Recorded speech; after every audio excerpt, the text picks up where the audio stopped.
The following is a presentation of the St. Louis Chess Club.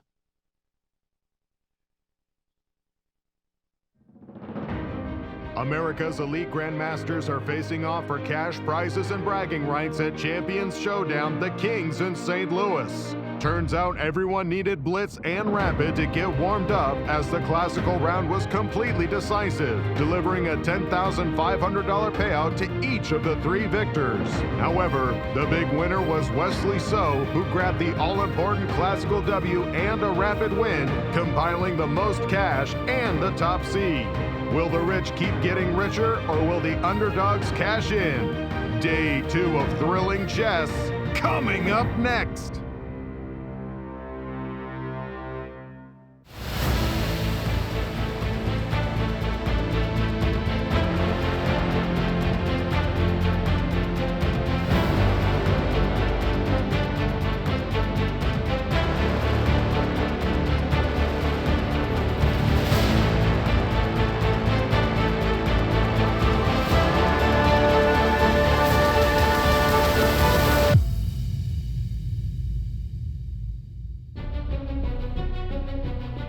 Welcome back, chess fans, to day 2 of the Champions Showdown, the Kings, featuring 6 of the best chess players in the United States. It was an amazing start to this competition yesterday, and we've seen the competitiveness of these players and everything they bring to the chessboard. Let's go to the studio and start day 2 action.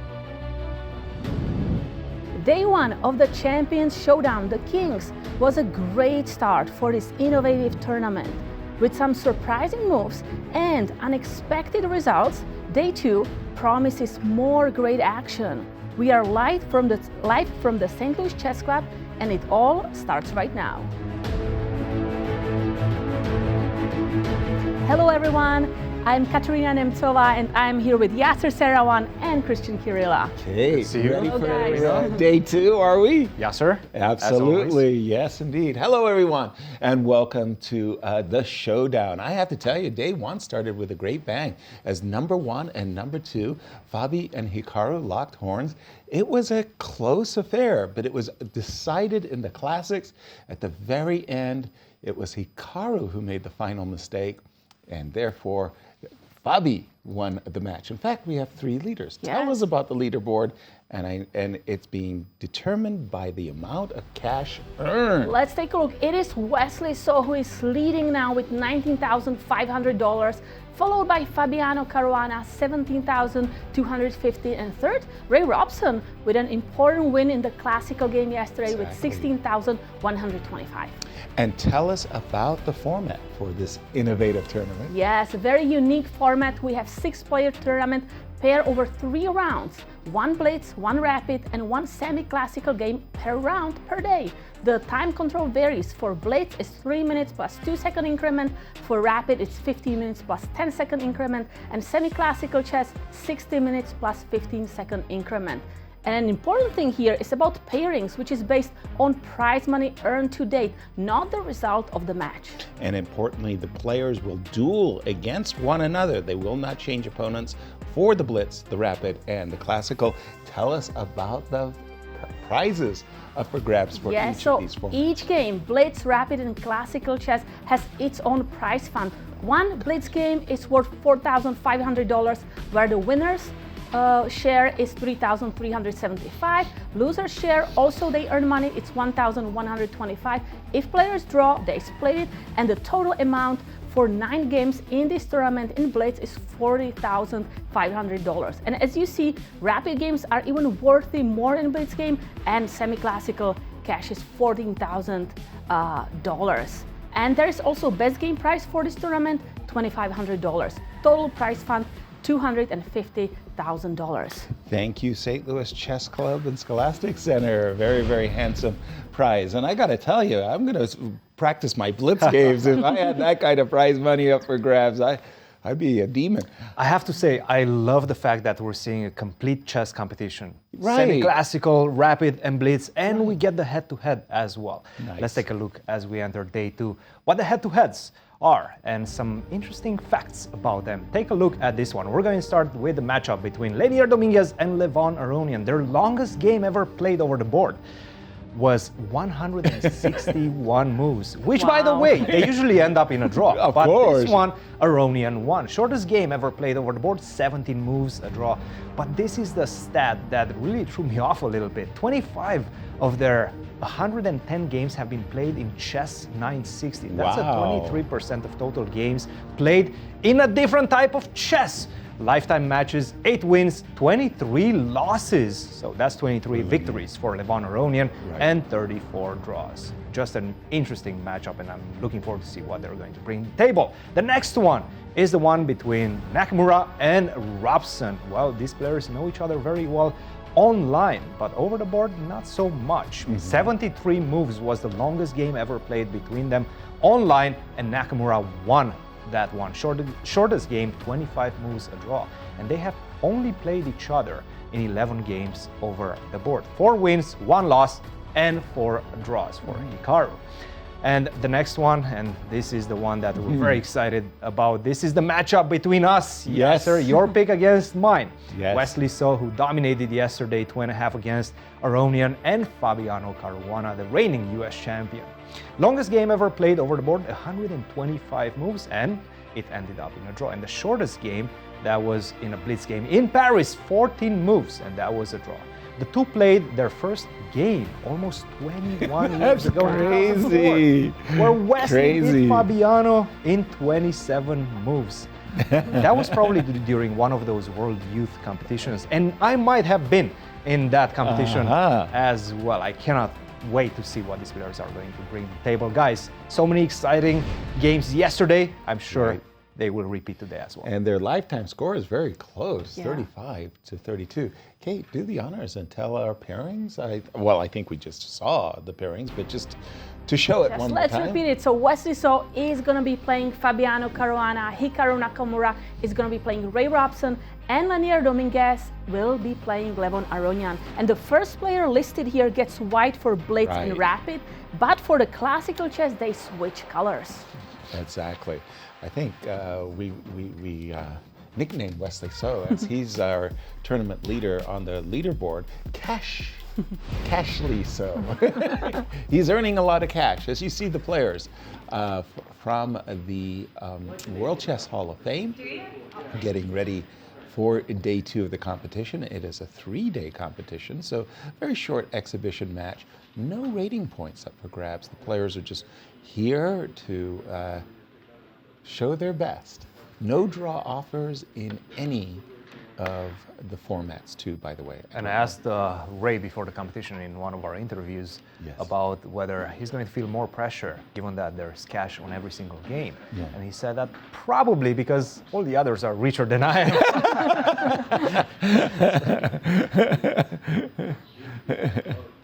Let me see Hikaru getting into the zone. What is that sweater he's wearing? Well, he's not one of his organization sweaters. Like yesterday he had The t-shirt, the a very nice Nakamura name brand jersey on it. Yes. But yesterday was a very nice weather in St. Louis. Today it's freezing, snowing, right. raining. It's a blizzard come? out there. Yeah. Where did that come from? Yeah. Looks like Hikaru just had a haircut at the hotel. They have that nice cutters. Players get So we are all waiting trimmed. for Ray There's, Robson there's and Levon. Levon. Levon is here. Again, these players know Always each other very- so well. They've played so many times.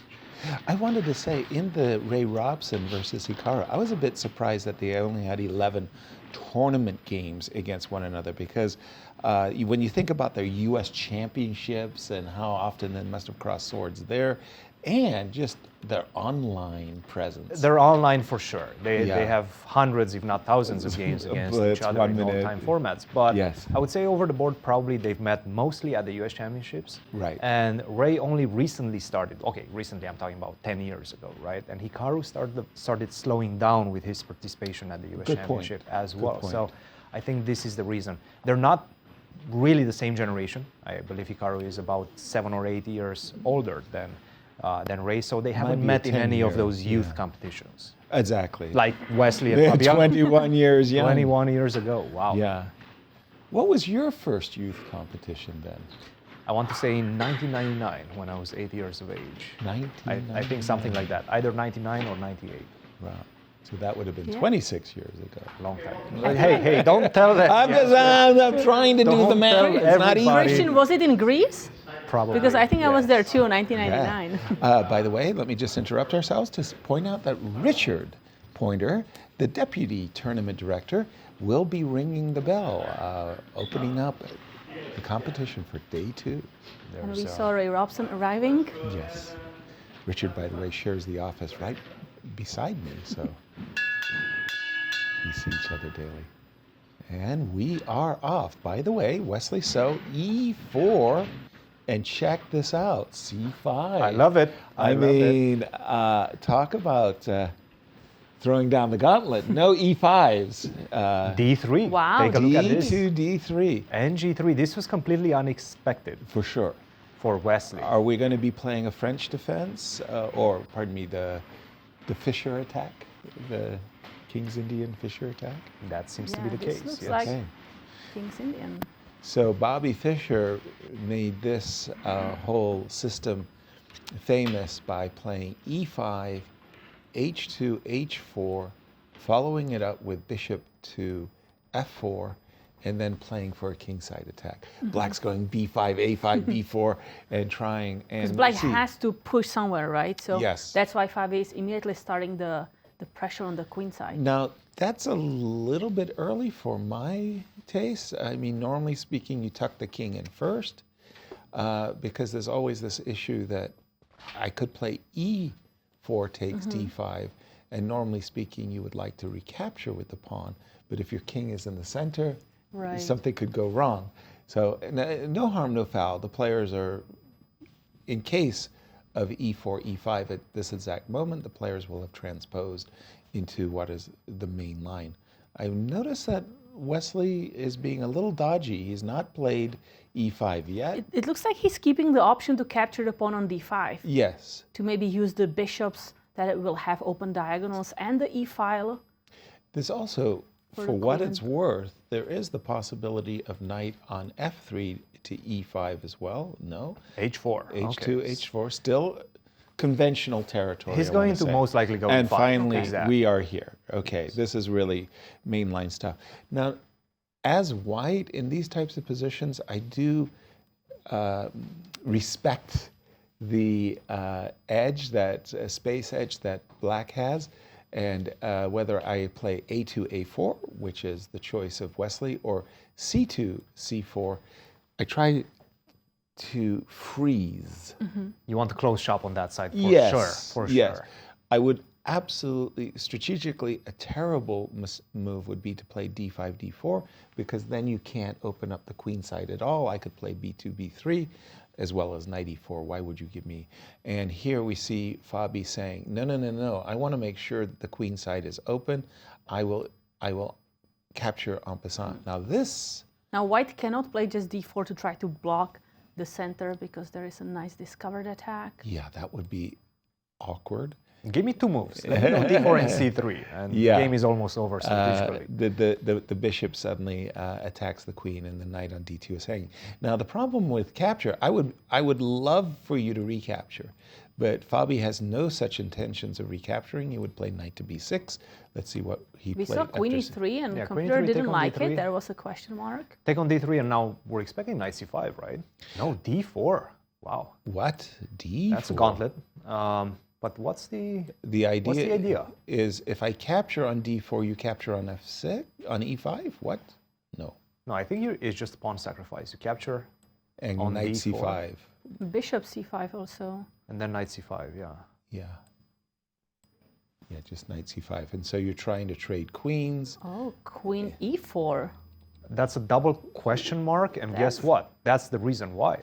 Ooh, whoa, whoa, whoa, Your queen whoa. gets The trapped. queen is attacking the knight on Wow. C6. Queen C6, Rook C8. It's over. Well, it's over as in you're going to be in a worse position, if not losing. Is it so clear? What have I got? I've gotten a piece. I've captured a pawn. I've captured a piece pawn.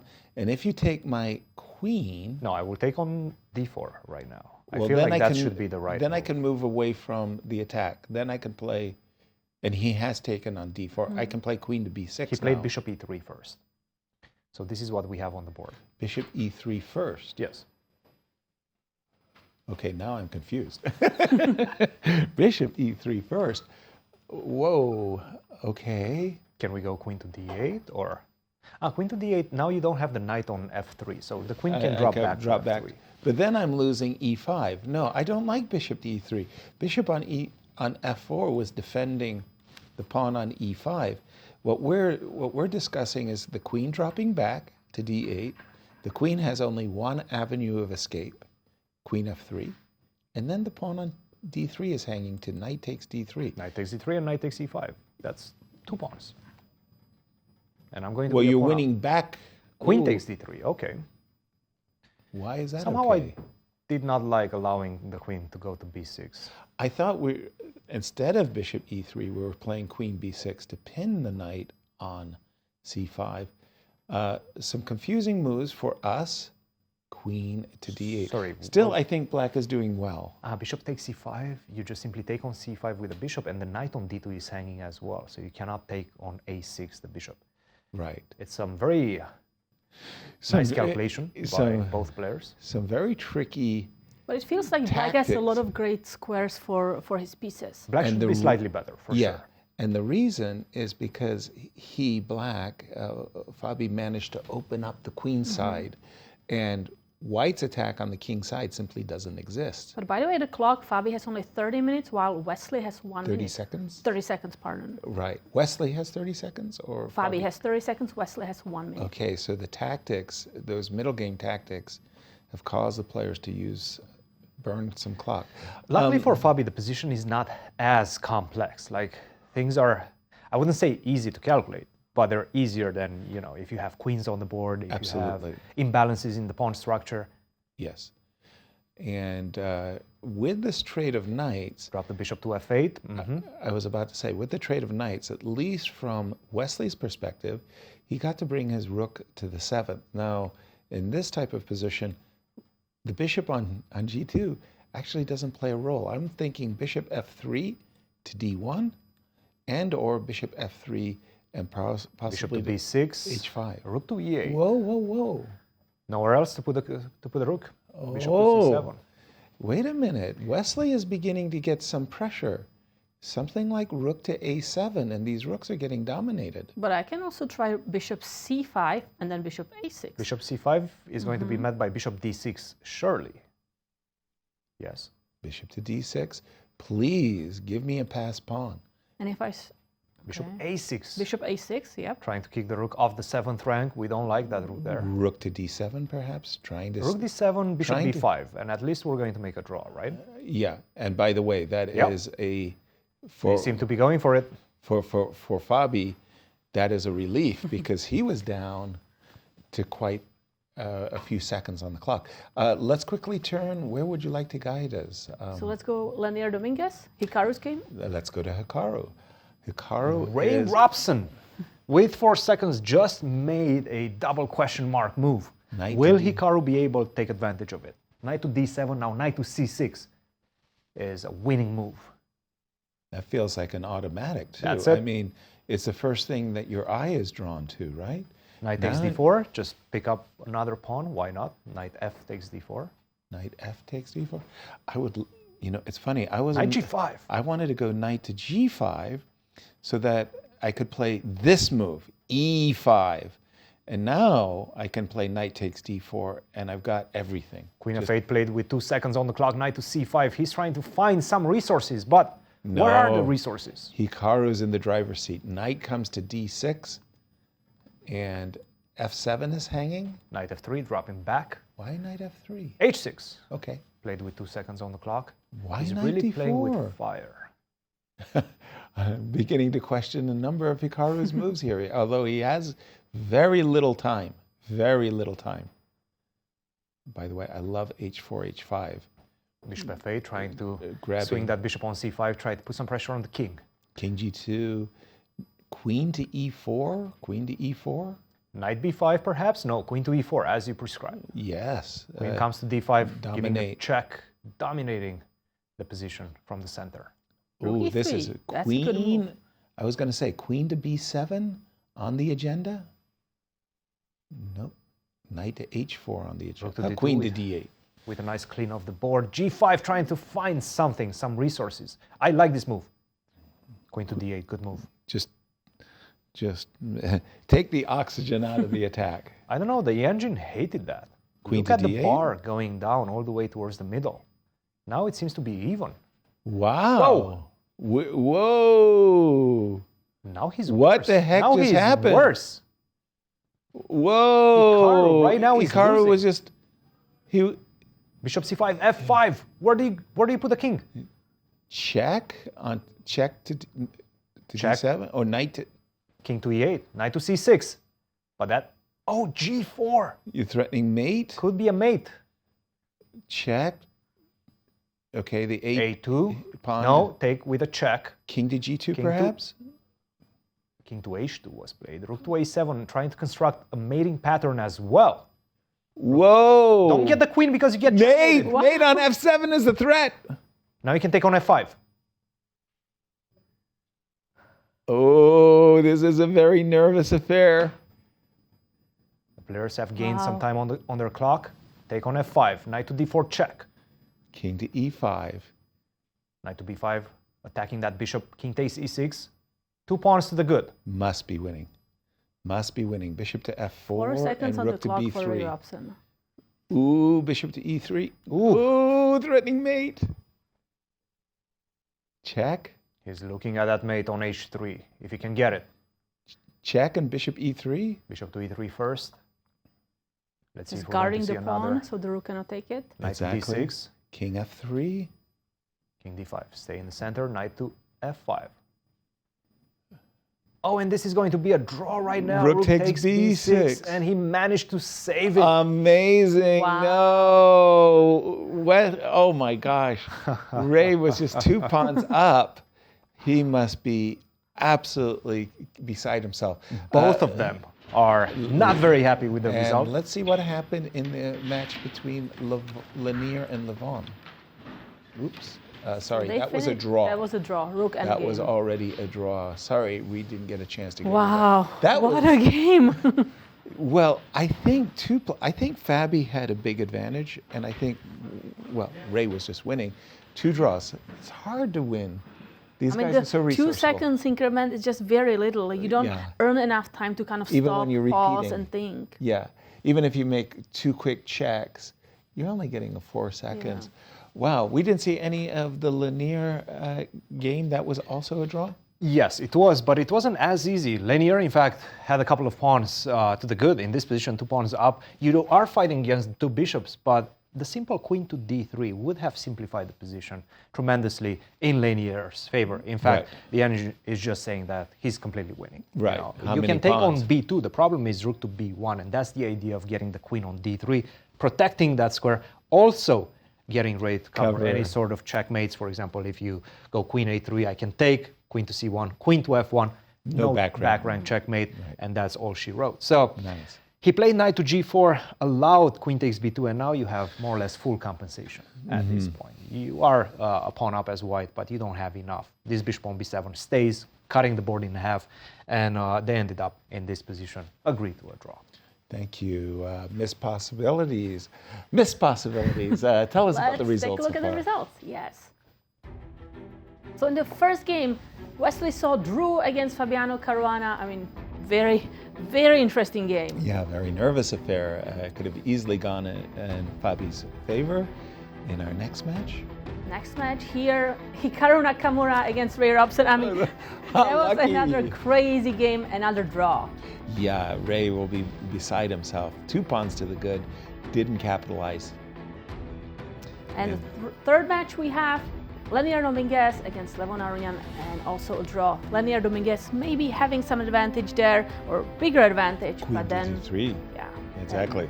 not enough. And that just at the end there between Ray Robson and Hikaru, how did it all go? So Hikaru was just winning, and then As we entered this endgame, he Queen was to D- completely winning. yeah. But I think you are making a very good point. When Hikaru started retreating his knights, right? He had was the knight that? already on B5, ready to jump to D6. Or and you were E- like, why is he going back, right? Right. It all started with this move. Knight to G5, beautiful knight, just simply swing the other one on d6. Please. How do you defend the pawn on f7? Do you go f6? Probably not. Probably not. I have so many knights. Actually, this is a very nice.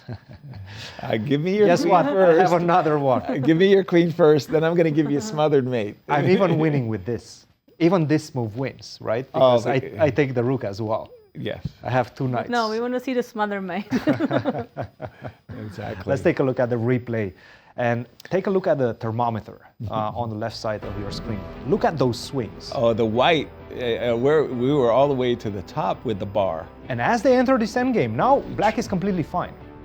It's really falling precipitously, isn't it? Now it's suddenly balanced. Is getting advantage. Well, the thing is, king f5 is coming very fast. And if I manage to activate that king, and you cannot go king to f2 to approach my rook, that's why he played the next move, b4. Try to get that bishop off that diagonal.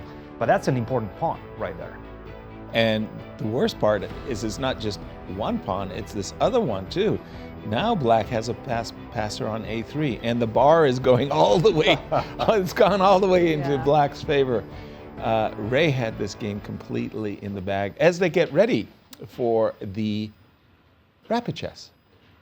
Let's pick up with Wesley and Levon. Pardon me, Wesley and, hold on, where am I? Fabiano? Yes. That's Fabiano. You know him. Yeah. You've met him before. I went down and there was games from the previous round and it was like, oh my goodness. Okay, once again, Wesley will have white for the first 2 games, that is to say the Blitz as well as the Rapid, but in the Classic, they switch sides. No e4. E4 was just an experiment that almost went badly wrong. d4 by Wesley, knight f6, knight c3, inviting a Nimzo Indian with bishop b4. No, thank you. I would like to play Queen's Gambit.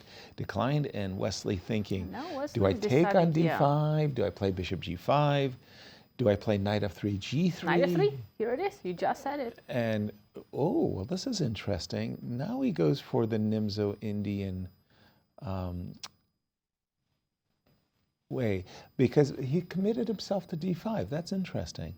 Normal people want to play the Nimzo Indian, play bishop b4 first, and then they think, should I play c5? Should I play b6? Should I castle, or should I play d5?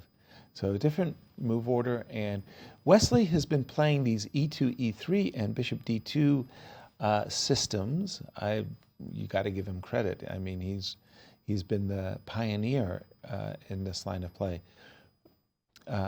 Personally, I don't see it as a challenge when I'm black, because I look at the bishop on d2 and I go, no, you're just not terrifying. The difference is, let's say a2, a3, bishop drops back to e7, and what you'll see white often doing is castling long, and then we'll have kings on opposite flanks. And then Wesley will go for the g4 attacks, and Fabi will go for attacks based on b5 and a5. Queen c2, inviting c5. The difference here is that when you play the move c5, rook e8, just played. Yeah. If you play c5, then when I play a3, and if you are obliged to take on c3, bishop takes c3, bishop takes c3, the bishop is actually nicely placed, because there's a chance that this diagonal does get open. So we did see rook e8, and well, it's now or never. If I'm going to castle long, I should do it now. And he rook did. c1. So with the move rook c1, he's basically saying, I am intending to castle short. Please capture my pawn on c4. Yeah, so he's waiting with the bishop on f1 not to develop it, because that bishop wants to capture the pawn immediately without wasting some time. Exactly. Here, I would favor the move c7, c6. Bishop f8, Bishop without f8. being attacked by a3, which is a bit surprising, but sometimes white goes a3 no matter what, because you want to push the pawns on that side. side. a3, b4. The reason I wanted to play c6, in case of c takes d5, I would rather have my bishop on d6 than on f8. Nonetheless, bishop f8, and if I'm in Wesley's shoes, I'm tempted to gain some space with the move c4, c5. And you might even go a3 right now to get ready for that c5. I'm a little worried that black might play c5. I mean, if I gave black the move, I think c5 is actually a legit Tarash. But at least we get a Tarash. Yeah, structure because at the that bishop point. is on d2 and not on g5. All right. Things still unraveling. We're still in the opening. Let's just take a quick look around. Where would you like to guide us, Kate? Maybe the game between Leinier, Dominguez, and Levon Aronian. Let's do it. Again, this is A the lot of rapid trades chess. early Oh, on. yes. Players blitzing the moves. I think it was a game of Fabi. This whole line was news to me. I hadn't seen this before, and I think it was a game of Fabi that alerted me to this whole line. And it's just amazing how much theory there is. B2, B3. Kind of a sneaky move, right? We don't care about the Exactly. pawn. We actually want to develop the bishop. Exactly. It's not so innocent. It has evil intentions. Here, would you capture on e7? Would you think to yourself, my rook on e5 is a little awkward, or is it good? That's a good question. Because you could just play rook takes. Is this still theory? Oh, yes. It's This still is one of the theory. most complicated and ridiculous lines I've ever analyzed. I'm a And little I don't like- remember much, but I've analyzed it for a long, long time. You I mean, know the your For some queen of my side is students- kind of for some of not my students, yes. underdeveloped, right? So rook takes c7 allows you to at least trade quickly and get the knight out, but then it's kind of open and opponent has a bishop. Well, look at this. Leinier says, you know what? My rook on e5 is a trump. I'm not interested in trading it off. But what do you say about the knight on a3? It's not a trump. That's not Trump. That is definitely not one of them. It's my 3 of clubs in the hole. No, I actually wanted to put the knight on c3. So that was why I was taking on e7, playing bishop a3, because I don't like the knight on a3. In fact, if I could make 2 moves in a row, you know I would be thinking of knight b1 and knight c3 on those 2 moves. Rook e8. Again, we just heard from Cristian that this is theory, big analysis. Let's take a look Well, at look the, at Levon's clock. He's gained a minute on his clock. That's He a knows. reveal. He's analyzed this. That- Now, the question is if he will actually remember what he analyzed. That's the big problem. Yeah. And just remind everybody that in their blitz game, they did finish with a draw. Yeah, and split the 4,500. So first game in the match, Leinier Dominguez made a draw against Levon Aronian, Right. cashing 2,350. Exactly. Switching to our game between Hikaru and Ray Robson. Again, Ray gets 2 blacks, but he will have white in the classical. Okay, we have seen that Hikaru does favor b2, b3, but in this particular game, he came with knight f3 and e3. He wants to play b2, b3, but he wants to avoid any e5 systems defensively. It's actually it's a funny moment. If you played the move knight f6, which is actually just a fine move, nothing's wrong with it, it does give me the option of playing b3 or even b4 and taking a little bit more space. So we did see c5, b3, and we're going to quickly catch up with the players. Takes, and the black queen has been lured to d5, which means that I can play knight c3 with a gain of tempo, which is probably something I would play right away. And an important detail after knight to Please. c3, which I think it was just played right now, Yep. is Ray has to go back to d8. It's by far the best move. You don't have any better squares for that queen. If you go to h5, for example, that's going to get hit by the bishop on e2.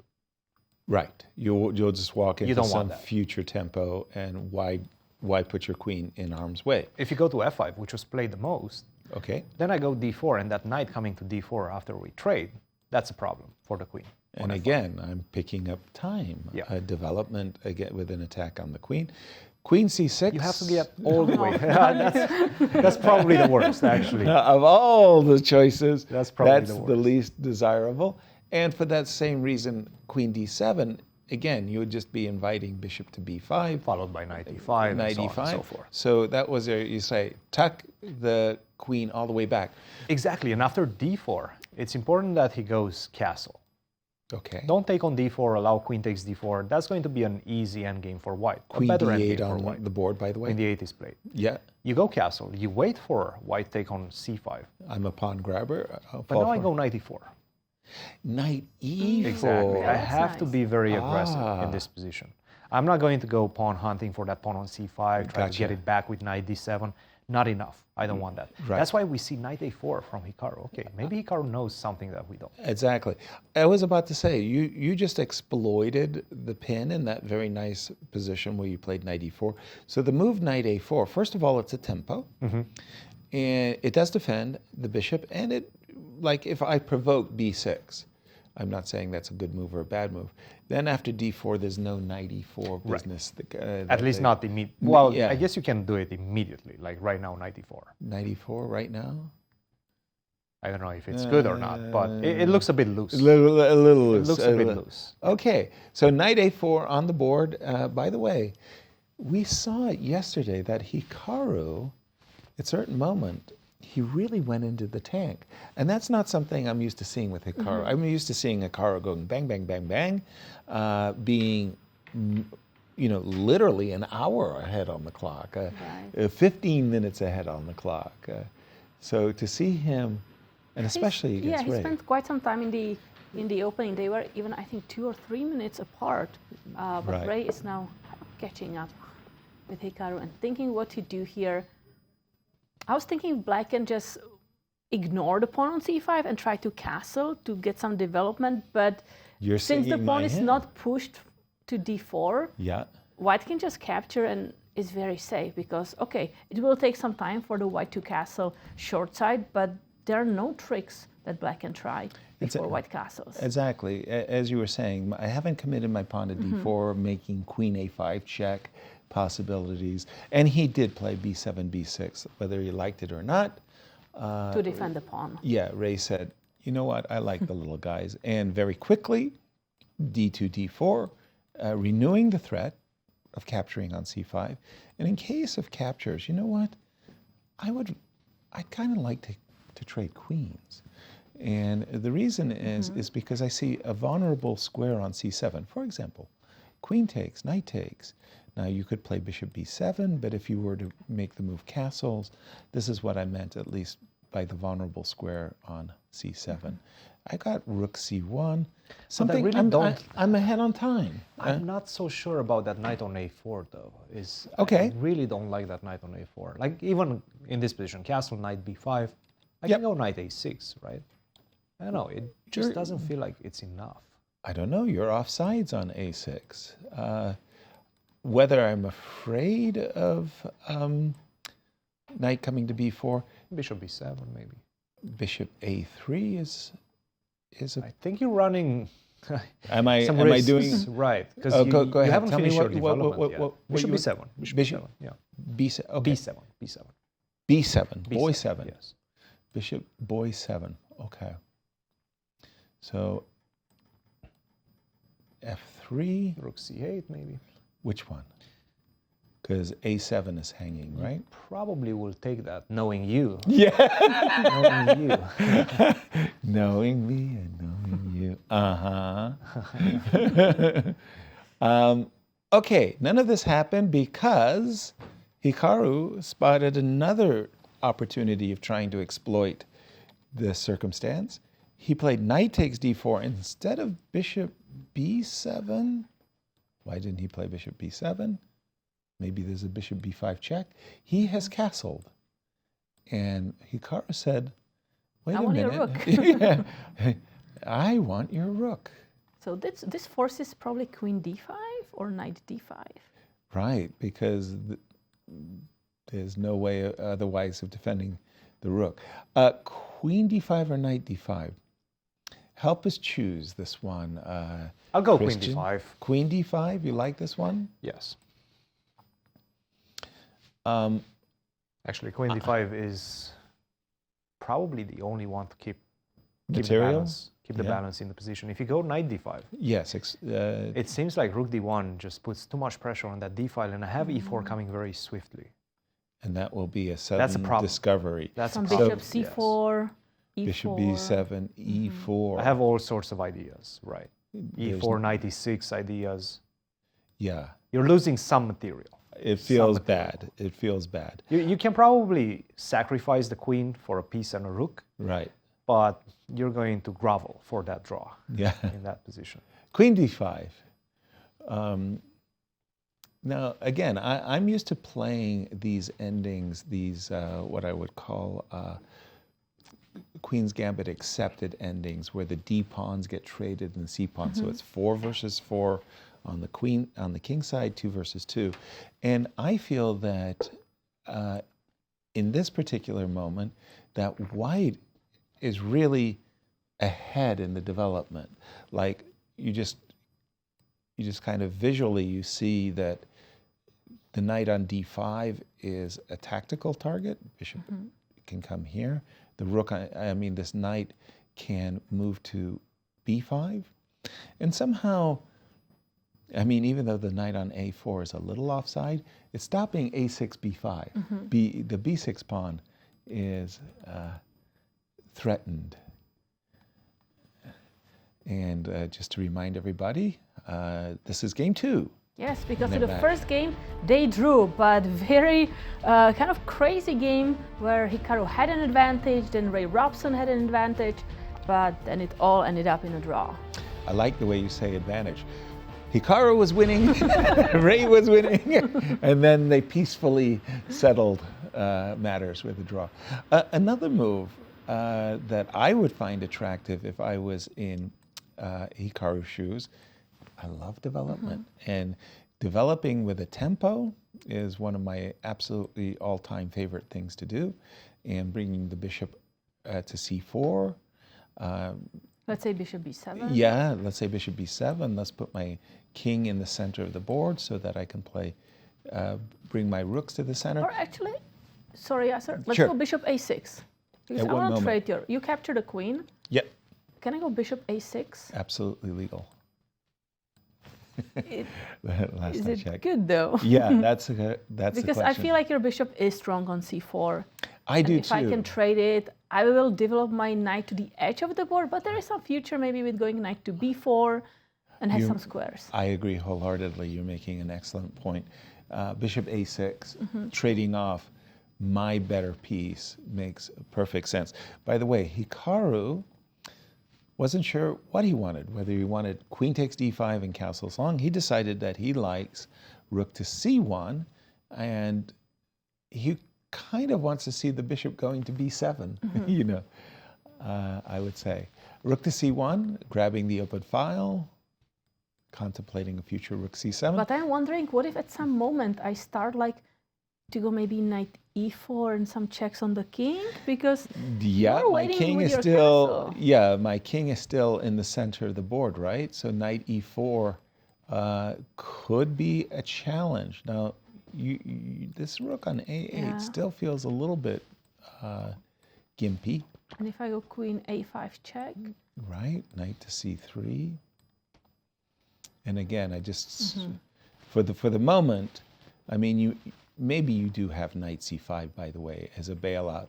But Just the rook is making the rook is trouble. Cristian, where's the action in the other two games? They're slow games. They're so slow. Far. They're slow games so far. Leinier and Levon are speeding towards a draw. It's very equal in that one, so we don't even need to look at that. But this is the position, of course, that we're trying to get out of the opening phase, right? And every move is very important, because if black falls behind too much in development, then he's going to be in trouble, right? But white has the same, and is running the same risks on this side, on the king side. Rook to c1 was played. I'm expecting bishop to b7. Who is better in this position, guys? I like white.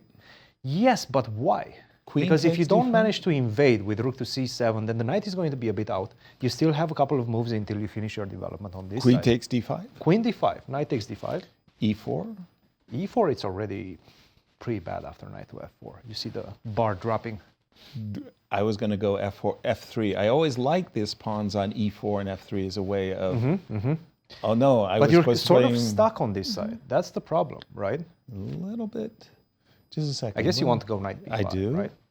Yeah. Knight to b5, I don't even take. I can just go knight to c6. Because you want to put the knight to b4, right? And just Sure. go for the fork. Knight to d3 is an idea, for sure. By the way, was rook c7 possible on the previous move? You can. Rook to c7, but yeah, this is actually pretty bad after bishop a6.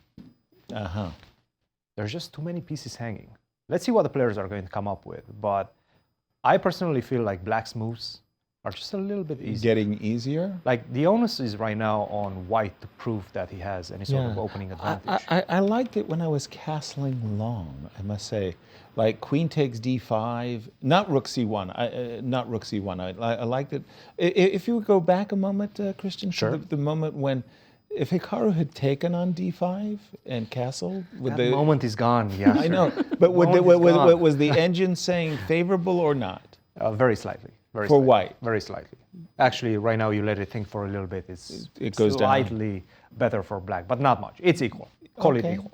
Interesting. I'm going to go to our tournament leaders.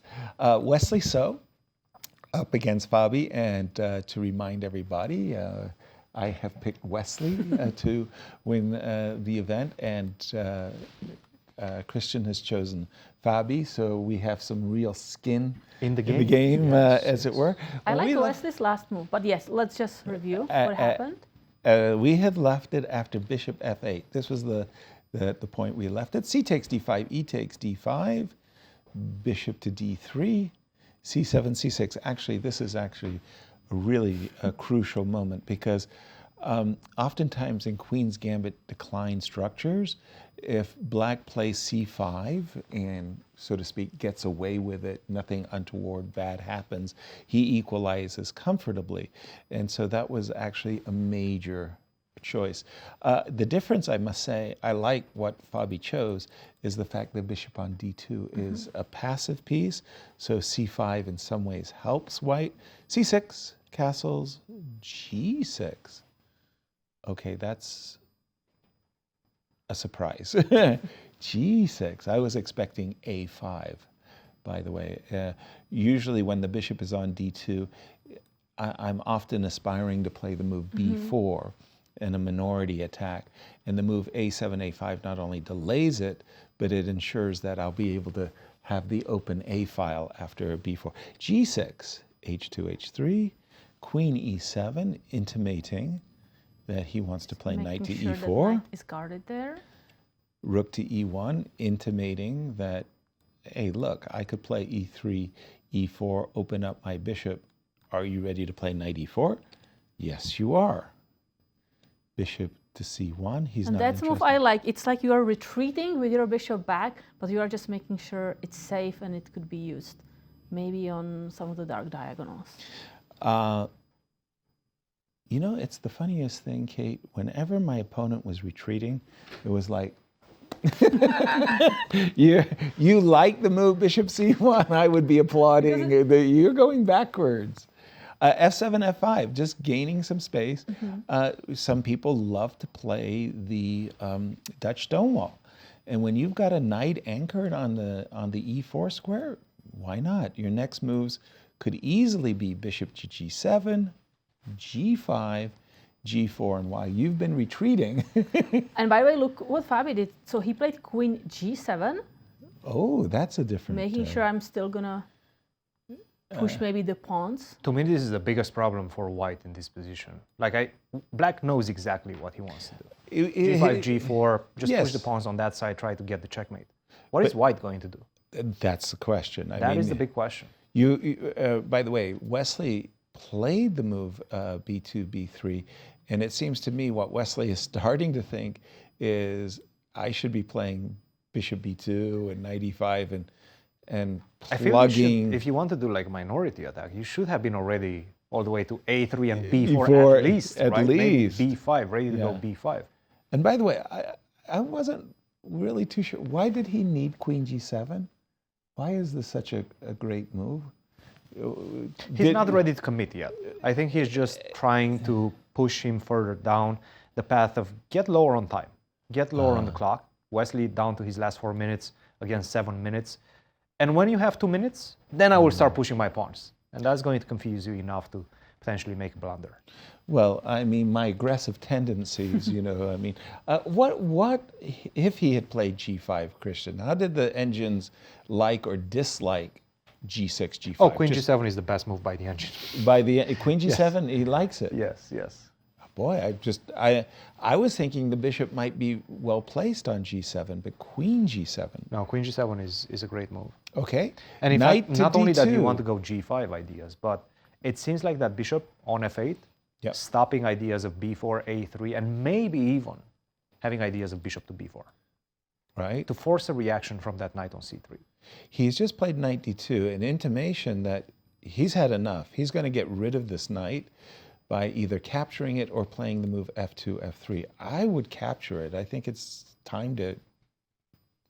I'm afraid I'm worse with white. Let's put it that way. He is worse. He is. He is worse, yeah. Yeah. I think he if is you worse. play F3, the knight can jump to G3. That's and what I'm the afraid. E3 is going to be Knight weakness. F3 back. Okay. No, Wesley's trying to speed things up because he knows he's in some sort of danger right Now, the move Knight F3 basically says, hey, look, now. Let's make a draw. let's make a draw. I'm threatening to go Knight E5. You're welcome to go Knight D7. I will retreat my knight. So it's an unspoken draw offer. A moment ago, Cristian talked about the move Bishop to B4. Also something to keep in mind, Bishop to B4. This is a little bit of an awkward pin. I would have to probably just play Bishop to B2.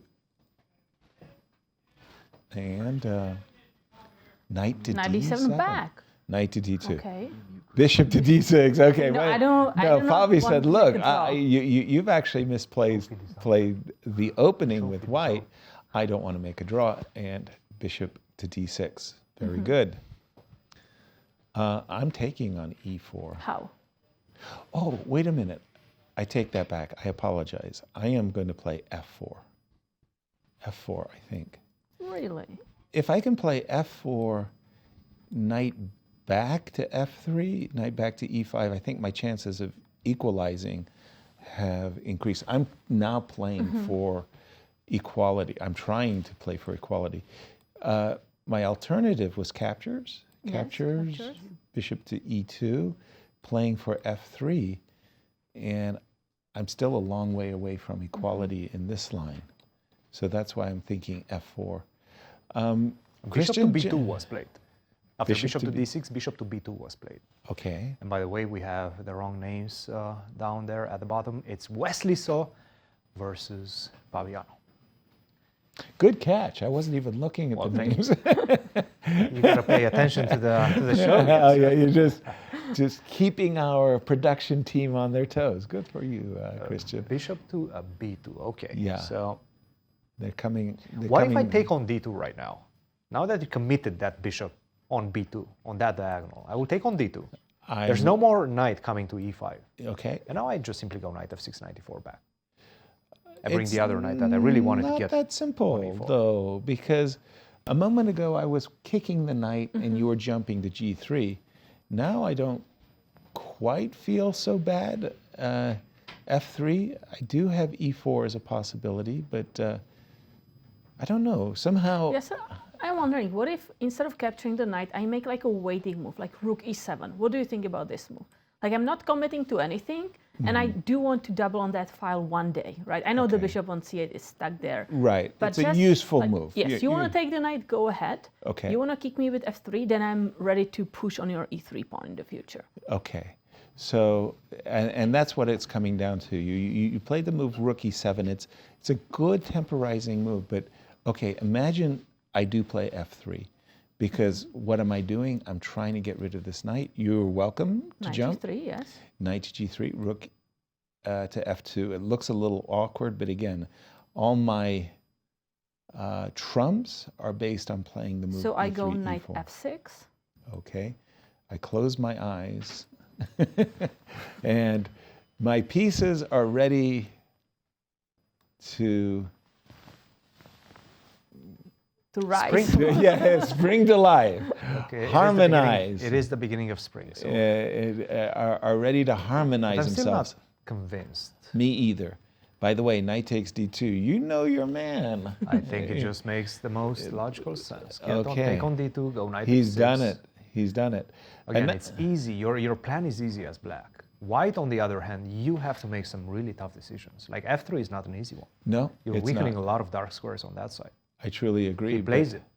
But on the other hand, I understand what you're saying about the knight on d2, but that knight on e4, it felt like It's like not fun to play against. It was really it was Suffocating choking you, right? Right? Queen h6, look at that crafty move. Queen h6. Okay, that does stop e4. No more e4. No more e4. I think it's You want bishop to go c1 back. time. That bishop on b2 doesn't do anything, right? It truly does not. And in this particular case, it protects my queen. And I'll again, go knight h5. I'll say, you know what, I might try to bring the knight h5. towards You are g3. really edging towards the g3 square, aren't you? Indeed. Yeah. I have to agree that And I'm it's also just trying to meet e4 with bishop f4. yes. That was my idea. Bishop c1 is on the board. It just feels that black has an easier game, but a lot of it is coming down to I have to break. Pardon me. Boom, boom, boom. I have to break with e4, and I just hope that my pieces are placed well enough to exploit what's going on. It's We'll a good see. opportunity for Let's take Caruana a quick to win. look at the game between Hikaru Nakamura and Robson. Because there Let's do were a it. number of trades. When we have left it, it was actually a pretty intense position. We left it after queen f3, rook c1, bishop b7, trade, bishop e2. So far, so good. I mean, knight to d7, Ray is catching up in development. And this is the point that I was making, that if I could play e4 and f3 and But Ray I feel like you said, still haven't castled. I mean, the king, yes, we see that now the knight is targeting g2. yes, but I'm targeting one of the two minor pieces, Okay, right? knight c5, let's go. And he did it. We saw a trade. Give me a bishop. Well, give me your knight. And give me the... Oh, he didn't take the... Oh, we already have a result that looks like a draw. Yes, has that's been a draw agreed. between As Leinier, expected. Dominguez, and Levon Aronian. We sort of expected that. They really didn't create much in that one. Okay. Did I lose a pawn? I did lose a pawn, right? Yes, you lost a pawn, but you have pair of Two bishops. Finally, Good the king is kind of hidden in the Protected. center, protected because the black pawn is stopping any black rooks to Pawn on e5. Pardon the me. king. The pawn on e7, not e5. The pawn on e7 is under attack. Well, this isn't especially impressive, is it? I mean, I like the knight. Knight f4. Then maybe some h6, g5, just to stabilize the knight.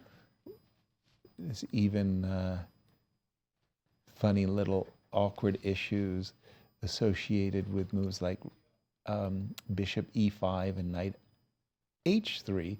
Those kingside pawns. It's not like you've just lost a pawn. Like if this pawn was on g3, my structure would be intact. But you took the pawn on g2 and you split my structure, so there's still additional weaknesses. Bishop I feel a3. Hikaru is going to now focus on the queen side because he has majority there. 2 pawns against 1, or I mean, I don't really Yes. count the pawn on d4, so I will going to start running with those pawns. And I have 2 bishops and a rook that can support them. Exactly. So he's just played the move bishop a3, possibly ready to jump in on the c5 square, rook to c8, bishop to d6, hitting the knight, bishop h6, protecting the knight, threatening a discovered check. Our king is going to try to find a good square. I'm assuming it's c2. No. Wait, what? So allowing discovered attacks. That's dangerous. I don't like this move. Maybe knight d5, knight b6, trying to... I'm a pawn grabber. How Let's go for it. about grab Knight the d5. rook. what? Oh, knight h5.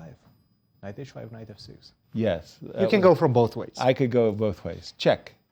I like knight d5 just because f4 can be met with knight e3 as well. Yes. So check. And I'm assuming we have to play king d3. I will go up, yes. Yeah. King d3, and the difference is, if we had played king e2, I was afraid of knight to f6, attacking the rook, but also the pawn, and trying to chase the rook away Bishop from g5. yes, from the defense of the pawn. So let's see. So this is the current position. Rook to g4. This feels wrong for white, but I don't see a way of I thought exploiting that the it. good thing was that the knight was kind of locked on the king side and couldn't go to the center, couldn't go on the queen side. Right, and now you're really forcing it to find a square. You had mentioned knight d5 and knight b6. No, I'm thinking, oh, wait, can I play something like, no, never mind. Yeah, I still feel like knight d5 just makes sense. Knight d5 check, king d3, knight to b6. But at least in this case, the pawn on d4. 30 Ray seconds only has for Ray. 30 seconds. Whoa, what? Oh, that's typical for Ray. Knight h3 on the board. Knight A move we didn't even look at. Yeah, it's like you can always count on these players to find a third alternative to your binary choice. You know, what do you like, choice A or B? And they'll find a choice C. Knight check. Okay, so Hikaru's sitting there saying, I understand it. You want to take my pawn. I can defend the pawn. What is the follow-up after king e2? Not sure. I don't know what the knight is doing here. I'm actually even a little bit concerned that the threat But of what's your f4. plan? Okay. What's your plan? F4, I guess it's a good idea. Oh, is there King e2. is there rook takes c4 and d3? Haha. Okay. Let's look at that. Let's look at that.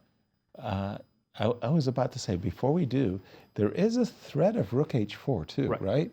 Yeah. Like, That's I mean, why- yeah, okay. Yeah, it has so to be- let's take a look. Rook takes c4. And by the way, Ray is down. Rook Seriously. d8. Rook d8 he played with the same idea. He has the same idea. He has the same idea. Rook d8. Move the bishop away, and then I will go for this d3 move. How about e5, just locking in the But bishop? then I go knight f3. Yeah, knight then the f4. knight is happy to go back to f4. No, it's not. No, it's not happy. It's not happy because I will tickle. I will be very happy to capture the knight. That's a massive threat. Don't forget the pawn on d4 is also a target. I don't know. E5 is looking really good for Hikaru. Suddenly Ray's pieces look discombobulated. It's also about the clock. 27 seconds right now for Ray. That's not a lot of time, especially with this type of complicated situation. Hikaru is such a master of these moments as well. He has great understanding of the clock. He feels that. I mean, his massive experience playing bullet and 3-minute, and he's looking at that clock. He knows that Ray's in trouble on the board and the clock. E4, E5 looks huge. Kate, I don't see a good So what decision. if I go knight f4, king f3, and d3? Knight f4, king f3, And now I just d3. d3. I was taking your knight, and against Yeah, a let's take d2, I'll let's have take bishop e2, Yeah, no. Well, E5 on the board. e5. I take the rook, bishop takes f4, king takes, d2. That's exactly Yes. what Ray is calculating right now. But is it enough? I don't think it is. I've got two bishops against Rook a c8. rook. Are you in time, though, to catch my pawn? Rook c8. Well, let's f6 maybe even. Wow. 5 5 seconds. seconds. Wow, Make a I'm decision. feeling it. Knight f4, king f3, and again, I think he's calculated this whole line. He's going for it. Well, just as the players are going to catch up with us after rook takes f4, bishop f4, d2. Because I now I really can play don't see it. f6. It's just, what are you talking about? f6, big deal. I mean, It's two bishops versus a rook.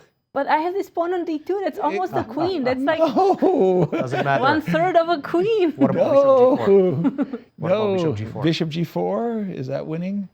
It's two bishops versus No, a bishop rook. g4. I now capture on e5. Okay, no, there's King nothing. takes e5, I want to mate you right now. right? Those two bishops, I'm looking at mate. I agree. It's just overwhelming. He's I think done it. It might be over after this one. I I think- really don't see how you can come back from it. I think Ray has just misjudged the position. Let me Speeding through the last few moves. Well, they caught up to us. I mean, Yeah. I have We to were say ahead. the pawn does look promising on d2, but that bishop on e2 is just stopping it. It's not the bishop. It's the bishop on d6. And d6 is blocking the rook. Yeah, it's just okay. If nothing else, I've got king here, but I actually heard you're playing for a mate. I think he's going for f6, and he has to do it fast. 4 seconds, 3 seconds, 2, 1. You're going to flag, Ray. There we go. Rook c8 with 1 second. With 1 second on the clock. So we're expecting king e3. King e3 followed by f4. If you go f6, the game is over. Yes. You And can we go just rook pick c2, but that's not going rook to happen. c2. Rook takes a7. Defending but he's got to do it.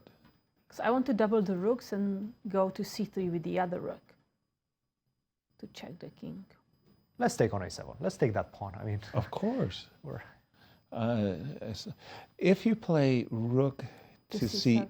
c8, ideas of rook to c3, I could play bishop to d1 and hide the king on e2. and Yeah. hide the king on e2. You're not breaking the bishop on But I want to. on d1. You're not. The pawn is on d6 on d2. It's on the doorstep of coronation, but it's not. And the thing, you cannot leave passing. the 8th rank either. Because of the I bishop will and checkmate rookmate. you. Yeah, So with with the- rook a8, bishop f8, and so on and so Yeah. forth. So bishop d1, It's very. I it's- think is just it's smooth. close to be played. The problem is that bishop b4 is also an attractive move. Stopping rook to c3 check and bishop takes d2 is on white's agenda. I love bishop to d1. Hikaru's playing this very, very Hikaru played well. Very, very well. I would play king e2, by the way, just making sure. No, he's just saying, I'll promote a pawn.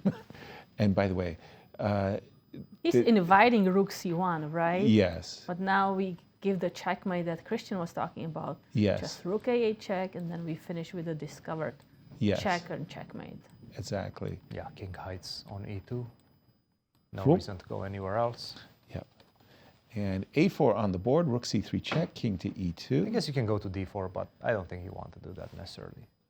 Actually, that's funny because I'm still threatening checkmate. I have to go back on You have to c8, go yeah. back. Okay, but king e2 is nice and safe, and he's just ready to Push a5, a6. to trot. Okay. King there. The one thing that Hikaru is trying to get is, sorry, not Hikaru, Ray, is rook a2, rook c1, rook a1, double up on the first rank, Right. and maybe do something like that. Right. I think you're just simply too slow. Agreed. I feel the same way. Bishop e7. Bishop e7. Hikaru is really looking for that checkmate. Bishop. It's funny, nothing's wrong with this move, of course, but I would have been playing rook to d7. Rook to d7, just to make sure that when you try to double up the rooks on the first rank, I'll answer it How with about rook we do takes it now? d2. I think we should do it now. Absolutely. And Rook d7. beautiful play by Hikaru. He's playing this like a classical chess game. He's finding every time the very best moves. And look at Ray. He's just played rook to d1, inviting rook takes d2. Hikaru is just probably just checking to He's see looking if he at can't. some mates. Yeah, that he can't mate with bishop f6, but rook takes d2. It plays itself. That's Yeah. 2 bishops for a rook and 2 passed pawns. One thing about Ray doesn't like to resign too much. So Nobody likes resigning. These guys always say, they come into the interview, I wanted to resign. I like this move, by the way. H4, king h6, bishop g5. If you go king h5, king e1. Oh, that's a nasty. Yes. Yes, king to e1. And now we just go b4, right? Let's start pushing the pawns. Rook to d7. I'm threatening the rook on c1 with, Yeah, b4. b4, Just go for the queen. a5. Pardon me, b5. Why did I say a5? b5. It's very difficult to go wrong in this position. Yeah, this as- looks as- completely winning. I want to jump to the game between Wesley. I want to jump back, pardon me, to the game between Wesley. Uh-oh. Our producer is expecting a handshake. Do you see a handshake coming up? I don't see a handshake. I I think don't they're see the gonna handshake. still play. I'll give you a verbal update on that one. A verbal. It's there's some potential for perpetual, but if Wesley doesn't find it, then he's most likely going to be worse. Ooh. But there's a high likelihood that they're going to find perpetual in that one. All right. In the game that I am... You are already watching that. Yeah, see on I your turned onto my analysis board the Wesley game. I was just looking at the clock times too. Is that a factor, Kate, between Wesley and Bobby? So both have 40 seconds. So it's getting a nervous affair here. We've just seen king to h8. Perpetual's not obvious. I don't see. Yeah, king h8 was a mistake. b2, rook e1.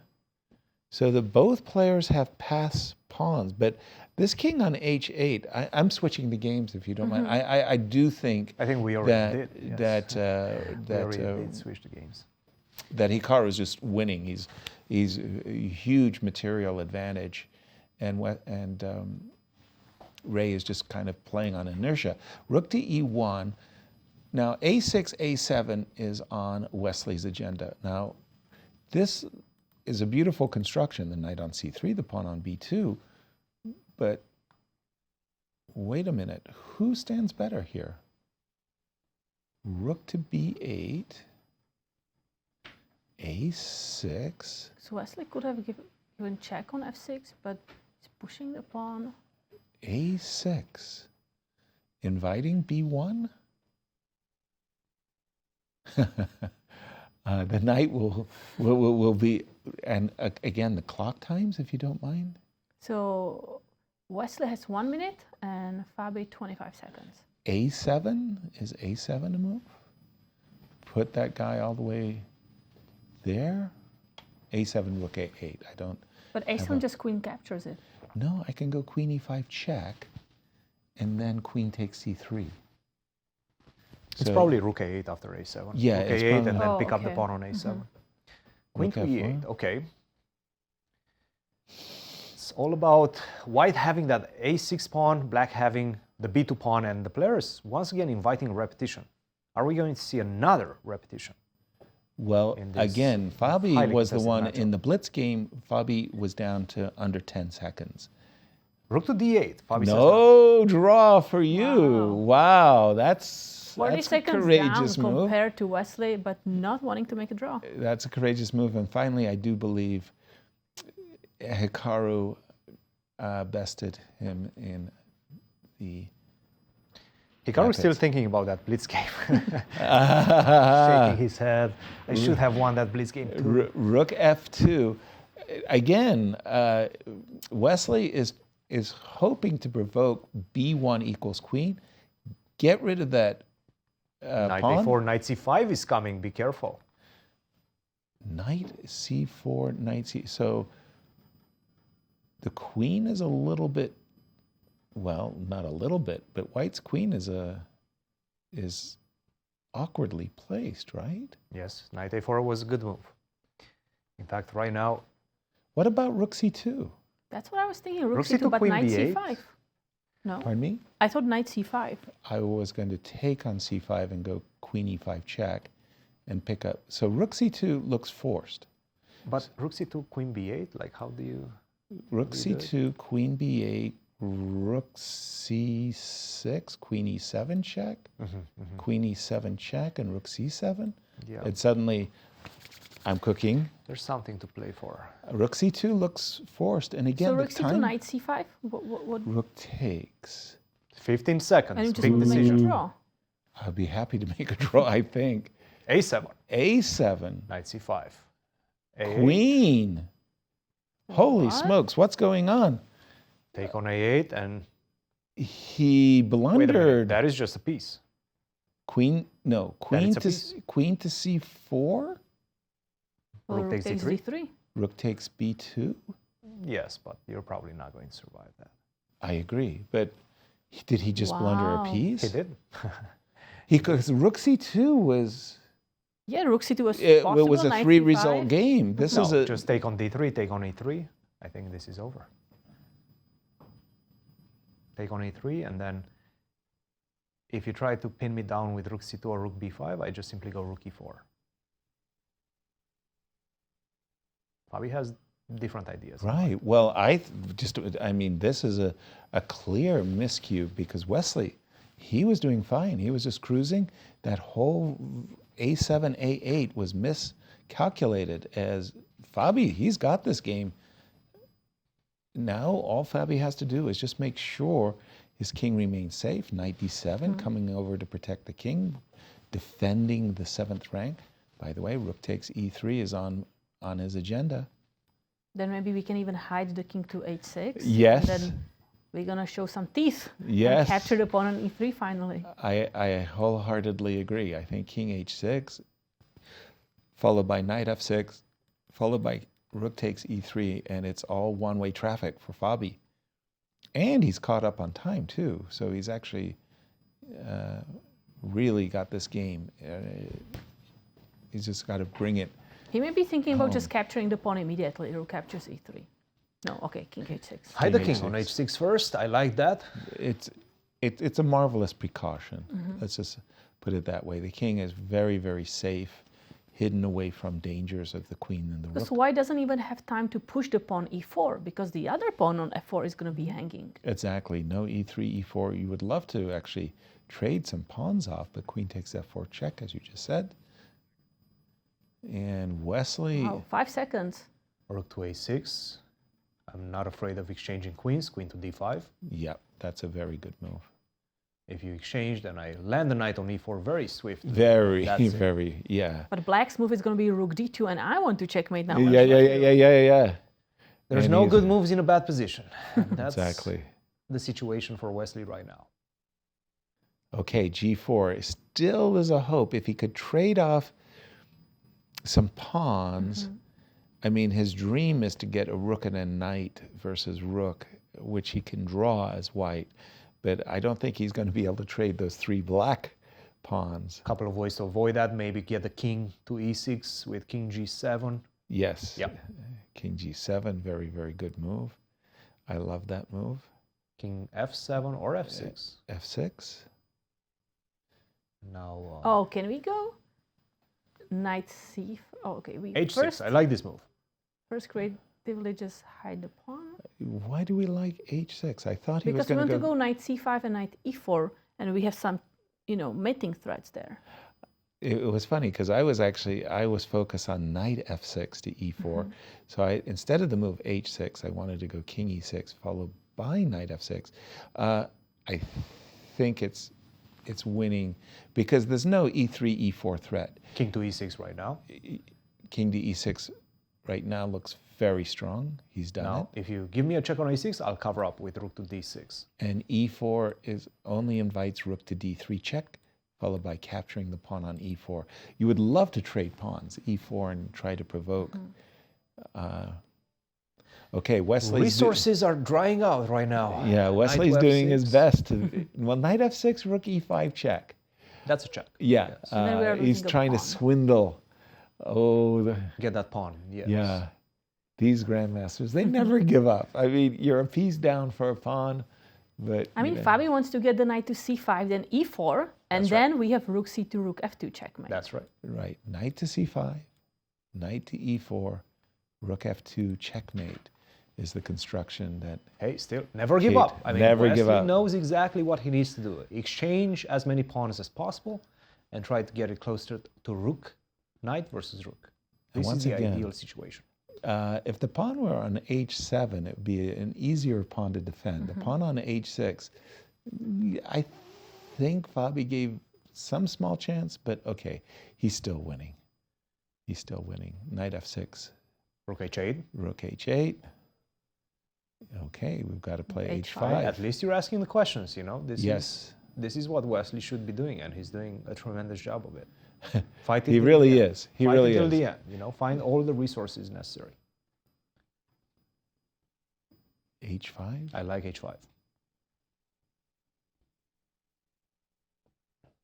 Don't go for the mate yet. You don't have time to go for knight e4, rook to c2. He goes for it, rook c2. Because after pawn captures on f5, we can recapture with the Wait a king, minute. maybe? So what's the idea here? We go rook takes h6. Knight e4, No, you don't. king Check. d5. No, you don't. No, this is... No checkmates for you. I get You to have go a here. hiding No, I space think he now. wants to go king f7 after rook takes h6. Well, he's done it. Oh, he didn't take on f6.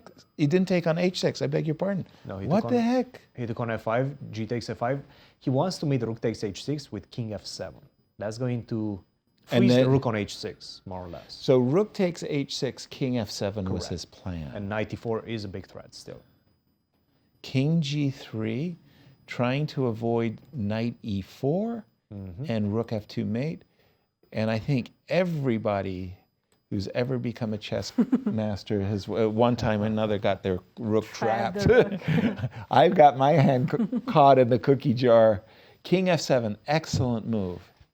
And Wesley recognizing he's trying to set up a stalemate. He would love to see some rook g2 and then suddenly crazy stalemate ideas. King h4 on the board. We can go king g6, right? That Yes. king never can get a check. Yes. I would probably want to get rook e2 in as well. But just, stalemate alert. Let's put it that way. Just be aware that when you do play the move rook takes e3, White's king has How no do you moves. defend the pawn on e3? I don't know. And No, the idea is that now if you capture the pawn on e3, I have rook g7. That's That's the the nice move. stalemate trick. Don't fall for it. and anybody who's been a chess master has fallen for these stalemate ideas as well.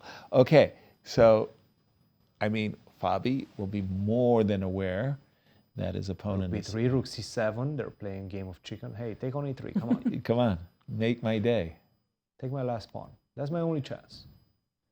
Okay, so You But can, we can however, start go. rook b6 and trying to capture the pawn with a knight. absolutely, I would put my rook on e6. I would be playing rook a6, rook e6. And then It's knight like- d5, knight takes e3. Precisely. h5, giving that king on h4 an extra square on g5. So now rook takes e3 is a threat. So king takes g7. So if the difference is that by giving the square, You want rook e7 to defend that pawn on e3. rook takes, rook g7, it's no longer a stalemate because you have the g5 square. Okay, Rook e7, knight e4, cutting the defense of that rook on e7. Now rook takes e3 is coming. yes. I don't think you can avoid that. You will be taking my pawn on h5, but that's We- not going to be enough. Exactly. So rook e6 check. Rook right? e6. Rook e6 check. Let's king go to g7 or f7. King f7, absolutely. Tickle the rook. Now in case of rook e5, king f6, rook h6, rook takes e3. Rook takes Yeah. h5 is going to come after that. But you can also go, By the way, knight Knight f6, F6, king king G5. g5. Yes. That's the one thing I want to avoid. Yes. but I'm not sure you do. He's because done then it. you can go rook a6. Rook takes e3. Honestly, knight f6 was a very interesting move. Oh, I cannot play king g6 now. 'Cause of because rook then it's again h6 rook check? h6. Rook h6, mad rook, yeah. King e6, where is Fabi going? Well, he's just making sure that he'll have knight f6 as an answer. At the moment, the knight on e4 is very nice because you want to play rook f3 and rook takes f4. And that's why White needs to give those checks. Otherwise, you give me one more move, I go rook to f3.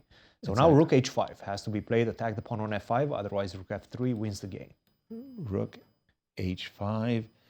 I guess I have to defend the knight. Pardon me, the knight has to defend the pawn on. Rook h5. Yes, he's done it. Knight to d6. He's done that. I feel like the last 20 moves or so, both players have been playing on their increment, Kate. Yeah, Yeah. both Has of that them been having the 20 case? seconds now. Yeah. So they get King e4 is a 10 threat. second bonus. 10 seconds, 10 yeah. seconds in the rapid. 10 2 seconds. seconds. or actually, 10 seconds in And the 15 rapid. seconds Yes, in the and classic. Knight to d6. Wesley, so Attaches at down once. to 6 seconds. King to g5. But now king e4 has to be winning. King Rook to h6 is no longer possible because of knight f7. Oops. This one is starting to be done. Feel. Yeah, we do have rook h4. That's pretty much the last move, the only move you can play in the position. It's like the last line of defense. You know, you've done everything you But possibly can I do just rook f3, Zugzwang? Rook f3 zugzwang is nice. I like rook Yep. g3 and then just put your knight on d4. I think rook f3 is very compelling. Yep, he's done it. The thing is, you cannot go rook h6 or rook h8 because you run into knight f7. So That you have makes to go it- to h7, but then I can just pick up the pawn. Yes, and he's done it nicely. He checks the king away as well. You can just simply take, right? Take on f4, rook h4, king goes to e3, and then whenever you attack my knight with king e6, I go rook to g6. Exactly. This seems to be winning right now. Yeah, king e6, rook to g6 defends the knight. In the meanwhile, f4 I can is start on. pushing also. I can push even now, right? F4.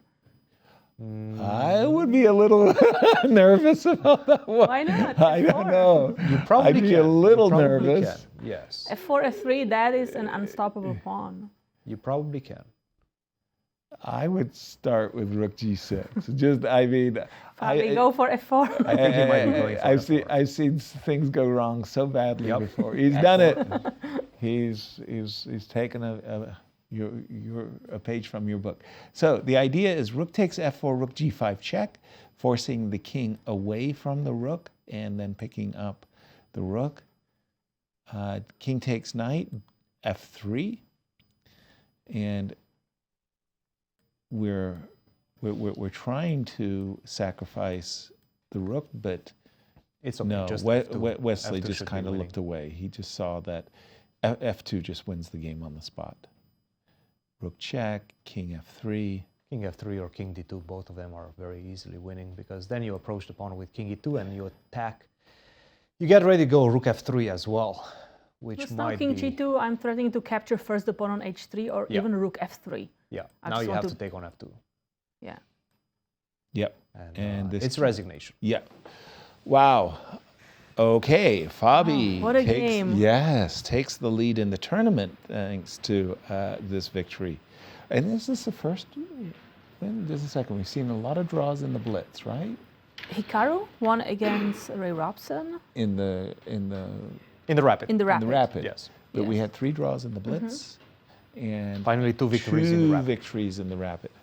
Right. Both Hikaru and Fabiano. And Fabiano, with this victory, and Yep. with the money he earns from this one, Yep. he surpasses finally Wesley and Exactly. he's in pole position.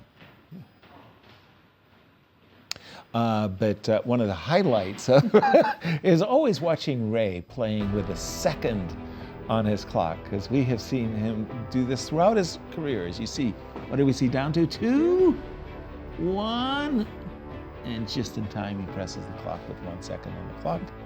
Yeah. I think the most memorable game where somebody hit the clock with 1 second was, I believe, Jennifer Yu, the last game at the US That was Championship, amazing. deciding the championship. And I remember Fabi hitting the clock in the American Cup with 1 second as well. But our results, Kate, if you don't Yeah, mind, let's take a look. with 2 games in the books.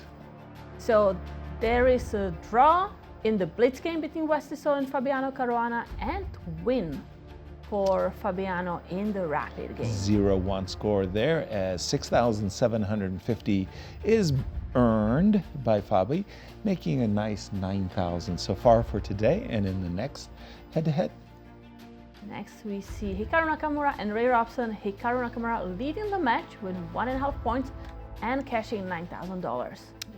nicely done. I think that game in particular, I was really impressed by Hikaru's accuracy.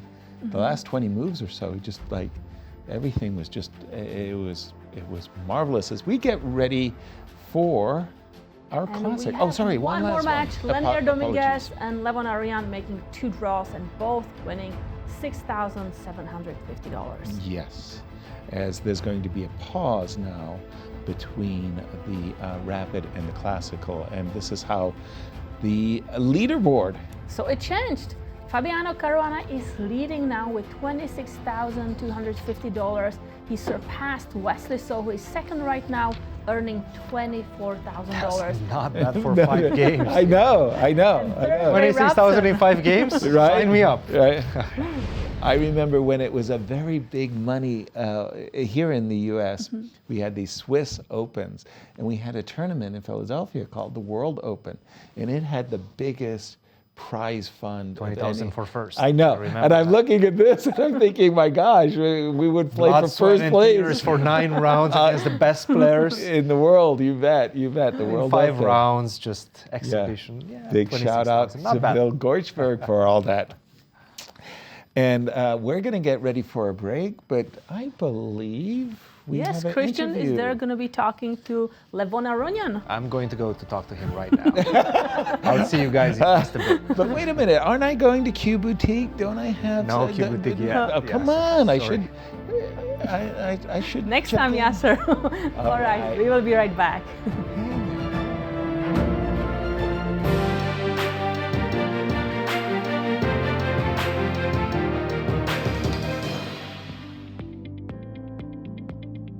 We have this new format combining semi-classical, rapid, and blitz. You've been a rapid and blitz world champion in the past. How do you feel this change of format is going to help you or change, let's say, the outcome of these matches?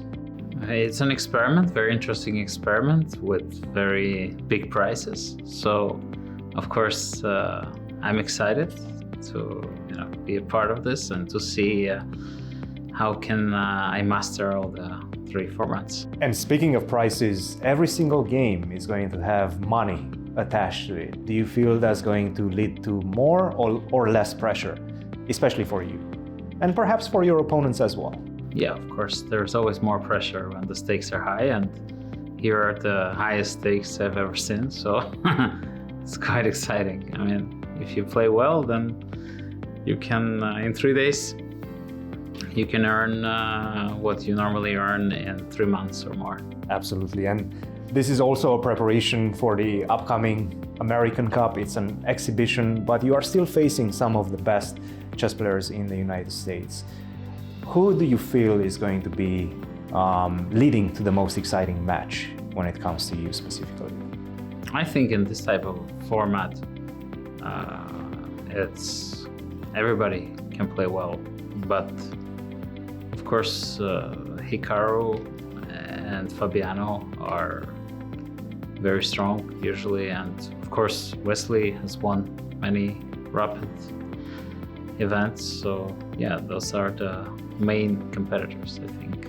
I mean, not saying that Ray or Leinier are weaker, but the statistics shows that these 3 are the most dangerous. And the cool thing about this new format is that it combines having to play a match against the same opponent on a specific day, but also having to change between time controls immediately one game after another. How do you feel that's going to impact your strategy in between games, but before games as well? Well, I personally am planning to prepare different openings for different games, just to see how it works. Now, in Croatia a year ago, you were mentioning, to me specifically, some sort of a secret training method. Are you bringing any secret training methods to this one? Yeah, it's always there, but it's getting altered. I think it helped me improve, and this method helped me improve in classical chess. But I need to find a new method for rapid, because somehow lately my rapid and blitz were not as good. And you just came back from Germany in Weissenhaus, where you played freestyle chess. Do you feel that sort of creative way of thinking about positions is going to help you in this particular format? Yeah, I hope so. despite me playing badly there in the Rapid, I think I played one of my best games in classical chess there. The second game against Fedosiev, where I need to make a draw, but I think it was a very exciting game and very exciting idea. So I think I'm kind of happy with my creativity nowadays. Would you like to have Chess 960, Chess 9LX added to this format? Sure, we have a triathlon, but would you like to see Chess 960 added to the format as well?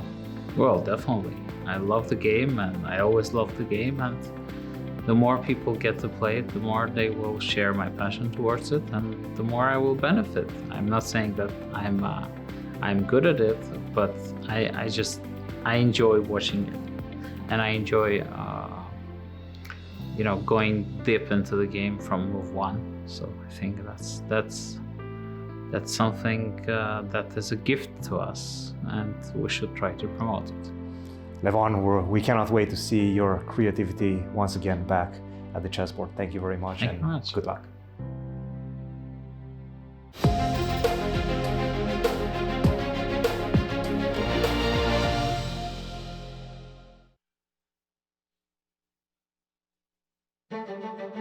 America's most exciting double elimination tournament is back for its 4th straight year. The American Cup takes place at the World Chess Hall of Fame in the chess capital of the United States, St. Louis, Missouri. Beginning March 15th, 16 competitors across 2 fields will compete for a $400,000 prize fund, going head-to-head until 2 champions are left standing. Top players, including defending champion Levon Aronian, with past winners Hikaru Nakamura and Fabiano Caruana, are all looking to add a second American Cup title to their names. While rising star Abhimanyu Mishra will be making his American Cup debut. In the women's field, defending champion Alice Lee aims to repeat last year's success, while Irina Krush sets her sights on a 3rd American Cup crown. Meanwhile, U.S. women's champion Carissa Yip steps onto the American Cup stage for the first time. Don't miss the action on Monday, March 24th, when the American Cup Blitz brings together eliminated players and local titled competitors for a fast-paced showdown. With fresh faces and established legends, it's the knockout event you won't want to miss. Catch all the action on the St. Louis Chess Club YouTube and Twitch channels. 10 years, one legacy. The Grand Chess Tour marks a decade of mastery where only the strongest chess minds carve their names into history.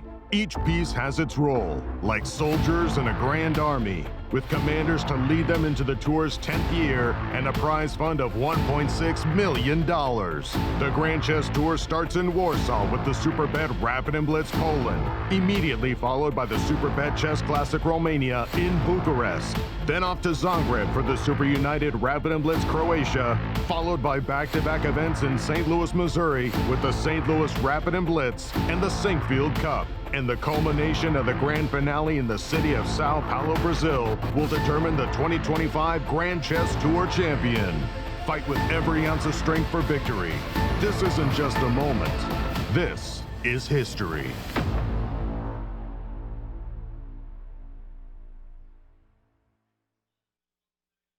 I'm Justin King. I'm a sculptor here in St. Louis, and I tend to make a lot of work with recycled materials, and especially cardboard.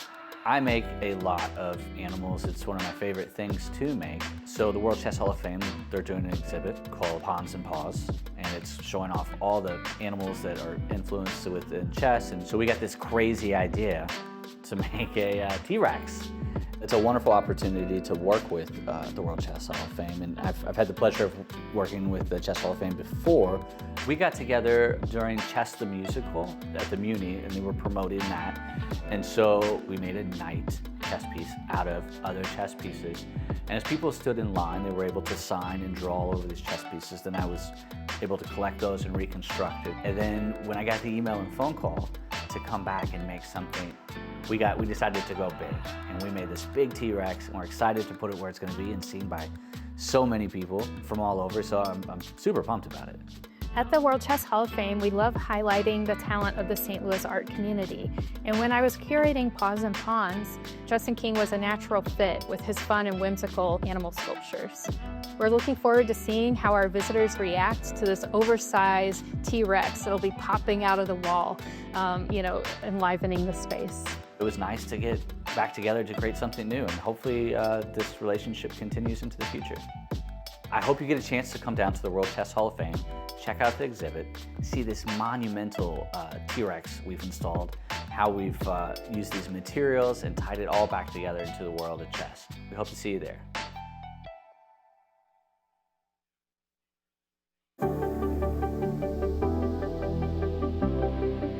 Hello, everybody. Thank you so much for coming. This is a wonderful day. Normally you do this at the culmination of an event, but this is midterm, and I hate to, I don't want to interrupt things too much. We are just honored to be part of this expansion project, and just to expand on Rice, what you've already grounded here in St. Louis. Everyone knows now St. Louis as the place for chess. So to see the club expanding, that's so exciting.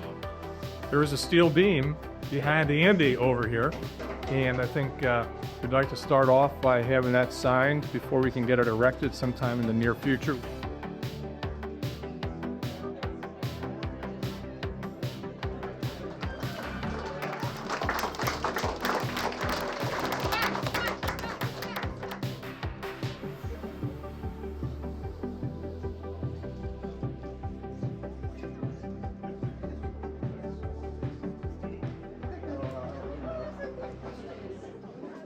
Writing a book?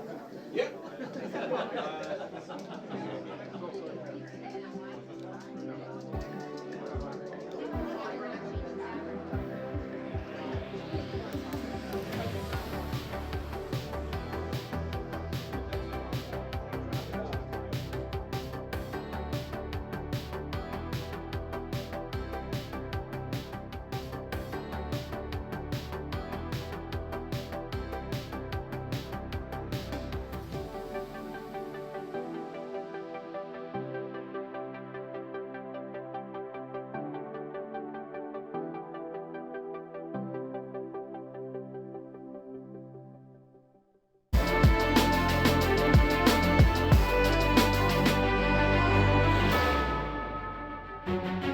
Hello everyone, welcome back to the Champions Showdown the Kings. We have results and we have a change of leaders. Exactly. So let's take a look. With the results. So Wesley saw and Fabiano Caruana, there was a draw in Blitz, and there was a win for Fabiano Caruana in the Rapid, and Fabiano Caruana is actually suddenly the leader. First we'll go to the other results. Let's take a look at the one between. Here, Hikaru Nakamura won the Rapid game, a very smooth game compared to others, up and down. This was, a very clean game against Robson. Incredible accuracy at the end in that Rapids. And finally, in the third match between Levon. All draws here. So far, Leinier Dominguez against Levon Aronian, all draws. They are off and running. Oh, pardon me, the leaderboard. Yes, let's take a look. So it was Wesley So before, but right now it's Fabiano Caruana who is leading with $26,250. Wesley So is second with $24,000, and Ray Robson on the third place with $20,625. Big prize money up for grabs in this, the third format, the semi-classical. As the play is underway, we're going to jump to the game between Fabi and Wesley. I saw from the opening it was an invitation to go into the Berlin. Wesley played knight f6, and no Berlin endings, just simply d2, d3, bishop c5, and it takes a shape of, I want to say, the Joko piano, but because the bishop isn't on c4, it does make this move d7, d5, a pawn sacrifice, which the top players have analyzed to incredible depth. Nobody's winning the pawn. They're actually playing against the pawn on e5, and it always struck me as really strange that you would play bishop to b5, and then put the bishop back on c4, and I always thought that this trade of the d5 pawn for the e4 pawn was favorable for the black side. Not so. We are witnessing b4, bishop g5. Cristian, jump in. Is this the latest and greatest in this theory I want to of say this it's line? one of those testing ideas that you use in semi-classical or rapid. If black has enough time to figure things out, I think black should be more or less okay. But the best move in this position after bishop to g5, which by the way is not the main move. Right now, knight bd2 has been played quite a few times. I would expect Wesley to be very well prepared against knight to d2. Bishop g5, I believe only 4 times has been played. Wow. Now, yes, and the best move in the position is in fact somewhat of a pawn sacrifice with e4. e4, take, and this is a bit counterintuitive. And now h6. h6, and if you take on f6, you have the 2 bishops. You also have this beautiful idea of knight takes b4, to begin. taking advantage of the pin pawn on c3 with the queen on f6. So now the best path forward is to go queen to c2, very nice move, crafty idea, because if you take, guess what? Your queen gets trapped with my queen on c2. So these are the type of ideas that Wesley will be needing to make a decision on. Knight to e5 seems to be giving him enough compensation for equality. Not easy. And I would say right now the most natural move in the position is to just simply go h6. Absolutely. Right, just attack that bishop. And now after bishop takes f6, queen takes f6, another somewhat counterintuitive move, because generally you want to go back on h4, invite g5, and then we get a mess. But queen takes f6, knight to d2. We do have a move, by the way. e4, wow, Wesley knows. Wesley knows. He's up to date. There we have it. e4, d takes e4, and h6. This is a move that you only make if you know it. Right. To be honest. It's a pawn sacrifice. You don't generally do it if you haven't analyzed it at home. So take h6. Bishop h4 is also an idea. And then we get all sorts of discussions. Maybe you can even take on g5. No. Taking on g5 is a bit too much. Take on g5, take. And it seems like a5. The best move in the position. Wow. Okay, this is some crazy engine stuff. Okay. A lot of interesting ideas. Let's see what Fabi chooses. What if we just retreat? So bishop h4, g5, bishop g3. Isn't it too weak on the king side? Yes, but you're lacking in development on this side. And it's, in fact, not that easy to get out. I was going to say, Kate, I hear you loud and clear. If you put the pawn back on b2, I would say, oh, I've got some advantage because of your king side weakness. Yeah. Because the pawn imagine an invitation for that queen on g6. So let's go g6, queen c2. Right? Now you're inviting me to capture knight takes g3. Thank you very much, Very nice. Yes. Great idea, knight takes g5. Maybe you can even take on g5, f takes g3, it's winning. Yeah, of course.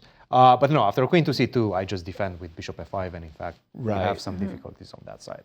Yeah, and again, if the pawn were on b2 and you went knight to d2. With the pawn on b2 is a completely different story. Exactly. Right? c3 is too weak. That is the problem. That is the problem. Okay, once again, the pawn sacrifice after bishop takes f6, queen takes f6. Could you just show us that? Because again, I'm a pawn grubber. It's just kind of strange to me that after queen c2, knight e5, it's just such an easy equality. It is. If you take on e5, in fact, you're even worse, because now you cannot get your knight out. Right. You have to weaken with g3. If you weaken with g3, then bishop h3 comes, you're in trouble, right? So you don't want any of that. Bishop takes f6, queen to c2, knight to e5, knight to d2 seems to be the best move. Okay. And now once again, a5. It somehow reminds me of somewhat of a Marshall situation. Right. You give up a pawn for long-term compensation. You have the two bishops, dynamic compensation. Yep. Yes. And Cristian, a very natural move instead of knight bd2 looks bishop e2. But that's a mistake immediately, right? Because bishop e2 we capture on f3, bishop captures queen f4. That's right. Puzzle rush. Yep. Yep. You can only defend with g3, and guess what? You lose a piece on f3. Nice. A lot. Look, it really is somewhat surprising that Wesley knew even this very obscure bishop to g5. Right. It's an obscure line. Only played four times. Exactly. So very impressed with Wesley's memory. Yeah. These guys work hard. Let's just take a quick walk around the stage, and I'm going to jump into the game of Hikaru and Nakamura and Ray Robson. Hikaru has taken the lead in the match by winning game 2 of the Rapids. Now they're in their classic. Hikaru now with the black pieces. Ray getting white for the first time. Bishop c4. I mean, I think every Scholastic player, has started with the joke of piano. And I must admit that if my opponents played h7, h6 against me, I felt you feel confident. like, what are you doing? I mean, I wasn't playing knight g5, and you're wasting an entire tempo. However, this has become topical.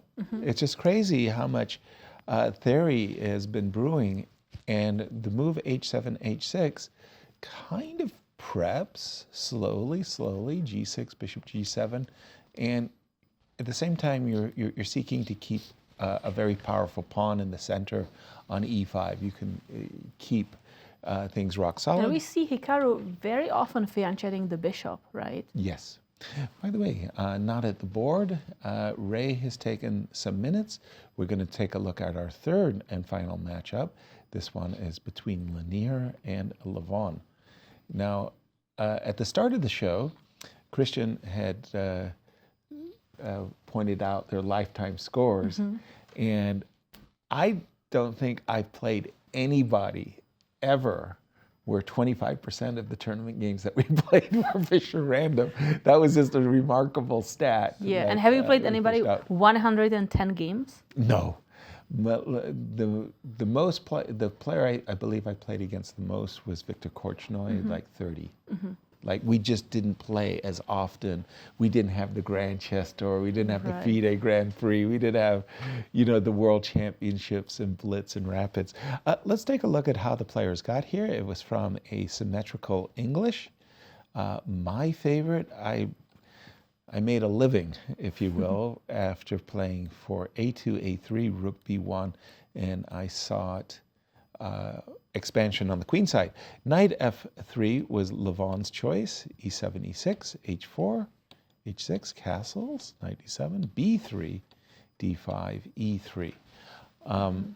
It feels like black is just fine here. I mean, with the bishop not on b2, I'm thinking, just castle for black. Castles is fine, but I would find myself drawn to this idea. You're going to take on d4, I imagine, yes? Yes. Okay. Knight takes d4. And again, if your bishop was on b2 already, if you take on d4? I'm thinking bishop a3. Bishop a3. Just trying to target that pawn on c5 and inviting you to play b6. No, I'm not touching the b6 pawn. Queen a5, I'm assuming knight a4 is your follow-up, yes? Let's just have a quick look, because I'm a little bit, it looks a little strange that you would play bishop a3 and knight a4. You might find yourself...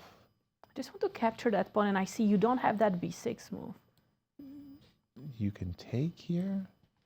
Well, no. Oh, here sorry. I want to capture on d4. Knight takes, bishop takes. And I want to capture on b7. No, you're a pawn grabber. Because I don't mind you capturing the rook on a1. I think that dark bishop, my bishop is going to be on that diagonal very, very happy. Right. I feel that, in fact, it would be a strategic error to capture this one. He, by the way, Leinier did go for d4. So, I mean, it's a very ambitious,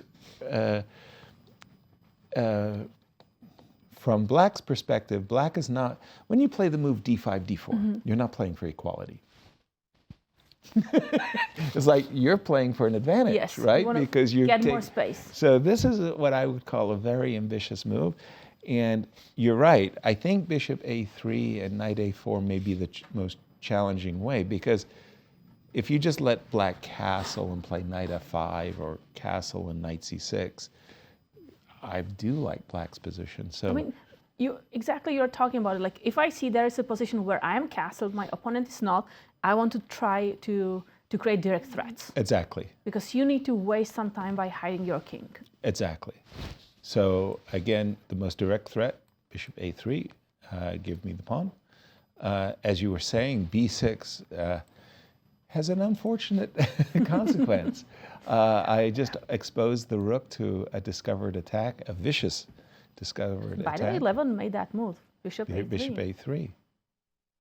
Well, we only get a chance to say it once every broadcast, but these guys are good. Yeah. What a brilliant move. What a brilliant move that they've come up with. Bishop a3, but again, Kate, you know, after you've played bishop a3, you've kind of got to go knight a4 as well, right? Yes. I mean, you've got to keep following it up. We never completed our analysis. You were going for the pawn on b7. Capturing. But at the end of the day, I had a question that I wanted to ask you. Are you putting your bishop on g2? G2, yeah. Yeah. Let's see. The question I wanted to ask you is, how do you feel about the bishop on a3? Your pawn up. I feel very happy about that. You're happy about that, but maybe not so happy. The bishop on a3 looks... But why not? But queen c2. Yeah. Queen c2, knight I'm f5. still gonna like pretend I don't care about the rook because Okay. my dark square bishop is gonna be better. We're both going to pretend that we don't Rook care. b1. Careful, knight You're takes taking g3. on g3. Okay. Okay, You I've have got some sneaky ideas. alert, yes. I forgot you're a sneaky guy. I am not. I'm a pawn grabber. I'm not You know sneaky. what? Let's go back for a second. Can I go h5? Can I start with h5? Yes, h5. Sorry. Okay. Now I have to. I like that move. Immediately attacking on the king side. Okay. Wow. You're brave, Yasser. Well, I wanted I to really keep don't it like going closed. rook to b1, right? That drops the pawn on a4, and perhaps that's not something that I want. But you know what? Maybe I have to do it. Let's go rook b1. Rook to b1. Yes. Okay. I threatening. You don't take my pawn on a4. I want to take on g3 first. You really want that? Yes. Okay, so what if I take on b8? Take on b8. Take on b8. Yes. What we said in Seattle, munch, munch. And now I will get out of that with But what if king h2. What if we play just rook b3? Can we do that, Cristian? I don't want to give up that file. That's just a nice rook move. b3. Yeah, I like that. That's Rook a nice to move. b3. I'm inviting you to capture on a4 if you want. But maybe he wants. No, actually, he doesn't want that. Rook takes That's not b3. something Knight that he wants. You're going to take with the pawn? No. With a queen. With With the a queen. But then queen takes d2. I'm a pawn grabber. Yeah, You no. guys. Doesn't work. You guys suckered me in. Unfortunately, it doesn't work. Okay, and if we take with the pawn, let's take with the pawn. Ooh. But guys, we're a bit far. Of course. Yeah. Of course. Aren't we a little bit far? Well, Like, we're but having a no, lot of bishop fun, but a3. It's on the board. Yes, it's consequent that we go queen a5. Yes. Then you have to go knight a4. You do, yeah. Then I go bishop d7. And so it was sort of like the flow was forcing. very forcing. But I feel we might be missing some key ideas, right? Perhaps. How dare you? I feel we might be missing some key our ideas. accuracy has been, like off the chart. Right. So bishop d7, what did we say? Knight takes d4. That's not the best move in the position. And by the way, after queen takes a5, Queen to A5, a5, excuse me, the best move is by far knight takes d4. And I think it's somewhat of an easier one to see. Bishop takes d4. Bishop d4, knight b5. Because we like to jump on d6. That's right. I'm also attacking this one. I'm inviting you, hey, take my rook if you really want. Which is what you really wanted me to do. Take my rook. Kate. I would love to see this control on the dark squares on Good this point. diagonal. This is game over. Okay. Basically, right. So knight d4. yes, is- knight takes d4 and and knight knight b5. b5. And in fact, it's Levon who has a pretty significant edge in this position. I would say big moment right now, and this was an opportunity for Leinier to take on c4. Not an easy decision, but if you start looking at this endgame, take. The Now we go bishop on b6. c1 is not. Exactly. The You most have the two beauty- bishops, but they're not doing much, right? And I have the perfect setup to target the pawn on c4. Bishop I go bishop a6, I go knight to a5. That stops any sort of attack and expansion on that side for I white. like this. It's good. this would have been good for black. I like this as a better choice. The way we have it right now, Queen A5, first of all, is the only move to stay in the game. Okay. Like you have to play Queen A5. But after knight takes D4, looking pretty, not desperate. I wouldn't call it yet desperate, but it's not easy. No. And Queen A5 just happened. On the board. And we think knight takes D4. I'm going to just pause this for a second, if you don't mind, and I'm going to go to the game of Hikaru. Again, Hikaru is leading in this match, but Ray, I don't think he's very pleased about the move G5, a move that we didn't discuss, H7, H6. We were saying defensive, stopping knight to G5. Well, we forgot. Maybe you can push the pawn. All the way, G5. I remember in a candidates tournament, I believe it was in Berlin, it was a game that Levon Aronian was playing against Vladimir Kramnik, and it was one of the finest games, and I'm not using hyperbole, that I've ever witnessed in a candidate tournament. Vladimir Kramnik won with the black pieces and started the candidates storming out of the gates. And we were saying, you know, Vladimir, you know, revived. And he did it with this H6, G5 flank attack. Is this, if you don't mind, Cristian, this game of Ray, because Ray is in the tank, is this standard? Ray? It has been played quite a few times. That was my question. Yes, quite a few times. In fact, 445 That's games a lot. So Ray should not be surprised. He should not be surprised. No. But there's so many ways to play the Italian with both white and black. This is one of those ways. With D6, keeping the bishop on F8 and trying to storm immediately on the king side. Okay, if I'm white, I want to be the most aggressive I can. Okay. How do I punish my opponent for transgressing the rules? But I'm pretty sure you don't want necessarily to be aggressive right now. No right? aggression? What you want to do, look, black already weakened his position. True. What you want to do is temper it down and make sure you're not getting checkmated. No, and after that, just take advantage. I want to punish him. How dare he play G5? You punish black in a quiet manner. You don't want to go D4. You're not interested in that. Okay. Don't go D4. I mean, you can play D4, but it's not one of the better moves. Okay. Rook to E1 being one of them. Knight to D2 being another one of them. I mean, so you're saying slow play it for... Exactly. You weaken yourself. Structurally, with this G5, we know from when we are kids that you're not supposed to play like this, right? Right. It's weakening your position. But you're banking everything on a successful attack on this side. Right. If it doesn't happen, and you will have to go G4, H5, and try to do something. But if it doesn't succeed, then strategically, I will have the better chances as well. Okay. So all I have to focus on is defend my position, my king's position. If you don't mind, what's the most popular move then? Rook to E1. Rook E1. Yes, so Rook to E1 is the first one, Knight to D2, just simple moves. Cristian, I have a question. So after H6, is castle the best move? Because I was thinking that maybe we want to play something like Knight. Yeah. Let's say C3 is fine. C3 is a move as well. D6, and then like Knight BD2, because I want to wait for black kind of to commit to G5 I can still go castle. G5. I can still go G5. And in fact, probably H3 at this point. Castle transposes into what we've already seen more or less. Right. And you can go also H3 and play it like this. Bishop to G7, and now Knight to F1, delay the castle like that. But we've seen what happened to Levon yesterday when he delayed castle and went on the other side. Yeah, well, his king wasn't safe. He got smashed over there. Right? Yeah, so the B file opened. It's Wesley. not a given, no matter what you do. Right. But again, I'm sure these players, they're sort of aware of what they're doing in terms of opening and in the opening phase. So that's what I'm banking my analysis on. Thank you, Cristian. Just to remind everybody, they are playing a semi-classical game where the players are starting with 60 minutes. I'm looking at the clock. I'm seeing 42 for Ray. Ray has basically burned a third of his time in the first half dozen moves. But that's moves. Ray. But that's Ray. I mean, yeah, I can say that about Leinier too. Leinier and Ray are two customers of that type of behavior. Yes, of burning their clock. G7, G5.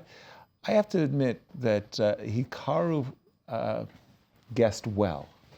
That he's timed this counterattack, if you will, or attack against Ray, and he's just coming again. Hikaru's coming off a victory, so. And it's clear this was his preparation, right? Yep. He's just blitzing his moves. He has 59 minutes.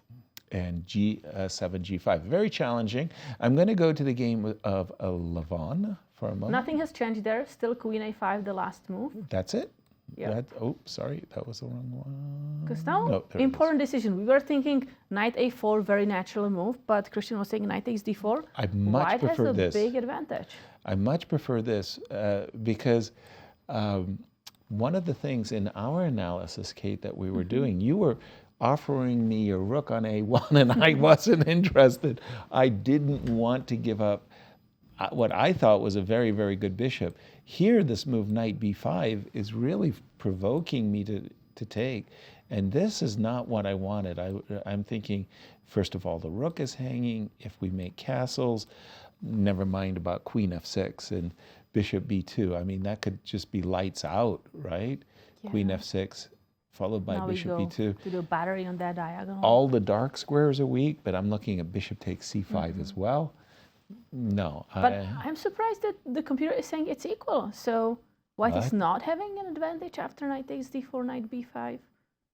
Is that so? Well, no, that's the analysis board. Wait a minute. That's the live board. Analysis board is on the right. Right, but this is kind of a forced thing, right? After Knight takes D4. We're looking at this exchange sacrifice, Cristian, and we're disbelieving. Were you lying to us? We thought that this was a great position for White, but the compute engine is not agreeing with us. What are you guys talking about? So the bar is not moving. After not Bishop moving takes that much.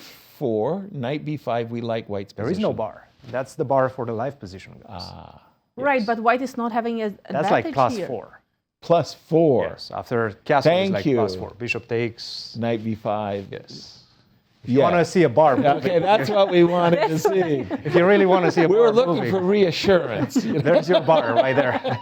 there you have it, plus 4. Queen to F6. Trust me, this is a really good position. It's a good position. Yes. You barely survive. Actually. Not for long. Anyway. Not for long. Gotcha. Okay, good. You guys doubted me. I mean, you didn't believe me. No, we believed in ourselves. We just couldn't understand why the bar wasn't moving. It was a fixture on the live game. Yes. Anything else you'd like to I'd be happy to answer all your questions. I'm going to go back to the game of Wesley So. And he has played, both players have followed your analysis, Queen C2, defending the pawn on C3, trying to trick Black into capturing and getting his queen trapped. Knight takes B4, takes queen, oops, no way out, and the queen gets trapped. So no knight takes B4, but you had mentioned knight to E5, which was displayed, and knight to D2 is on the board. Okay, do we like the two bishops? Knight takes C4? This is where that A5 suspicious move or mysterious move was coming along. Yeah, actually, I really did like the move A5, especially because it helps my development, if you will. The idea is that, first of all, after A3, in a sense, why do we need to move the bishop on C8? We need to move the bishop on C8 to connect the rooks and bring the rook into the game. But if the rook is already traded, number one, the bishop can stay on C8. There's no... Number 2, I can take on B4. Precisely. And number 2, I've lured the rook to A1 where it's a tactical target, and I can recapture my pawn So because my tactically queen it doesn't work either. Yeah. Yes. But and just to what's build going up on that and the idea that you were just mentioning, after A5, you're more or less forced, not forced, but you really don't want to take on A5. That gives a job to the rook on A8. And also, additionally, after B5 or taking on A5, you're giving me the C5 square. And I think this is quite important because this bishop was really a little bit limited by the pawn structure, especially if you manage to get that A3, B4 pawn structure. You're not going to get that, right? So after B5, at least I have this idea of bishop to C5 in the future. I can start starting to take bishop to C5. I have the two bishops. This bishop lands on E6 or on G4. It seems like black will be able to connect a few threats and get that dynamic equality in the position. Yeah, I feel it too. I mean, the two bishops look really, bishop e6 and bishop g4. Ben Underwood, our statistician, has been predicting the winners of the tournament, and he does it before the round, but he's going to be updating the same pie chart for after the rapid games. Yes. First of all, before play Let's take started. a look. So the predictions, who is going to win the tournament before start of the tournament? It was Hikaru Nakamura with 29.3% chance of winning, while Ray Robson being completely on the bottom with 3.3%. However, since Bobby won their matchup yesterday, as we get ready for day 2, how did the percentage chance? Oh, this includes, by the way, the Rapids today. Okay, So- No pardon way. me. No way. Blitz and because Rapids Caruana today. just won against Wesley, so So this is the start this must be the of start the day. Yes. Before, okay, there you Because go. Wesley Fab- was the leader after Right. day 1, and right now we see that he had 51.3% chances to win the tournament. But now that Fabi has won the Rapid, I bet you that percentage just changed a And whole we can see lot. Fabiano around 60%. Yes. 60.3%. Wesley saw 30%. Okay. Wow. Thank you to Ben for bringing that to our attention. By the way, I kind of would have guessed 60%. That's still a lot. That's- We've got a lot of yeah. games. And of course, they're still in the Classical as well. By the way, did we see A5? Not yet. After knight D2, We have not. No. Knight D2 Wesley is the last move. is thinking. But we have update in the game between Levon Aronian and Leinier Dominguez because there. Levon did capture the knight on D4. Let's take a look. That was the move I feared for Leinier. I thought that was a very good move. And again, bishop takes d4, which was the whole point of d4, of course. It was to maintain this open diagonal. It's this move knight b5 that's turning the tables. I just don't have a good reaction to this move. Do I have to play knight f5? I I mean, hardly can you believe it. castle as black? No, oh, you're right. Because if you capture the bishop, Yes, I yes, yes. capture your bishop. I Okay. did not capture the knight because my knight on e7 would be hanging. Exactly. So knight takes, you're right. I do have to capture the bishop. Right. No, just a So second. maybe you can wait with Castles. castles. Let's pause. Let's take a here. look. What do we have? Yeah, it's just tough. It's a tough position. Even the simple knight takes d4. I have better moves, maybe queen to c1, but that's too fancy. Let's just take on d4. Rook b1, b4? Rook b1 is also an option as well. Even though maybe rook, is that a big threat, your b4? Maybe yes. Let's see. Let's see. So I go knight f5. Knight f5. Well, I mean, I've telegraphed my move. I hate it. You've Having threatened said- me enough. Yeah, having said with A, that I have move. to follow up with B, huh? Queen b6? Yeah, it doesn't seem like I want to take. So let's go queen b6. But on the other hand, it's not a threat that you see very often. You've played g6, h6, put your bishop on g7. It's one of those very funny things, like, you know, who has won the diagonal? But do you think you have enough? Let's I say don't go know. knight takes g3. Right. Queen f3? No? Ooh, queen. I didn't see queen f3. No, but I don't think it's working. Queen f3 is an option, yes. It is an option. Queen f3 is f6. definitely an option. Knight f5. No, but there's e5, right? So you can capture the rook first. Or knight f5. Ah, because your queen on b6 is attacking my queen. Let's just show that to the audience, because that's a hidden defensive resource right there. e5 closes the diagonal for that moment, and we do threaten a queen trade. So, all right, but I had something else in mind. I was going to go d4, and I was going to take the bishop. I mean, I was expecting you to take my rook, actually, because Okay, I take the rook. and then I would take your bishop. And your dark square bishop is going to be just incredible. Exactly. And I just felt that this was good for white. I'm assuming you would take. And, There's also some bishop a3. oh yes, no. So this is actually just good for white. By the way, we do have a completely different animal on the board. We have, after knight takes d4, queen takes a3 at once is on the board. And in fact, that's probably the best move.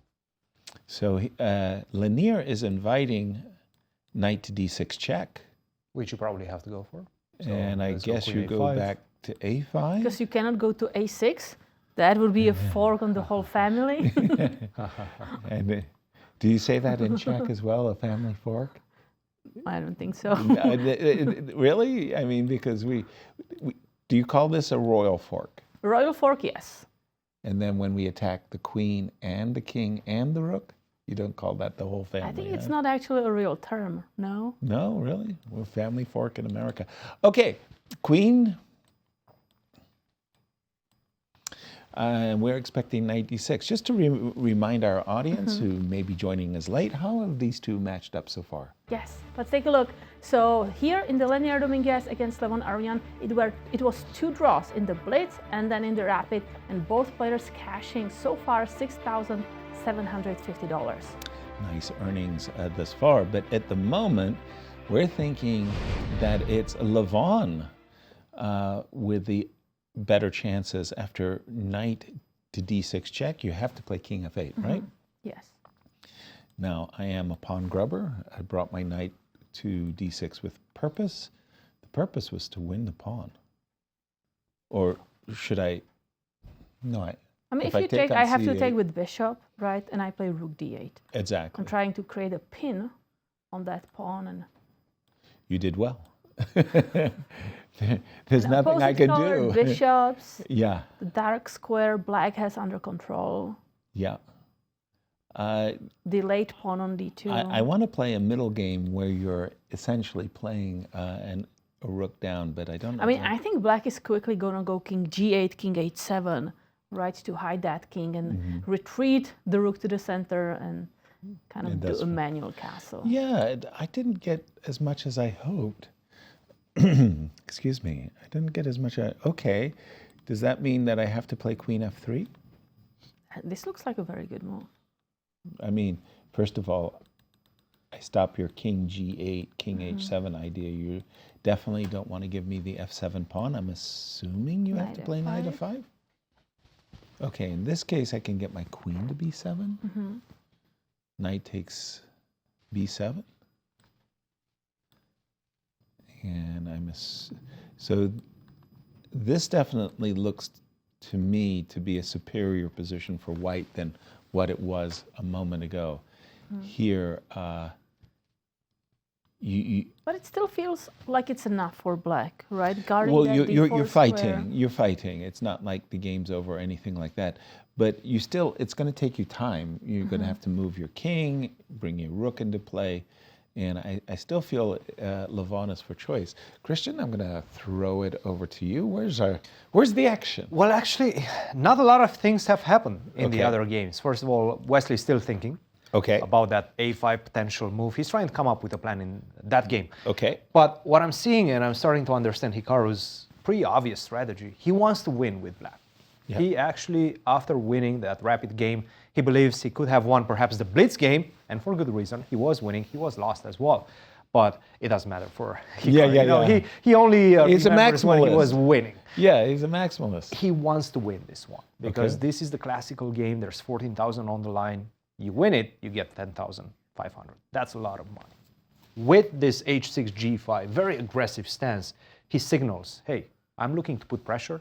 I'm looking for you to spend your time, and that's exactly what Ray is doing. 33 minutes for Ray right now, 53 for Hikaru. So definitely Hikaru much more comfortable in this position. And he just castled, which is a bit surprising because you've been trying to, kill me on this side, on the king side, right? Why would you castle? Keep the king in the center, maybe even hint at potentially getting it on the other side. Right. At the same time, a4, b4. I'm waiting for you. Walk into the attack. Castle long, so that my pawns can have something to do on that side. Right. Short castle, we're expecting something along the lines of king to h8, get the knight out probably to h5 or g8, and then f5. This is the idea in this position. I don't think black is going to go g4 anytime soon. I don't think you're going to try to expand even more than you already have, because whenever you play g4, you're giving me a target, first of all. I will be able to just simply, let's say I make a knight e2, you go g4, knight to e1. I will be able to go f3 at the right moment, maybe even f4.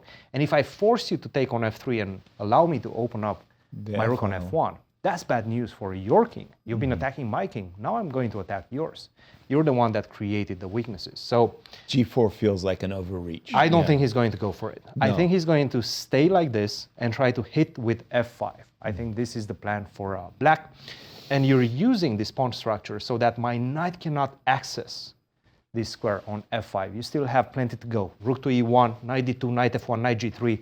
Before you do that, hopefully I can get my own f5 in. That's the plan for black right now. Yeah, those ideas of king h8, knight g8, you're certainly borrowing a page of Levon Aronian's playbook. He's done that numerous times. And also, generally, with the bishop not on c5, where we usually have it, this a4, b4, you're not really attacking that bishop, and it's not with tempo either. There's no tempos. Yeah. Right. Also, Ray is burning a lot of time. Exactly. So Hikaru already has 30 minutes, or actually 20 minutes advantage now. Yeah.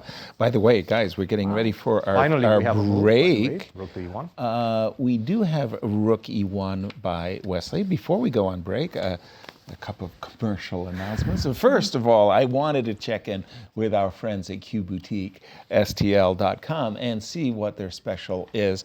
And I've got to, well, check this out. It's a hip bag. Gear up in the newest apparel from the St. Louis Chess Club with this official branded hip bag. It features a fully adjustable belt and Chess Club's signature logo. Cross the center of the bag and grab it. It's 100% polyester, one of the greatest selling points I've ever seen in my life. For those of you in the Central West End, do make an effort. Visit the Chess Club here at the St. Louis Chess Club, as Eric Rosen is in town, and he is giving a live lecture with Talia. Oh, yes, Cervantes. I'm going to get myself So one of those if you fanny are packs. at the Central West End, stop by the club and see how they analyze there. Before we go on break, just tell us about the leaderboard. Yes, take a look, because there was a change. It was Wesley who was leading, but not now. It is Fabiano Caruana who is the leader, cashing $26,000, 250. And as we go on break, Wesley So was nicely interviewed. Check it out.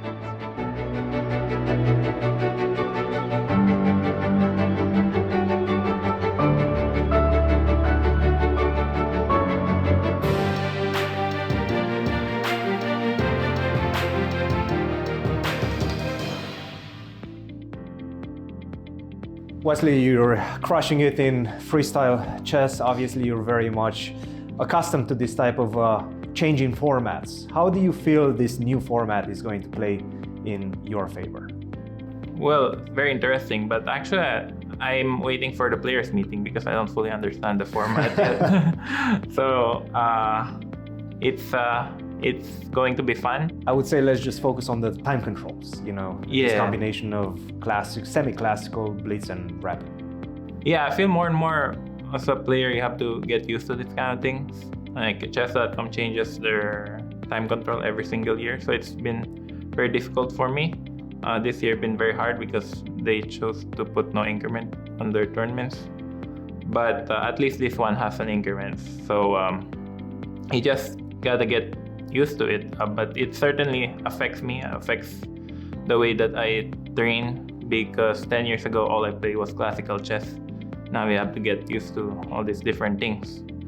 And as you mentioned freestyle, maybe chess won't even be a thing anymore 10 years from now. Actually, like you have to focus on all these different kinds of 960 positions, maybe. I mean, I played clutch chess before in 2020, and I did very well. Also, I played in various time controls, but I have to see it first. I have to experience it first before. Absolutely, and this is somewhat of a combination between having a match format, playing the same opponent, but also playing the same opponent in different time controls. You've mentioned your training as well. How do you adjust your strategy and your training during the match, actually, after each and every game? Yeah, I'm talking about in general because the way that you train for classical is a bit different from the way you train for blitz or rapid. For example, like blitz is a lot more practical. So I'm talking about in that regard. I know the players very well here. I've played them many times. So compared to the other players from the younger generation, at least I have a lot of experience with, for example, Fabi or Hikaru or even Leinier. So I studied their games for the recent months, and hopefully I've come well prepared. Remains to be seen because players generally have a different way of playing blitz from classical. Like they have different opening repertoire, and also it's been a bit interesting that they choose not to make this tournament rated. So maybe we'll see more varieties of different openings. Not having it count for rating, do you feel that puts more or less pressure? How do you experience these exhibition matches? Yeah, it's hard to say. It could go either way because BC players are a bit more serious when it's rated. At the same time, for me, I don't get to play a lot of classical rated games these days, so every game kind of matters. I think maybe there's a bit less pressure. You know these players so well. Some of them have been your peers. Some of them have been your roommates in previous years. Yeah. Who do you prefer, and who is, in your opinion, the most exciting matchup for you? I'm in very good terms with everyone. So we had a pretty successful Olympiad last year, and I think the players were very close with each other and everyone was very friendly with each other. I think we had a good rapport. Fabi's a very good player, but he's also a very nice guy. And also, Levon was kind of the spiritual leader of the team in the Olympiad. I don't think we would have won without him. I think my results haven't been that particularly impressive in the last 18 months, so hopefully this tournament I could play better. There's going to be money on the line in each and every game, but are you considering maybe making some side bets with your opponents before the matches? Side bet? Is that legal? Yeah, I mean, I'm very grateful, of course, to the St. Louis Chess Club for having this tournament, also having me. I mean, as a professional, obviously, money is kind of important, but at the same time, I try to focus on the games and I try to play well. So I actually haven't read how the money system works. Well, thank you very much for taking the time, Wesley, and good luck in the event. Thank you.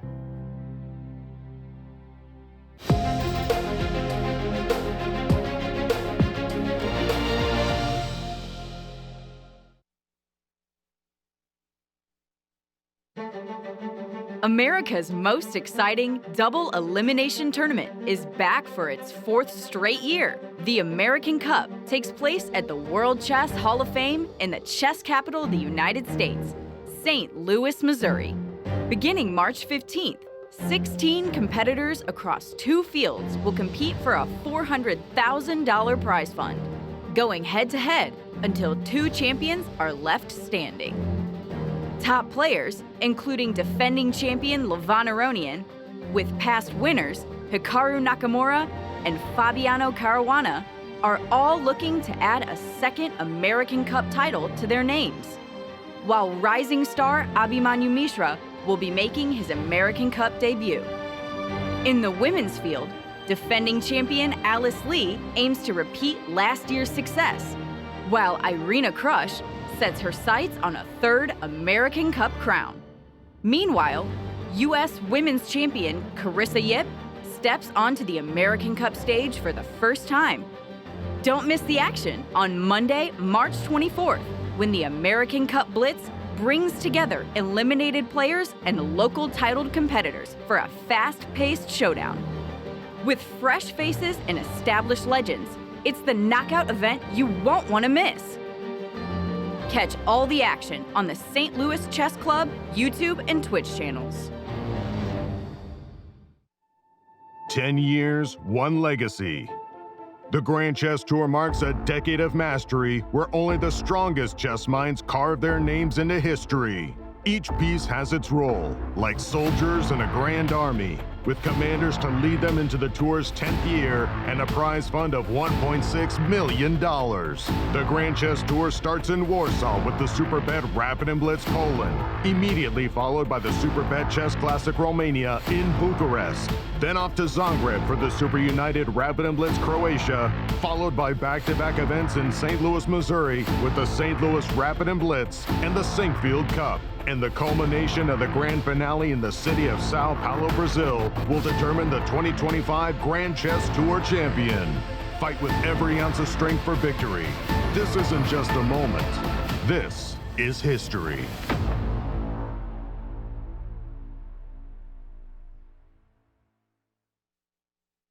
I'm Justin King. I'm a sculptor here in St. Louis, and I tend to make a lot of work with recycled materials, and especially cardboard.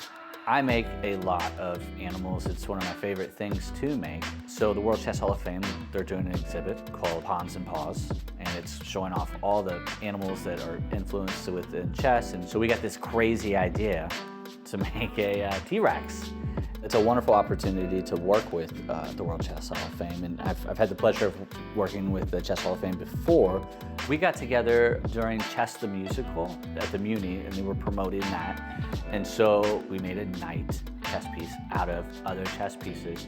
And as people stood in line, they were able to sign and draw all over these chess pieces. Then I was able to collect those and reconstruct it. And then when I got the email and phone call to come back and make something, we decided to go big, and we made this big T-Rex, and we're excited to put it where it's going to be and seen by so many people from all over, so I'm super pumped about it.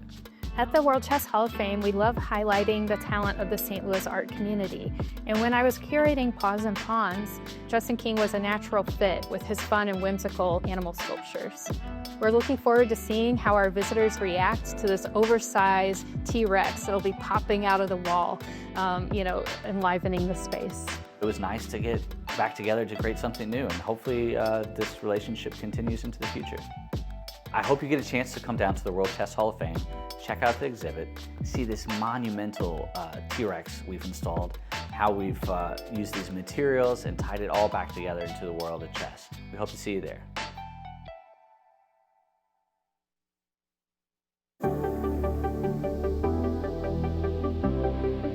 Hello, everybody. Thank you so much for coming. This is a wonderful day. Normally you do this at the culmination of an event, but this is midterm, and I hate to interrupt things too much. We are just honored to be part of this expansion project, and just to expand on what you've already grounded here in St. Louis. Everyone knows now St. Louis as the place for chess. So to see the club expanding, that's so exciting.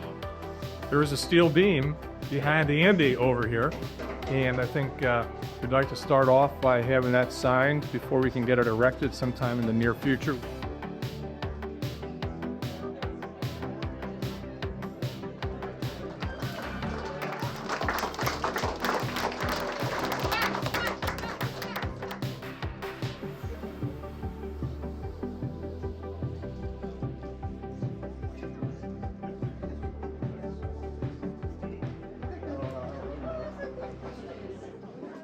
Writing a book? Yep.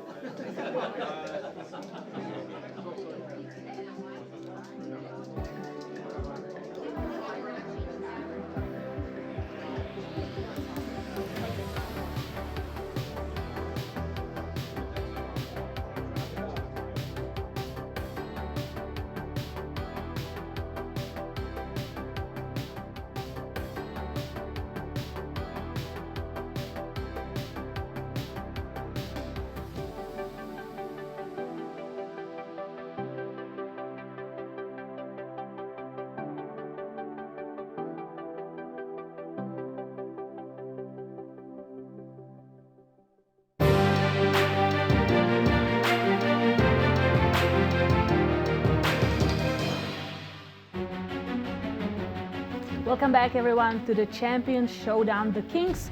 The games are underway for the classical chess, but we will take a look at the results right now. I can't believe half the broadcast is over. I mean, this has gone so fast. So the match between Wesley and Fabiano Caruana. Fabiano Caruana managed to win that important rapid game. Yes, he did. And he's ahead here, cashing $9,000. Wesley had a chance, but he let it slip. The next match, Hikaru Nakamura and Robson. Hikaru Nakamura had a very smooth game in the rapid where he outplayed Robson, and he's also leading the match, cashing $9,000. And finally, here we have all draws. Leinier, Dominguez, and Levon, Aronian. A peaceful match so far. not so peaceful in the classical, but let's take a look at the leaderboard. Yes, there it's was an a all change. cash leaderboard. Because Fabiano won that rapid game against Wesley, so he's suddenly the leader with $26,250, and Wesley is second with $24,000, and Ray Robson third with $20,625. But it's the heavily weighted classical prize funds that are going to determine that leaderboard as we get into the classics game. Where's the action? Well, absolutely, and let's remind everybody what happened yesterday in Robson's game against Leinier in the classical. Robson was, on the receiving end of some decisive games, right? But in the classical, turned it around, won what was the most important game of the day, got a lot of money, and he's going to try to do the same in today's game against Hikaru. Hikaru, on the other hand, he's exactly inviting that. He wants that. He wants a fight. He wants the potential to imbalance the position with the black pieces. And he's done that successfully. He's just played the move d5. First of all, it's so funny, and this position I wanted to say after the move rook e1, it's almost like predict the move. Mm-hmm.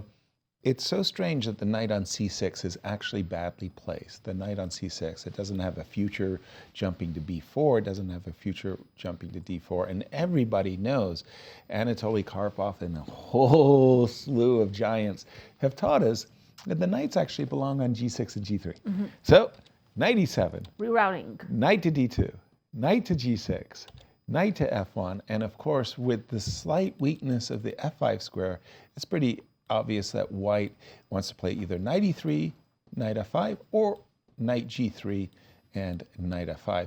And basically, Hikaru says, you're not perfectly set up yet. Mm-hmm.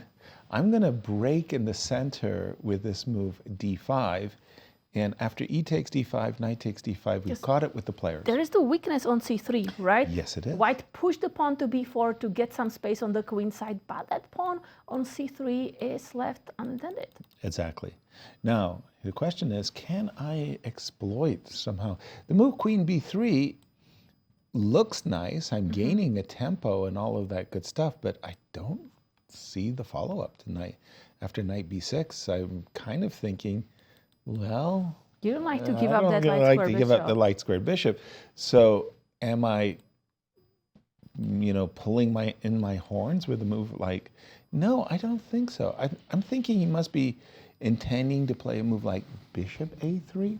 Allowing me to capture on c3? Yes, and I'm not saying I've done well. Mm-hmm. I'm trying to lure you to your doom. It might be my doom, but I'm just thinking you can't go back to d5 for the moment. Can I go some e5, e4? Yep, e4 takes. And now you understand. Now you understand why I put my bishop on a3, because I did want to play b5, and I did want to do my best to pretend. You are not worried about the king side? And I'm worried about everything. I'm worried about everything. But bishop takes a1 is not the biggest worry that I've ever had. Somehow the position could really blow up in this one. Cristian, how does I see that on the bar, the computer's saying 0, 0, 0s. It's very balanced, this one, and there's still some elements that need to be ironed coming into play so that the position explodes. But a position that already did explode is this one between Fabiano and Wesley. And we were discussing this idea of a5, soften up the queen side in terms of the pawn structure, but also get access to this c5 square for the bishop. But Wesley, after thinking for a very long time, he got tempted. He got tempted, especially for direct play, especially after bishop to g4, knight to d4, because where do you want to go? You don't want to go on d2. That would be a bit too passive, right? And then you allow me queen to f4, creating all these weaknesses, not something that you want to see. No. So knight goes to d4. And now, hey, that's a pawn. I can reestablish the material balance. Why not? And I'm also gaining access to the c5 square. The problem is, you're too slow right now. I go h3, which he did. Bishop to h5. And now f4. I'm worried about the bishop getting trapped. Was bishop h5 you the right should move? Be. Well, at this point, it's already bad. If I go back to d7, you can go to d7, but no, now I you can take the bishop. take, and then rook to d1. I get scared. Guess what? Yes. And that's exactly the point of this move, h3. Oh my. You could maybe go to c8, but no, that's not the idea. Really not a move that you want to see.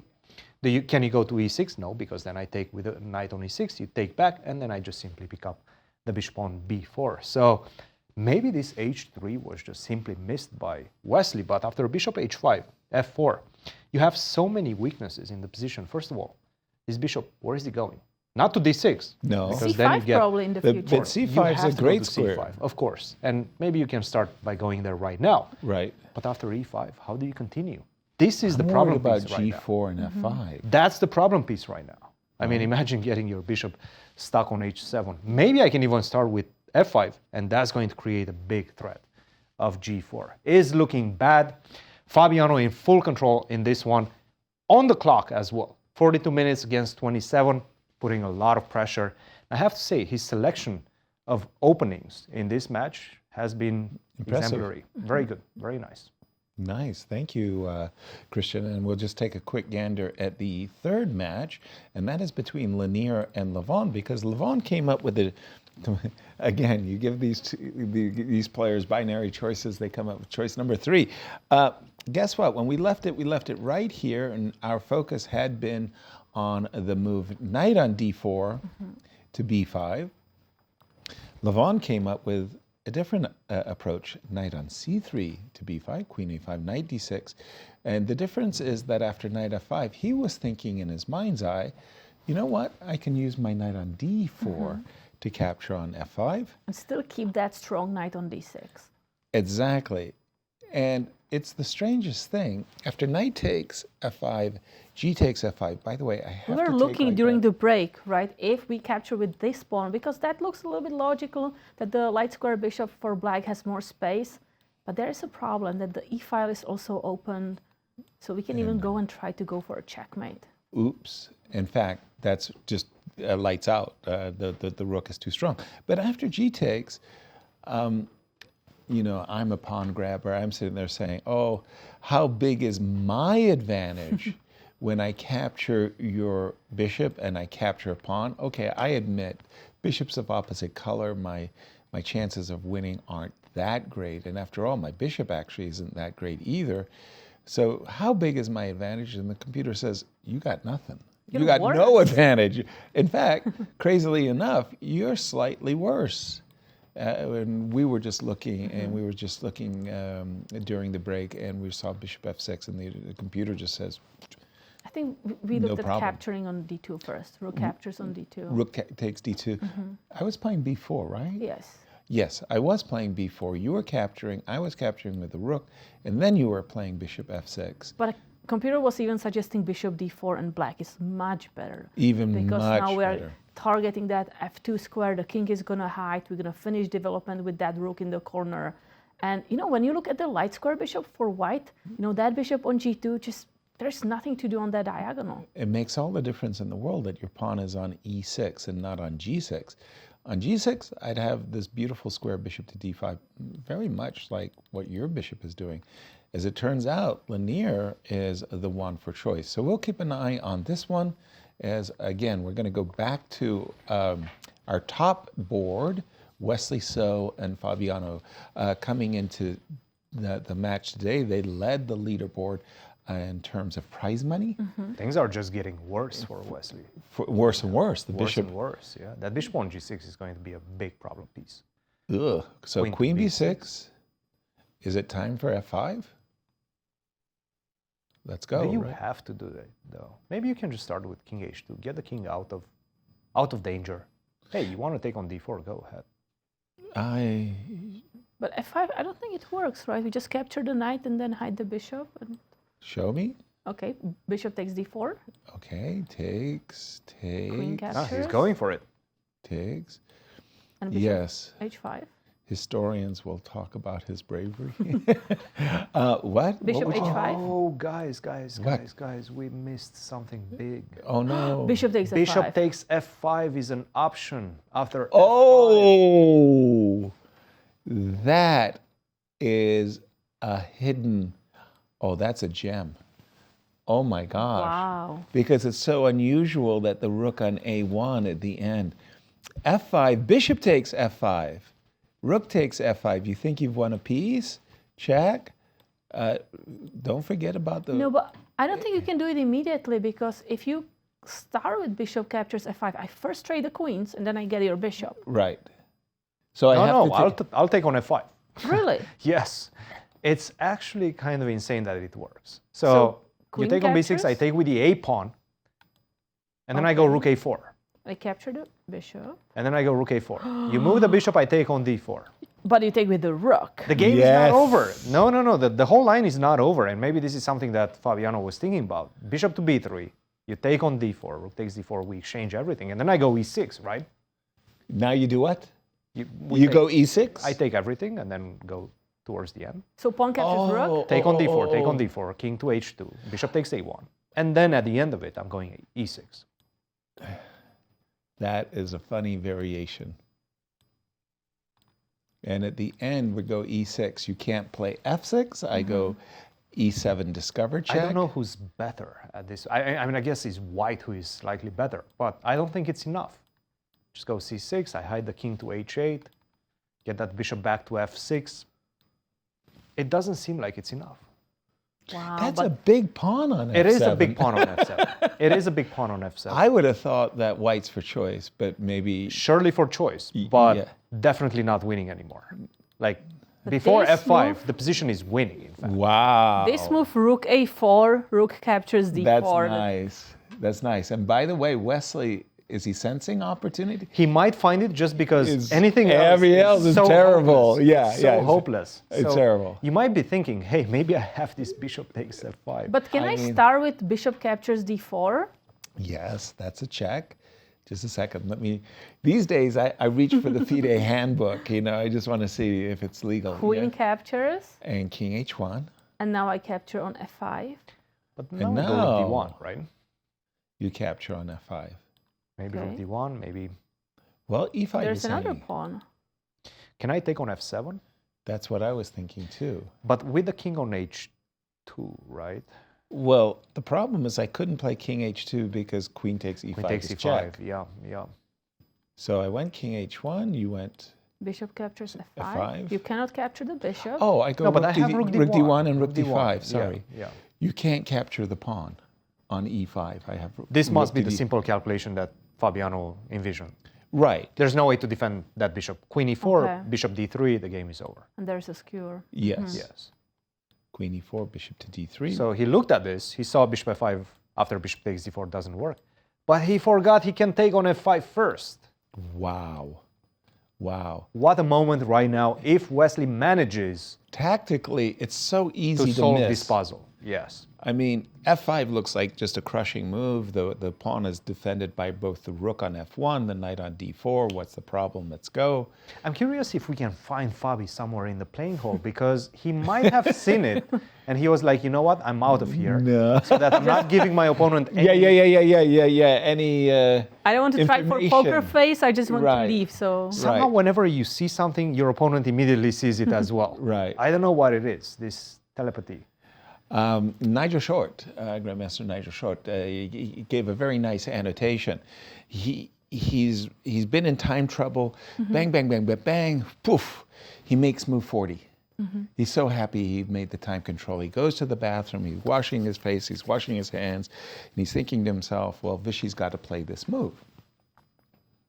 But if Vishy plays that move, I have this move." Something he didn't discover at the board, and then it's sort of like, oh my gosh, if I get to do that, then I get to do it. And he just realizes suddenly he's winning. Oh, wow. I mean, it is suddenly like f5. and you're sitting at the board and you're going, oh, I've got this great position as white. He can't take twice on d4, what we just saw. What if he takes on f5 first? Oh my gosh. But I mean, it's winning. really difficult to find this move rook a4. Right. Like, I mean, you because don't here think you are this... calculating queen capture. Oh, and here is There's Fabiano. Fabi's wandering around.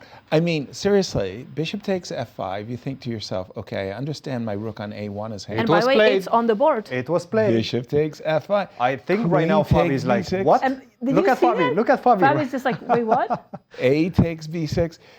And what you were about to say Do we is have that the Fabi rook cam on Fabi? the Can we rook see on his a8 visual? suddenly goes to a4 and it plays a tactic.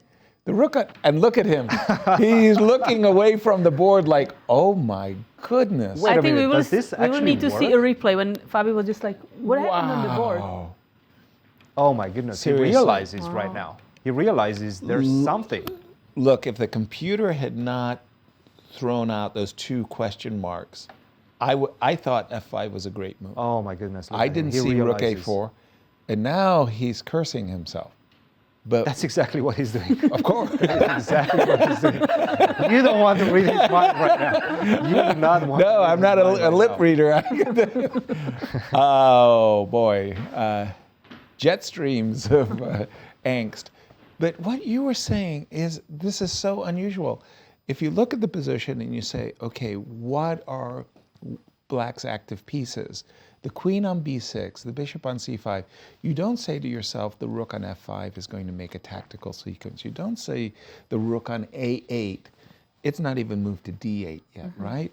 It's so easy to miss this insane move, rook a4, because the rook has not played any role. And If you now don't see this suddenly move, white is fine. White wins. He's just a piece up, Yeah. and it's winning.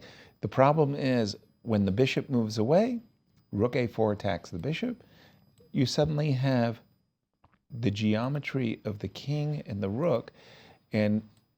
But we were saying after this whole 4 sequence, we do have the move e6. Fabi's not worse, but he took a winning position and he allowed his opponent Wesley to And let's take a look at the moment when he sat down and realized what actually happened. Okay, I mean, this has got to be a highlight right here because he looks at bishop takes f5 and he's just, what's wrong with Look at his posture. How Yeah.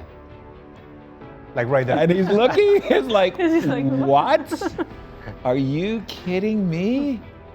Yeah, it's kind of, like the tortoise, kind of like, what? Gonna It look at pokes that his head once out. again? Whoa. For a second, he's like, Whoa. wait a minute, bishop takes f5? That's not something that should work? In my day, the opponents would be sitting at the board waiting for you to move. Now, I would reach out and they'd pick up their pen to write down my move. I'd make the move that they didn't expect, and the pen would just be in there, like they forgot, like they didn't see the move. Rook takes f5. That was a real Well, stunner. the thing is, I mean, the moment is so important to understand psychologically that Fabi had no idea that bishop takes f5 actually was even works. legal, right? I mean, I'm like, 40 come on. minutes on the clock, 20 minutes ahead. The guy is like, Desperate. the guy is done. Yeah, like he's going to resign in a few minutes. You go bishop h7, you know you're not going to survive the attack with that bishop on h7. So he was relaxed. He was walking around, throwing it around. And then you come to the board, bishop takes f5 is on the board. You're like, what? This is not a legal move. Right. Yeah. And then you start realizing, oh my goodness, my I just goodness. missed that. And right now, sure, I might have a slight advantage in that endgame that we've seen with the pawn But on e6. the big advantage Not is enough. gone. Not enough. Yes. And again, this the prize fund for these classic games are so weighted to win that whew. And this is also the quality of strong players, right? You give them opportunity to kind of equalize, and they just take it. The first time you give it to them. The hidden tactical possibility, and Wesley just jumped on it. I mean, he realized it, and Fabi is sitting there going, why did I wake up this morning? All right, we're going to take a quick look at what has happened in the game between Hikaru and Ray, because when we left it, the pawn on c3 was hanging. And how did Ray deal with that issue? Well, it's pretty boring. He defended the ball. Just defended it. In the worst possible way.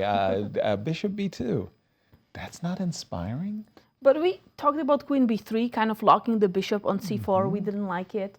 So what else do you want? Exactly. Just put the bishop on that diagonal. But I really like for the black knights the f4 square. Yeah, that is super compelling. I mean, you'd love to be able to play knight to f4, bishop f5, and gang up on this pawn on d3 Or as soon as even maybe possible. bishop g4. Because And the other bishop to knight can go to g4. h4 Yeah. to put even more pressure on that knight on f3. I'm thinking the bishop on c4 is doing too good a job in terms of defending the d3 square. Shouldn't I kick you back for just a moment? In case you're agreeable, if you will. Okay. Oh, e5 is hanging. Ah, okay, apologies. I wanted to play knight takes d3 and knight takes b2 was on my agenda. Can I do this? Do you have to play, if you play bishop c2, I was going to go bishop f5, but... But you don't like bishop g4? I feel like bishop g4 is At what screaming at moment? me at any moment. Including knight to, okay, if you go bishop to g4 at once, okay, pause because I can take on d5 and I can go knight e3. Okay, that's just, that's one pause. I can go knight e3 right away. If you take, I'm kind of intrigued by this, stopping the whole knight f4. Okay, I agree with you. I like just retreating with the knight first, knight b6, right. forcing the bishop to go away. Okay, and I do. And now bishop g4. And now bishop g4. Okay. You know, these guys never follow the script, what you're trying to do. And so I understand you wanted to prevent me from playing knight e3, and But I understand I'll go the for knight e3 move is actually a very good defensive move for white. Exactly. It does cover some important squares. And you don't really want to take on f3, take on d3. I've got rook d1. Suddenly the light square bishop can be strong. Exactly. Okay, Yasser, continue with your better variation with bishop f5. I don't know if it was, I actually was going with the knight f4 business. Now you could probably even, I don't know, can you play a5?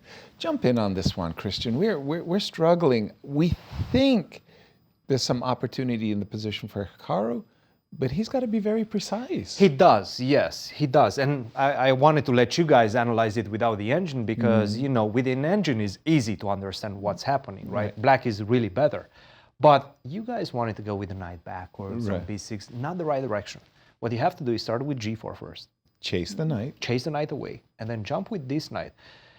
You might be looking at the knight on g6 and saying, okay, these are superfluous knights, right? Stepping on each other's hooves. Not really. I can go knight h4. I mean, g3, I understand it comes with tempo, but I have knight h3 ideas. I'm getting close to your king. You have to be very careful at what you're doing.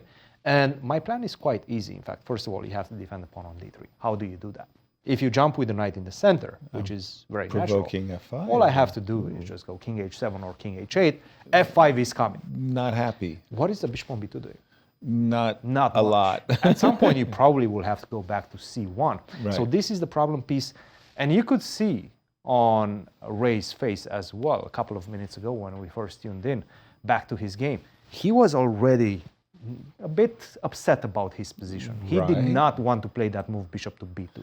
He understands that bishop on b2 is not a good piece. Yeah, it's not a, it's an ugly bishop. So he spent a lot of time dropping below, almost below 20 minutes. And right now he's going to have a hard defensive task. If he goes for g4, and he does. Yeah. Well played by Hikaru. g4. Knight to d2 is the only It's the only legal response.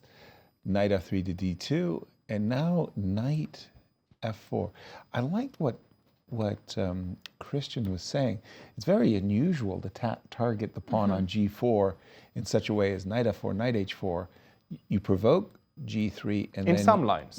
And then you get to play knight to h3 check to do a fork. Yeah, to avoid the fork. Knight f4. And in fact, it's first and foremost, it's very much about canceling any ideas that white has. So for example, if you go d4, right? At what moment? Right. Now. Yes. You have to defend the pawn on d3 somehow. Knight e4 is one of them, but you get hit with f5. Okay. So it's probably even worse. Keep the knight on d2, go d4. Okay. Now I'm not going to take on d4. I'm still playing against your bishop on b2. Exactly. King h7. Just away. I'm leaving that pawn on d4. It's just a position in which you're struggling to find moves. And by the way, do I have to play king h7? Can I go just that knight h4? Yeah, no, you're seizing the initiative. Because again, you cannot go g3, you're going to lose a queen. I'm what? I'm losing a queen? Wait. Yeah. How? Knight h3 check. Wait, how do you lose the queen? There is Oh a my fork. goodness, you do lose the queen. No, you can't. That's illegal. That's illegal. Look at this. That's illegal. Will somebody please tell the computer I'm a chess grandmaster and I want to play king g2? It's illegal. No. Okay. And knight takes f2. That's pretty sad, actually. That's very sad. For your queen. For my queen. A royal fork. So knight h4, I'm going to have to play knight e3. I have no choice. King h7. Hikaru. King h7. Not even including knight f4. He just Perhaps says... a missed opportunity, right? Well, it looks good. It looks good. He's still playing for this kingside initiative. I mean, f5. Yeah, no, it still looks good. From a practical perspective, sure, knight f4 might have been a bit more convincing because of that knight h4 idea. Mm-hmm. Maybe but king because h7 still looks very good. There is knight e3 now, forcing a trade, attacking the pawn on g4. Is that Is it something? forcing a trade?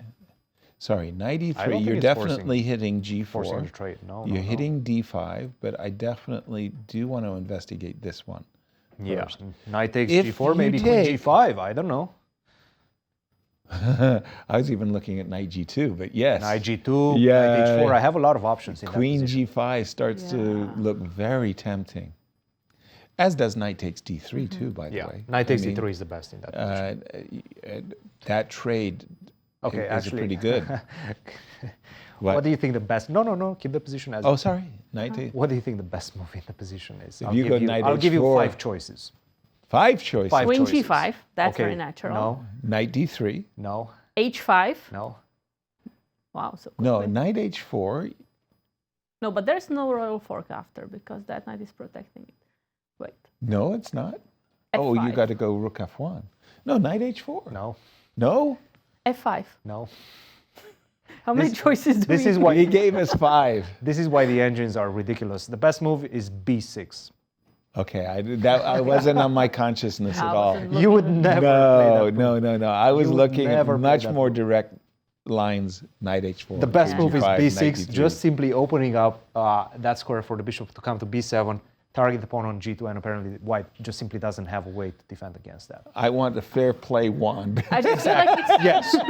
If anybody in a real game plays the move b6, call the arbiter immediately. I want a fair because it's play. so difficult to be switching from we are looking at the king side, the bishop targeting Yeah. the knight, and suddenly thinking the bishop switching the diagonal.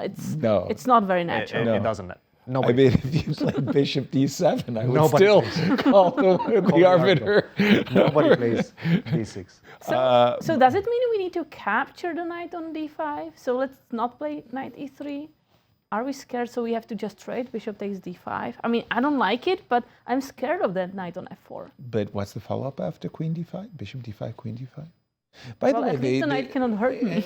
am I seeing this orange balloon? Yes. King h7 was a missed opportunity because it really very much preferred the move Yes, knight knight f4. Yes. Oh, Ray Okay. played g3.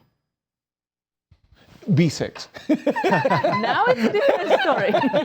Guys, I got a great idea. How did you come up with I that? didn't Yasser? look, inspiration, mother of invention. G3, okay, for sure. Whenever you do see that, your eyes have to be attracted to the dynamic of the, but something about F5 also, I don't know. You've already got control over F3 and E. I like. And now we sort of understand why Hikaru's knight f4 position was so much better, right? Because there's no more g3. Yeah, at knight that h3 point. would have been a big. Or knight takes d3. Like my Yes. knight lives there for a long time Yes. on f4. So we think that Hikaru f5. f5. missed an opportunity. Good move. Good move by playing Hikaru. knight f4, followed by king h7, or knight h4. He did play the move king h7. Oops, excuse me. He did play the move king h7, g3 on the board, f5 on the board. Feels like Hikaru's got his mojo. I mean, the king is going. safe. He can just start speeding up with the pawns. Exactly. So nice advantage, comfy advantage here for The Hikaru. problem for white is that white doesn't have good squares for his pieces. Indeed. I mean, his pieces are the bishop on b2, the knight on f1, the Even knight on d2, d2. rook on a1. Okay, here we've got b4, b5, but that feels more or less like it's a shot in the dark. It doesn't, it's not hitting anything. Again, funnily enough, I would find the move b6 attractive. I'd also find h5, h4 attractive. You know, just opening things up on the king side. This looks like a very nice attack brewing in Hikaru's favor. I wanted to go back for a moment to the game of Fabi. Fabi got stunned by this move. Bishop takes it, and look at this. That's the position That we was analyzed. the exact ending. It went all the way down to bishop rook a4. I was here only thinking king h1 or king f1. Do you need to go to the corner? In endgames, we don't always like that. You make a good point. Maybe he was thinking that he could play rook to f1. So in this position, like if you imagine that for argument's sake, you go king here, right? And then you're thinking to yourself, what I really want to do is go rook e8. I want to make this illegal transfer, rook to e8. Oh, the way I get to the e file is I first go rook f1. That's a tempo. I go rook e1. But you can go also rook f4, rook e4. I know, but then you're not doing it with tempo, and maybe you're allowing... Oh, with tempo, okay. Yes, so that's why I would... Otherwise, I agree. King f1, keep your king centralized. King h1 takes, bishop came back. That's strange. I wouldn't think that you needed to play bishop to f6 in that Rook moment. takes f7 on the Whoa, board. whoa, whoa, whoa, whoa. Okay. Wesley is going to be Not so bad, building right? a fortress. Not so bad.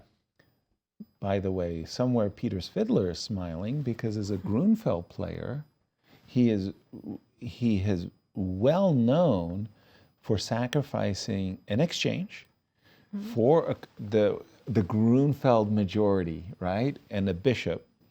And here it's clear that black does have 3 versus 1, and he's got a very, very good bishop. I like what Wesley has done. That was a very good decision by Wesley. I mean, this transition from that middle game where the position was just horrible, Right? this is a great position suddenly. Exactly. So what Wesley has in mind is as simple as it looks. He wants to play c5. He wants to play bishop d4. And more than anything, he wants to get, you know, the queen side rolling. Maybe you should start with c6 and b5. c6, b5, b4. c6, b5, b4, b5, c5. Try to get those pawns moving as quickly as possible. King f3. Your take. Yeah, so I'm thinking how I want the pawns. And I don't think I want to play c5 because then the b7 is going to be like up for grabs one day. I would prefer to have the pawn on b6 so I can be guarding it. Okay. Probably I'm going to lose the c pawn at some moment, but then I'm going to have pawn on b6, pawn on b4, and I think that's solid. So I would start with maybe c6. c6. Okay, fair. And here I actually have a very big question for myself because I'm thinking you're going to play b5, b4, and my a2 pawn really doesn't have a role. Maybe I should just, you know, stop you altogether and play the move a4. Okay, and we'll continue from here. What would you like to do, Kate? I wanted to do that b5, but that's no longer a possibility. But how do you want to improve if I just play king d6? well, then the question you're asking is who's playing for a draw, who's playing for advantage, right? Yes. Yeah. I suppose it's even, and my initial euphoria for the exchange sacrifices maybe subsided. I actually thought that black might be the one playing for an advantage, and I was completely equal. You did position is just completely equal. C5 is probably the best. Yeah, I was about to say I'd like to. Oops. Well, King F3 is on the board already. Oh, King F3. It's on the board. Yeah. Yes. Let me try the C5 one more time. Yeah, King C5 E4? is the best. King E4, King Really? D6. Yeah. King D6. And so what I want to do is I really want to play B5 and B4 as quickly as possible so that I can always threaten to play C4 and B3. If I ever get a pawn on B2, I'm suddenly very interested in continuing the game. I'm looking at Wesley on the camera. You saw a little head shake there, like he's not completely satisfied. C5 on the board. C5 on the board. King E4, by the way. So I was thinking that one day I will need to move the bishop, but actually the bishop is always blocking the rook, and you will never get closer to my B7 pawn.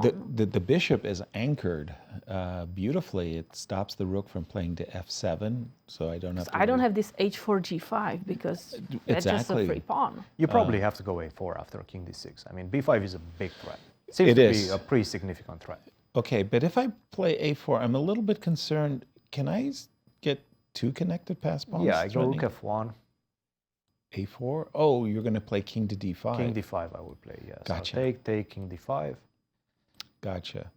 That's a big And I think difference. at least a draw right So now. B6 now? Yeah, B6, right? and in the worst case, I can start giving you checks and put the king on C4. As long as you don't start moving your pawns, I should be fine. Quick question, bishop to D4. I'll give you a check. King A6. Again, as long as you don't move your pawns. I go King C4 if I really want to. King C4, and you just, okay. I just stay like this. Yeah. I'm not Fair. trying to win anymore. Well, No. But Like what white do is you mean not stay trying to like win. this? Like, what are you going to play? Rook B5, Rook B3, Rook B5. He's just keeping his king on C4 and saying, I have a light squared blockade. I don't think there is any way black But can we try don't for think it. white is playing for a win here? White? Like No, if I no, go rook, so what do you play? King, B6. okay, rook B3. King Not B7. King A5.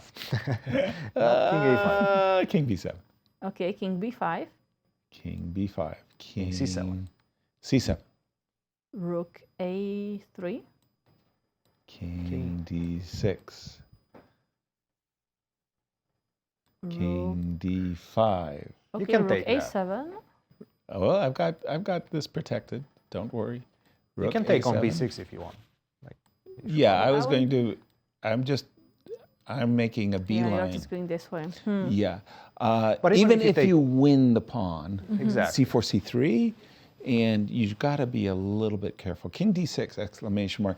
Looks like it's heading for a draw. Missed opportunity for Fabi, but what a find by Wesley. Yeah. You got to give him I mean, a lot rook of takes credit. F5, just Bishop takes incredible. F5. I mean, bishop Oh my takes F5. goodness. I'm going to turn our attention to Leinier and Levon. When we left it, quite shocking for me was this idea that this bishops of opposite color position was no longer advantage for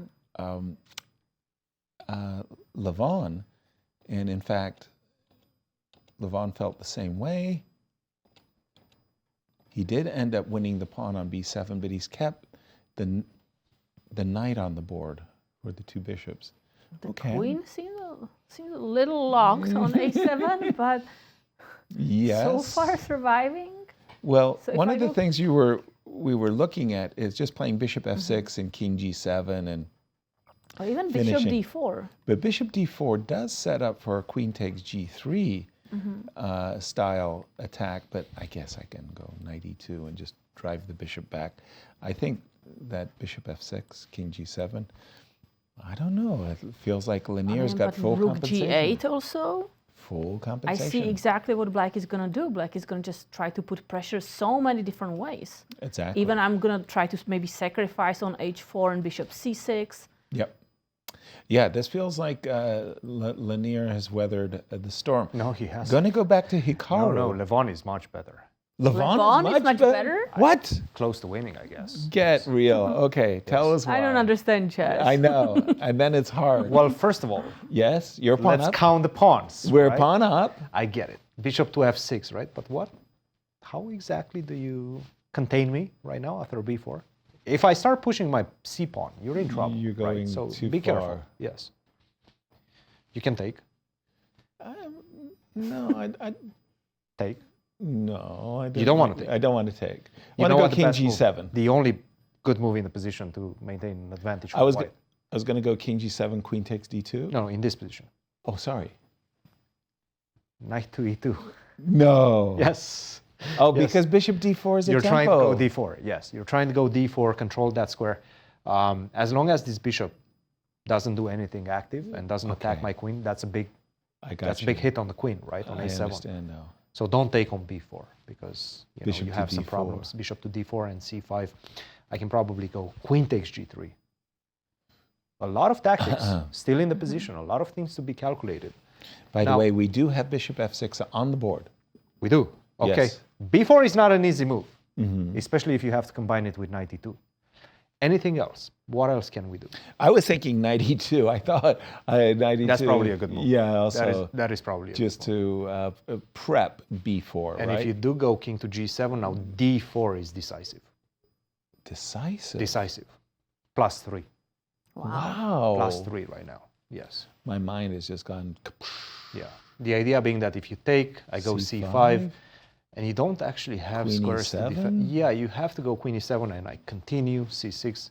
Trade queens and knight takes d4. I mean, the rook is hanging. You're losing a piece. Oh my Yes. goodness! Excuse me. You're losing a piece. Wow. No bishop c8 or bishop e8 because you lose the rook. You have to take on c6, and that's just a piece. No, that's winning. So knight e2 is a very powerful move. If he finds it, he has a Can great we chance. try instead of king g7, rook g8? Oh, There yes. is really no attack that black has? I mean, Rook g8, I There's- want just some bishop take h4. Or... still d4.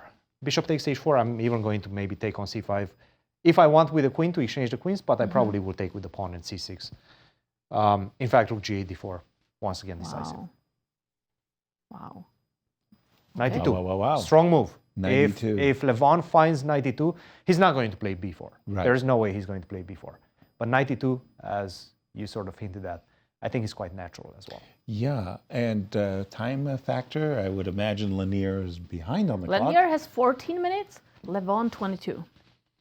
All is well in the world. I mean, yes, that would have been my guess that Leinier was behind on the clock. We keep an eye on that. So this let's one. take a look at the game between Hikaru Nakamura and Ray Robson. Let's do it. What I mean, is happening Hikaru there? has won in the rapid. He had opportunities in the blitz, as did Ray. And he's And pushing now in this game very strongly. We see the bishop on b2, which had no life. When we left it, let's go back. When we left it, we saw the move f5, b5. Hikaru felt that his knight needed support. I understand that knights love support. We were looking at ideas of h5, maybe even b6. He went c6, d4, e4, bishop b3. Something tells me that these guys are going to be playing a time scramble game. I thought Ray would want to play instead of bishop a3 some c4. It felt like he was gearing up for that, didn't it? Didn't he? C4. Maybe Pause, something is pause, just- pause. I think White's pieces are so passive. I'm really thinking very seriously about knight sacrificing a piece. I mean, it just intuitively, it feels to me like White's king is, And just queen h4, queen h3, and checkmate. and even there's tempting ideas of c5 followed by c5 takes d4. I've got great control. None of this happened because he did offer. We've been looking at exchange sacrifices like in every single Hikaru game. got one pawn and second pawn. You got two, Two yes. extra pawns and attack. Very, very But nice. the rook is hanging on f8. Yep. Okay. Just just to emphasize that the prizes in the classical are just so much better than in the blitz. Yes, let's take a look. So And the rapids. yeah, so the classical is $14,000. Up for grabs. Rapid $9,000, blitz $4,500. If you're going to pick your spots, I'll lose the blitz. I'll lose Choose wisely. I will win the classic, and I'm doing fine. And in fact, that was how Ray turned his fortunes around in the first day of play. Bishop takes d4. I like this, and Ray is not liking his position because after bishop takes f8. I mean, I have to go for it, otherwise it's just too much material. Right? Exactly, but these two minor pieces occupying d4 and c3 both, if I get to play c5, just cementing everything,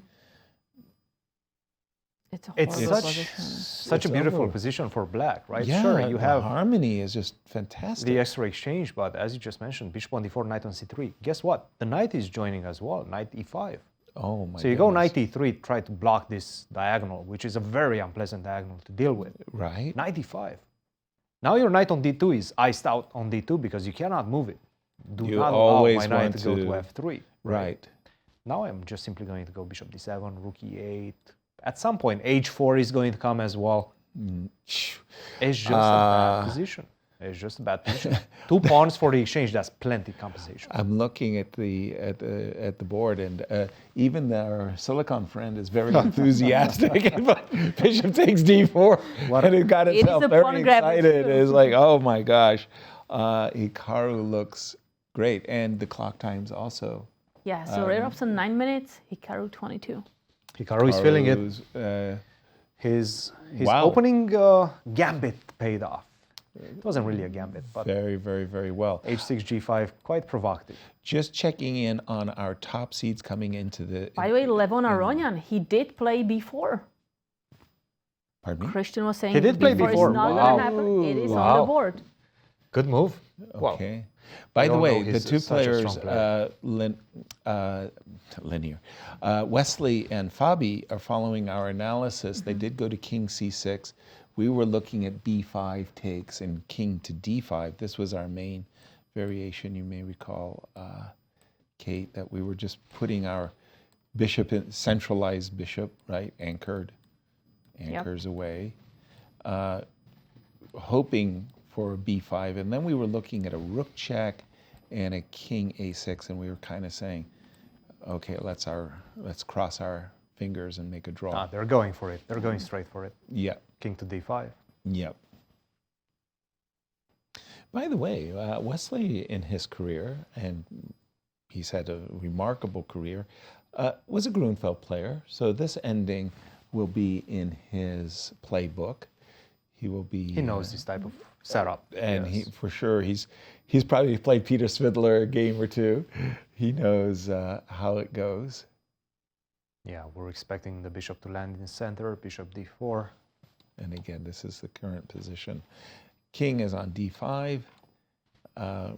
You would love to play c4. I mean, c4, c3 is just a dream. The problem is you don't lose the b7 pawn. The problem is you're losing the c4 pawn. You would love to put the pawn on c3. That would be a 2-result game, but you're losing the pawn on c4, and that's why we've been playing bishop to d4 and a b6.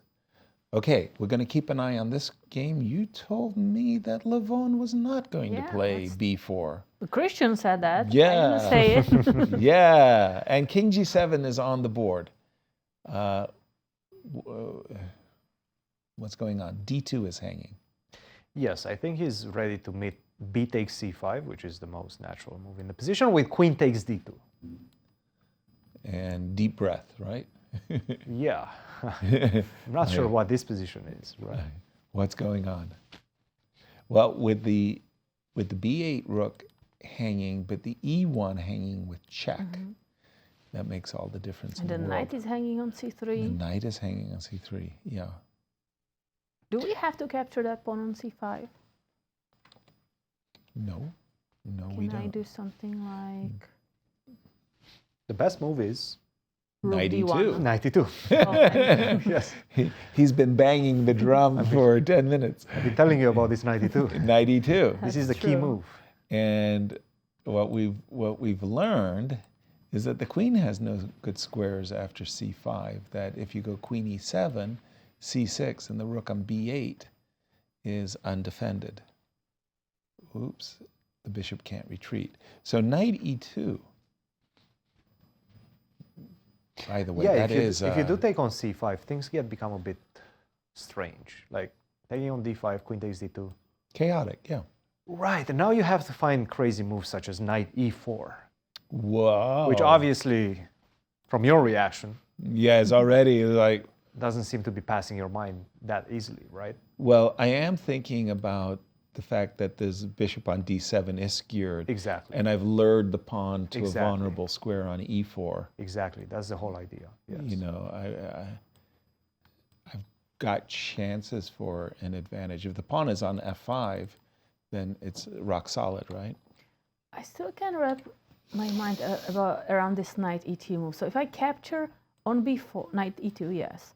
I capture on b4, you play c5. Okay. I capture on d2. Rook d1. Rook b d1. Now You don't have queen c3 is the problem. Now I'm also. threatening to capture, and will unfortunately, capture when I with the take on, rook. I have the tempo on f7. I thought that if I move queen c2, Yep. you cannot capture with the queen because I make a skewer. But you are just going to capture with the rook. Exactly. It's like, who's skewering whom? Actually, let's do it in the nice way.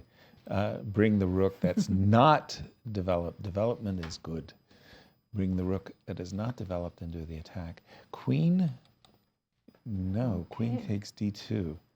Knight And e2 Levon has 16 minutes here to find knight Leinier's- e2. Yeah, I mean, because the problem, you start to find knight e2 when you come away dissatisfied after the desirable b4 takes c5, queen takes d2. You start looking at knight e4 and you start saying to yourself, you know what? My knight on c3 is misplaced. I'd love that knight to be on any square, f4, c3. I would love it not to be.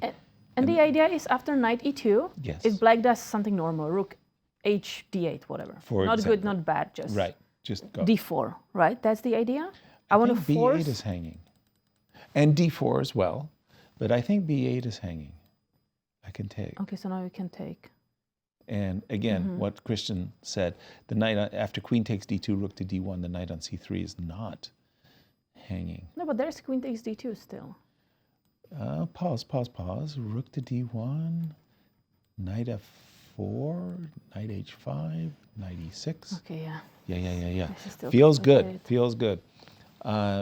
Where would you like to take us, Wesley? So that looks like that game is headed for a draw. I'm going to go back to the Hikaru Ray Robson. When we left it, we thought all day Hikaru has these two magnificent minor pieces, bishop on d4, knight on c3. You know, it almost looks like some kind of a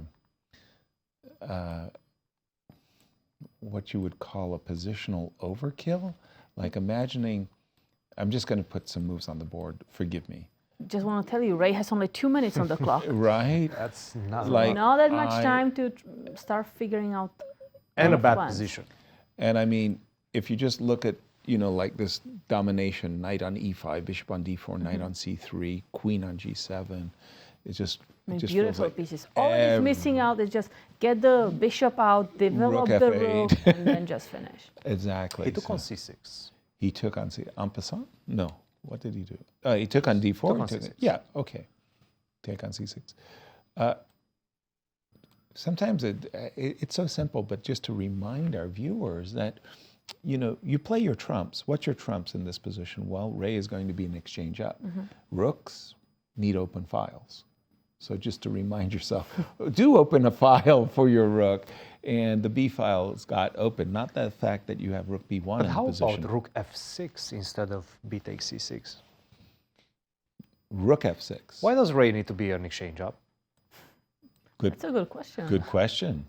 I mean, why can't I be a pawn up as black?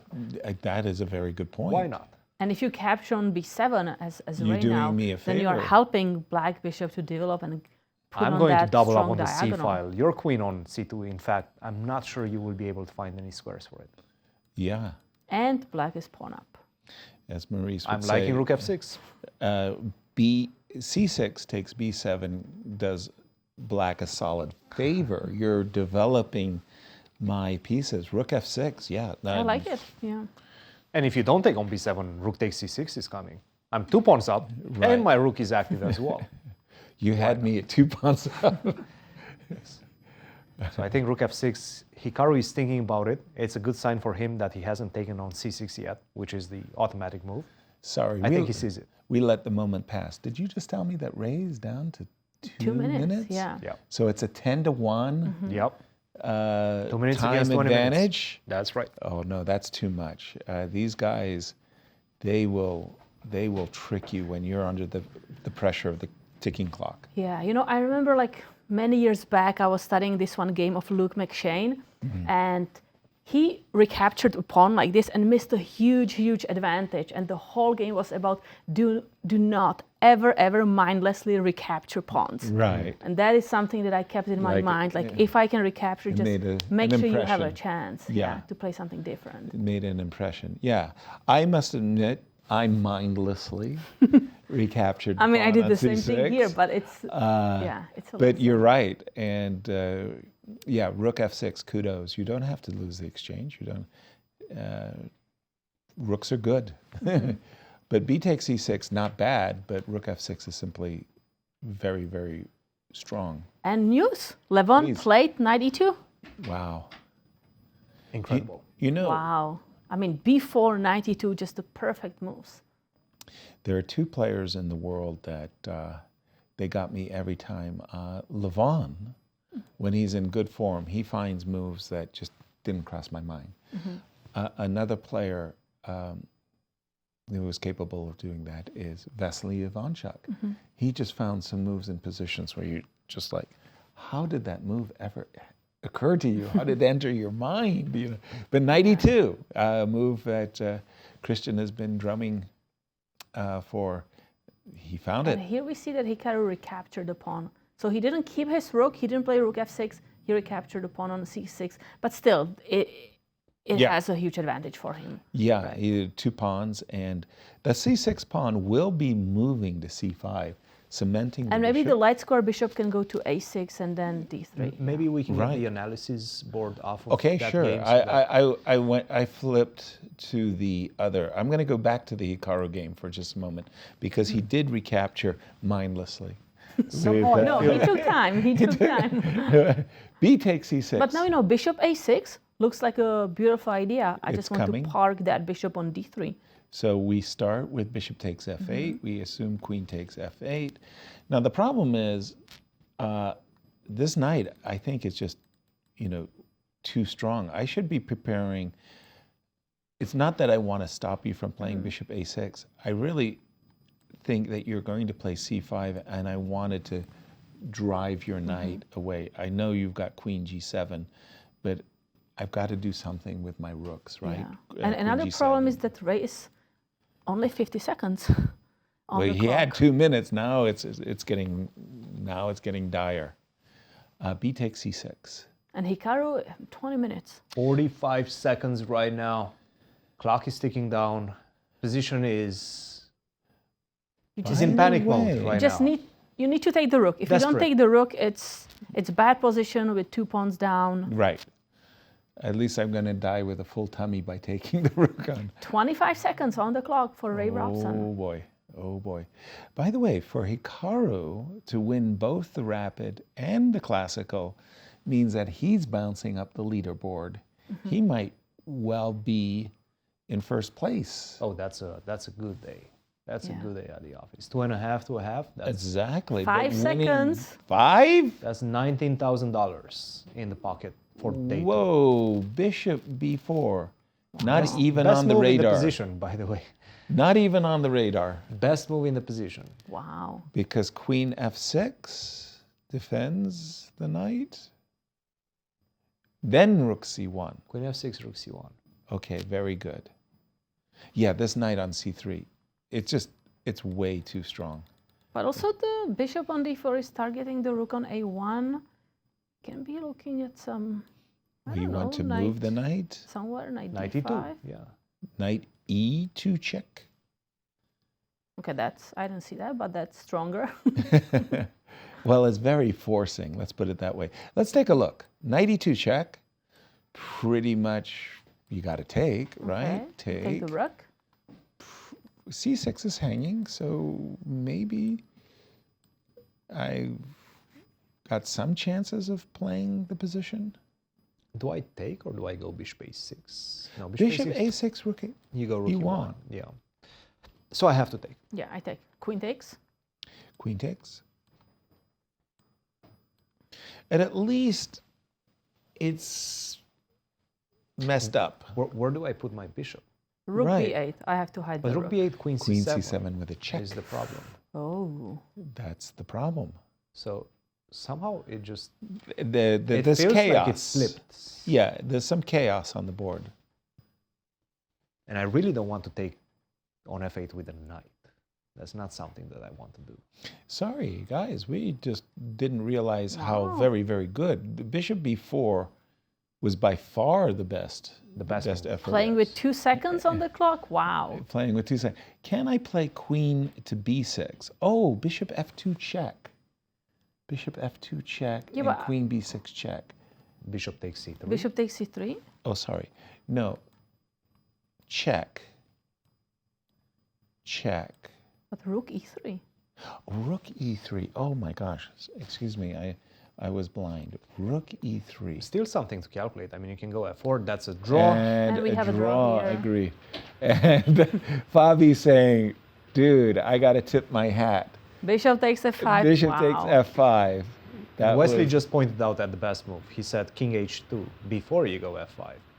That was the best move in that position.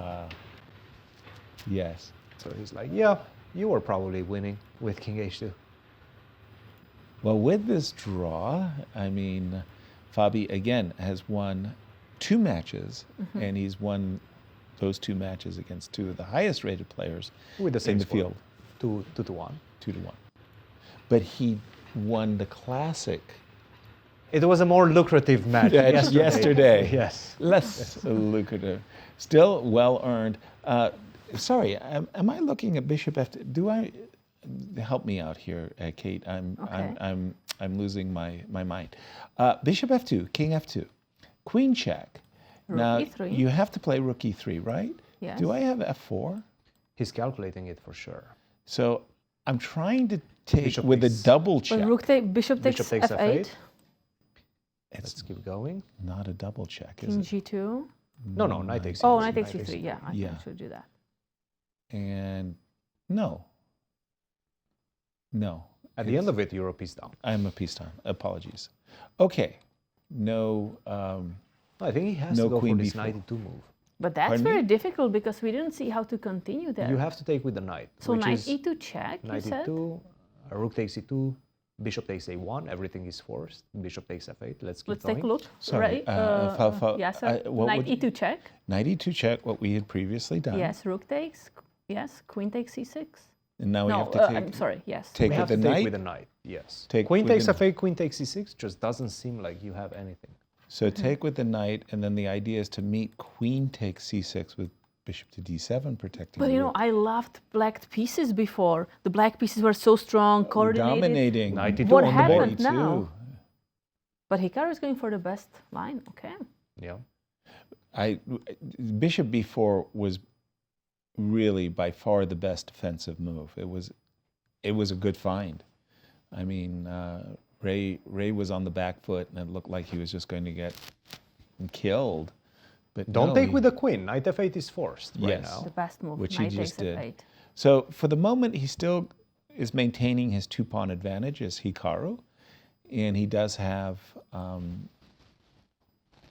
the 2 bishops in hand as well. I think you have to play queen takes c6. No. What? Knight takes e4. Knight takes e4. Wow. Wait a minute.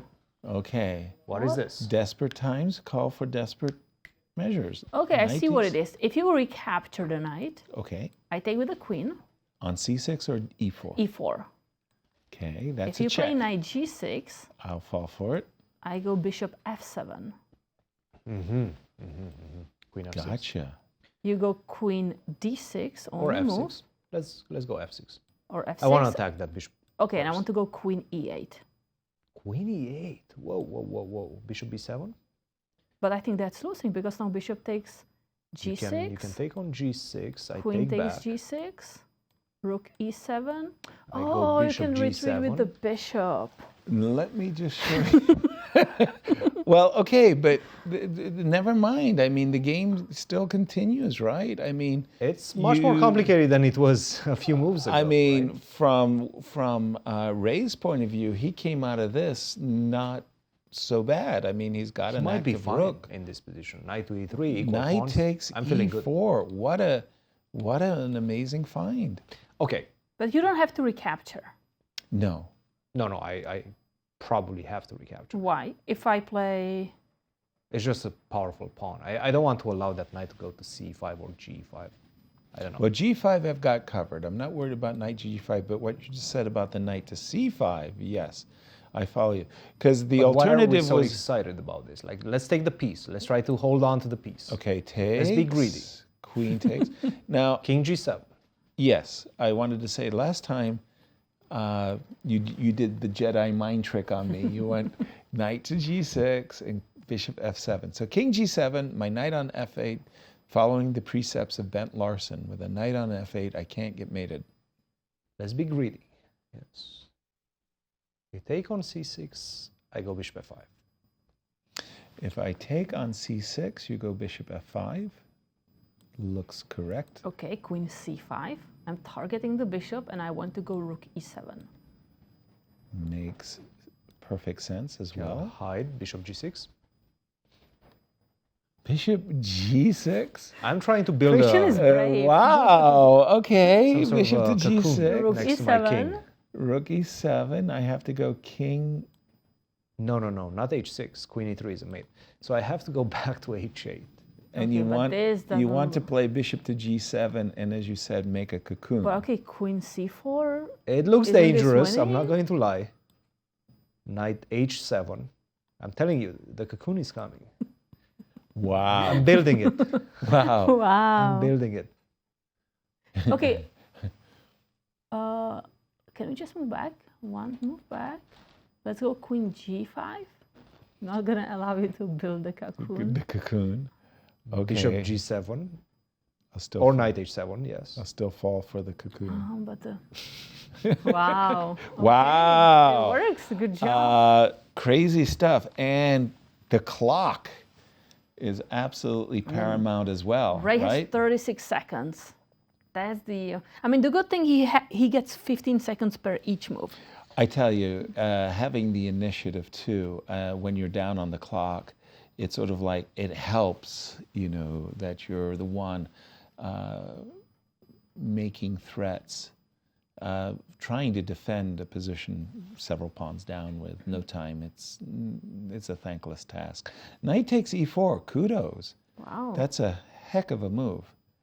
And These GMs are resourceful. You see, Wesley saw bishop takes f5. Wow. Ray Robson, knight takes e4. Right.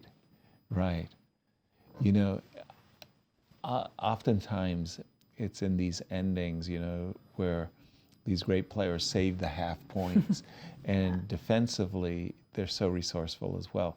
Now, Hikaru is being surprised by bishop b4 and knight takes e4, and he's sort of like frustrated. Stop finding these good, you know, counterattacking moves. Stop getting away. Yes. Like- Stop whatever it is you're doing. Remember his first match against Fabiano, who was totally lost in the game, but managed to get back to the game. Trick and trick him. Yeah. The good thing here for Hikaru is that he has 10 minutes. He has a lot of time to think this through. Exactly. Okay, one more look. Shall we have a see? We're taking this knight. We're taking I mean, I wasn't sure. Was there an option like bishop a6? Just a question. Bishop a6, rook d2. Bishop a6, rook d2, Rook and the d2, knight is and your ready to knight. jump. Okay. Yeah, and it just feels like now Well, suddenly... Bishop d4. bishop d4. Wait a minute, I mean, this might be more than a three-result game suddenly. This is suddenly a problematic position. Exactly. For black. Okay. Whereas I take the knight, you took with check, I'll go king g7, and I like the fact that my king and bishop are on the same diagonal, and I'm patrolling the dark squares. I feel like knight e3 is too slow. But maybe we just need to bring more pieces because it wasn't enough what we tried before. Well, the problem is I don't see... I also get my pieces going very fast. Rook to b8. That bishop on a1 is so annoying. It's so strong. Right? I love that bishop, yes. Yeah, that is. Like, how does that... Hikaru knows that he's going to take on e4. There's no doubt about it. What he's trying to do right now is play a few moves fast. Well, he's calculating ahead so that he wants to go tuck, tuck, tuck. To put pressure on raise clock. Raise clock, that's right. So, yes. He takes. And he's going to play king g7 a la tempo.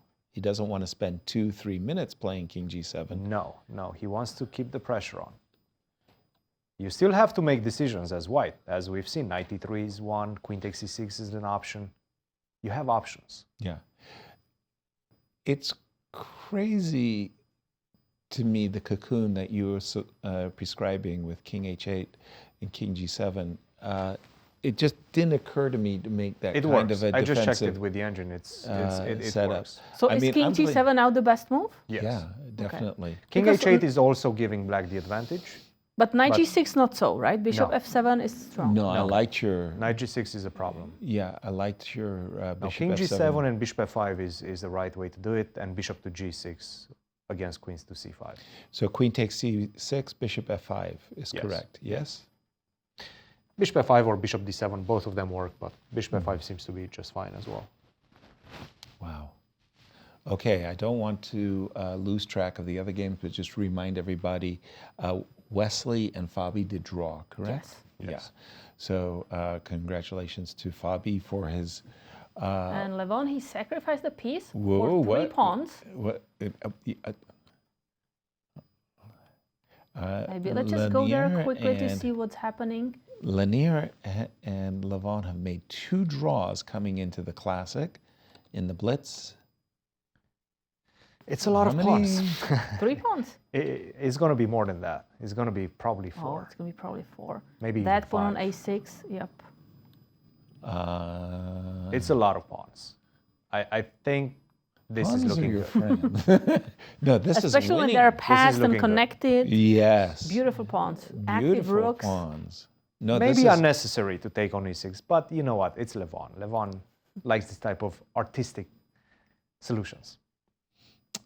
Yes, yes. And but I'm he would have been angry with himself if he didn't play it. But engine is not giving such big advantage here. Well, I thought the bar is going to be way up. It's going to warm up. when it realizes, well, what does it realize? Bishop f8? Is bishop King f6? If you play bishop f6, rook d6, that's just terrible. We're going to keep an eye on this game, but we're going to throw the ball to Eric Rosen, who is with Fabi at the World Chess Hall of Fame. Over to you, Eric. I'm joined by Fabiano Caruana, who had a really interesting match against Wesley today. Fabi, what are your overall thoughts? Overall, it was good. A bit disappointed that in the classical I blundered when I played f5. Just missed that there's rook a4, and he's suddenly out of a very bad position that he had. So I probably should have pressed it more. It wasn't like it was the end of the game or anything, but definitely I could have put a lot of pressure on him, especially like getting quite a nice advantage from the opening is really rare against Wesley. But the rapid game, rapid win was nice. I think in Blitz I was probably much better at some point. So overall I was in control of the match, but Wesley is also a very good defender, so it was really tough, and overall I'm happy. You mentioned yesterday that you felt rusty coming into the first Blitz game. Is there anything you did differently today to kind of get the rust off at all, or? Yeah, I came a bit earlier to the round, so I had maybe close to 10 minutes, which was better than the other day when I left really late from my place.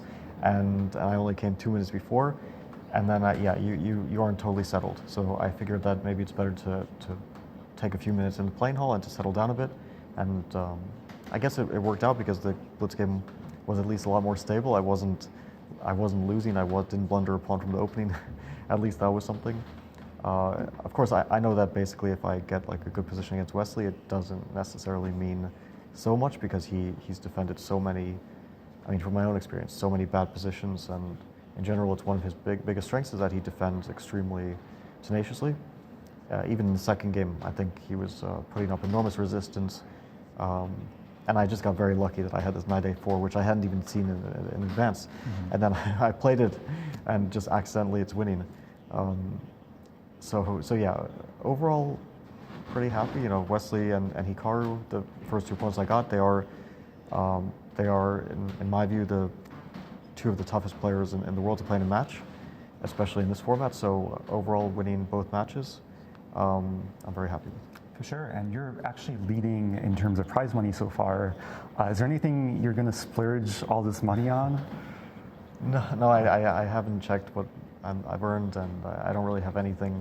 I live relatively modestly. I don't have very major expenses outside of chess expenses, my coaching and stuff. So, you know, sometimes I like to take a nice trip somewhere, but I don't really do so because I had a good tournament.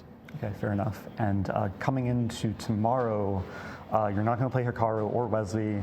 You're probably going to play Levon if he wins today. So any thoughts going into the final day? Yeah, I think it's, I mean, if Leinier holds his position, which is probably not the most likely result, it looks really, I mean, last I saw it looked really dangerous, perhaps just bad. But if he doesn't hold, then I do play Levon, I think. Unless Ray somehow wins his game. I don't know, it's still possible. It's a bit unpredictable, but to me, there's not a whole lot of difference. I think that they're both players of very, very equivalent skill level. And of course, I have a lot of experience against both of them. We've had a lot of back and forth matches, especially with Levon. We've had some of, from my point of view, the toughest and longest matches that I've played, very often going down to Armageddon. Here we don't have Armageddon, so I don't have to worry about that. But yeah, I'm looking forward to either opponent. I think they both provide a unique challenge. Okay, well, best of luck tomorrow, and back to the studio. Thank you, Eric. And Fabi had a very, very nice day as he just defeated, as he said, the most difficult, along with Hikaru, opponents in the field. So Blitz draw in the Blitz game, win in the rapid game, and then he was close to have big advantage, but Wesley found that incredible move, bishop takes f5, and draw in the classical chess. So for Fabi, it's $16,000 today. Very nice earned result. I'm jumping to the game of Ray Robson, and it's almost with a sense of disbelief as I see that Ray, with almost no time on his clock, has discovered an extraordinary way of fighting back in the game. And the engine, despite the fact he's only got 6 seconds on his clock, he just made that move with like 6 seconds. And the engine says it's equal. I mean, and the engine says what it's a equal. comeback from a Truly. really horrible looking position. It really, really is. And how is he so good with 2 seconds on his clock? I don't get it. I don't get it. And even it's like he becomes better when he gets down to his last minute or something. Exactly. It's and insane. He found the best move with 2 Bishop seconds. before. Yeah, that was a crazy move. Hikaru also is like looking at the skies and saying, "What do I have to do to win this?" By the way, I think it was this move Rook B8 that allowed him back into the game. We were looking. Our principal moves were Bishop to D7, defending the Rook with a gain of tempo, as well as Bishop F5. When he played Rook B8, Hikaru did, he allowed the Rook to suddenly penetrate, and then his pieces are a little tied up. And one then pin, another pin. Knight to B6, and you're just a tempo away from getting in, you know, Bishop E5, A5. It's just such a strong move. And everything just came perfectly in time, and including this one, Knight to B3. You don't want to allow Black to just enjoy the minor pieces with 2 bishops, like A7, A6, King F5, Knight C5. And this move basically says... Black bishop is on a great diagonal, so we want it to go away. Yeah, like, wow. Rook b8 was fine. Rook b8 was fine? Yes, yes. Oh, sorry. Maybe we can go on your Yes. board just so that we can see that. So what do you do after rook e8? Rook to b6 was the key move here. Rook to b6. And you let me don't show you allow the to be cocoon. pinned. Let me show you Yes, the cocoon. please Because do. this is probably what he didn't see. Queen e4, everything is forced. Okay, Bishop f5, only move. okay. I keep attacking that queen. You take my queen, I take yours. I'm a Yep. piece up. Right, Queen e3. okay. Things are starting to look dangerous on that side, Rook right? e7 check is on the board, yep. Now I go Dun, queen dun, to dun. d6. Queen David 6, okay. Yes. Queen g5, check. Hey, you're Looks getting good. closer. Bishop g6. It's covering up. Rook Rook e7. e7. King h8. This looks Oh, scary. no. This looks Queen so h6. scary. Everything And is then- forced. And then knight h7, h- and I finalize my cocoon. Wow. And somehow I'm surviving. I mean, this looks so risky. It honestly. does. It does. It's You understandable. miscalculate something, you It's- get checkmated. it's You maybe you're thinking understandable. like rook takes the knight and queen Yeah. f8 checkmate, but no, it's not working. I mean, Wow. you need ice in your veins, and It's yes. so difficult. Yes. And it's the only way, by the way. It's To the only win. way Hikaru to is win shaking that. head, like, what happened here? Well, he knows that if he plays bishop takes b3, his chances of winning the game go straight down. I mean, because he's giving up the two minor pieces fighting against rook and pawn. It's very unlikely he's going to But win this game. if I do take the knight, Yes, you rook takes recapture. b3. Yep. I go knight e5 because I have a really nice parking space for that knight on f3. Yes, you do. Yes, you do. I'm probably going to play king g2 Okay, nonetheless. knight f3. Knight f3. Knight e1 check. Are you going to take this knight e1 check and take on h3? Maybe you And are. try to escape. Okay, I will. I'm not going to play bishop b6. I would For you to rip try to. that bishop off the board if you did. And you think I don't have a way to improve here? Okay. I feel that I'm going to get in h3 one day in a way that you don't play knight e1 check and take the pawn. And if I'm thinking if I get off the h pawns, my chances of drawing through the roof. Yeah, through makes the sense. roof. But time seems to be a factor now for Hikaru, right? Should I we mean, check Hikaru what's has 3 minutes. I what's think. happening in the other one? This one has simplified a little bit. By all means, shall Should we? we So check the Levon. Leinier Levon? as well? Against Leinier. I thought Levon was completely winning. We left it. He sacrificed the piece for 3-4 pawns. Oh, this looks decisive. What a move! A counter Wow. sacrifice. I mean, look, in this position, when you see the move bishop b7, you're expecting a handshake. You're not expecting rook takes c5. Wow, what a move. My goodness, what a move indeed. And suddenly bishops of opposite color, I mean, I'm sure Levon is winning this, but So I also have advantage on the king side. That's very good for white. yes, well, 2 extra pawns, but this the pawn thing on is, if we a6. exchange, I think if we exchange the rooks, I'm fine. I'm winning this one. So I can Even. go rook b5 perhaps.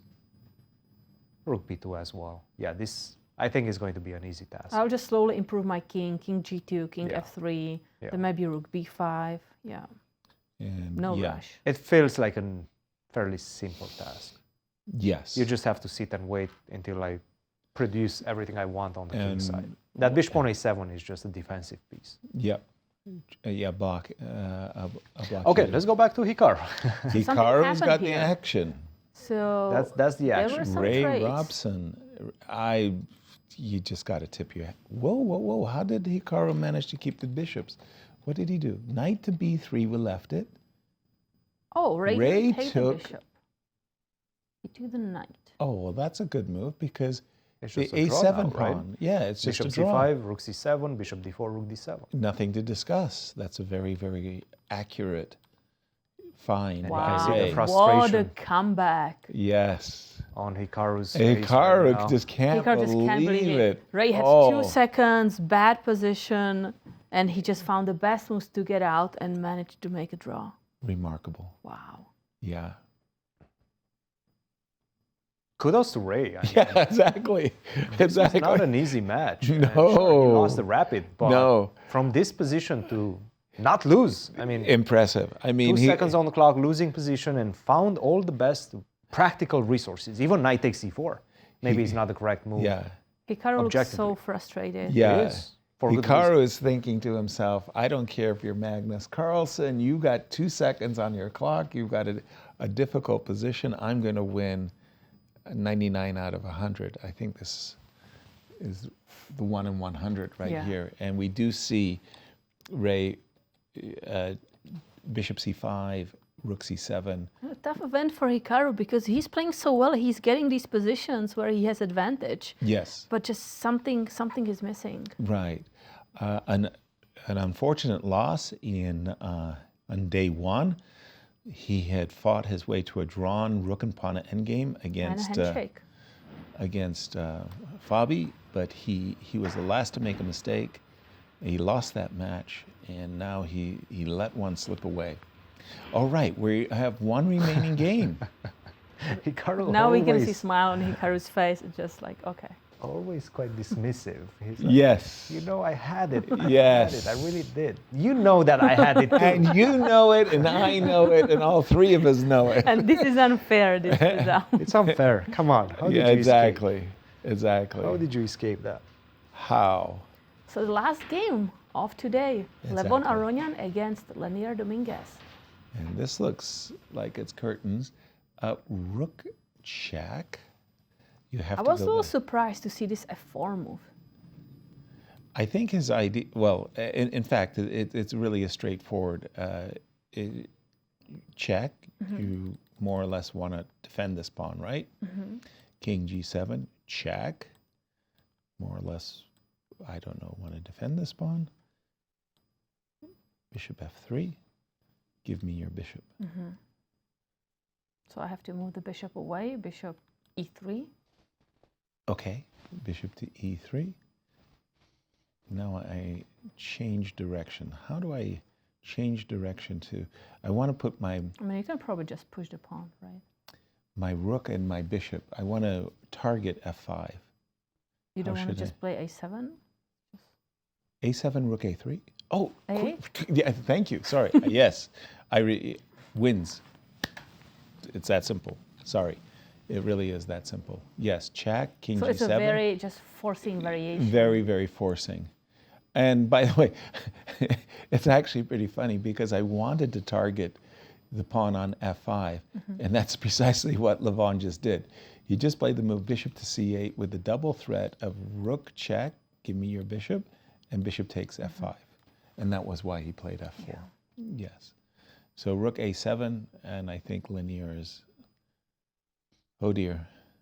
Leinier reached for his bishop, and he's just played the move bishop E3.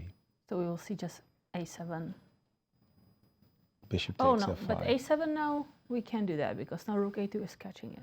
So we just capture a pawn. Take the pawn. Take a free pawn. Take the free pawn. Bishop takes F5. Followed by rook G6 check, just to make sure the pawn on G3 is protected.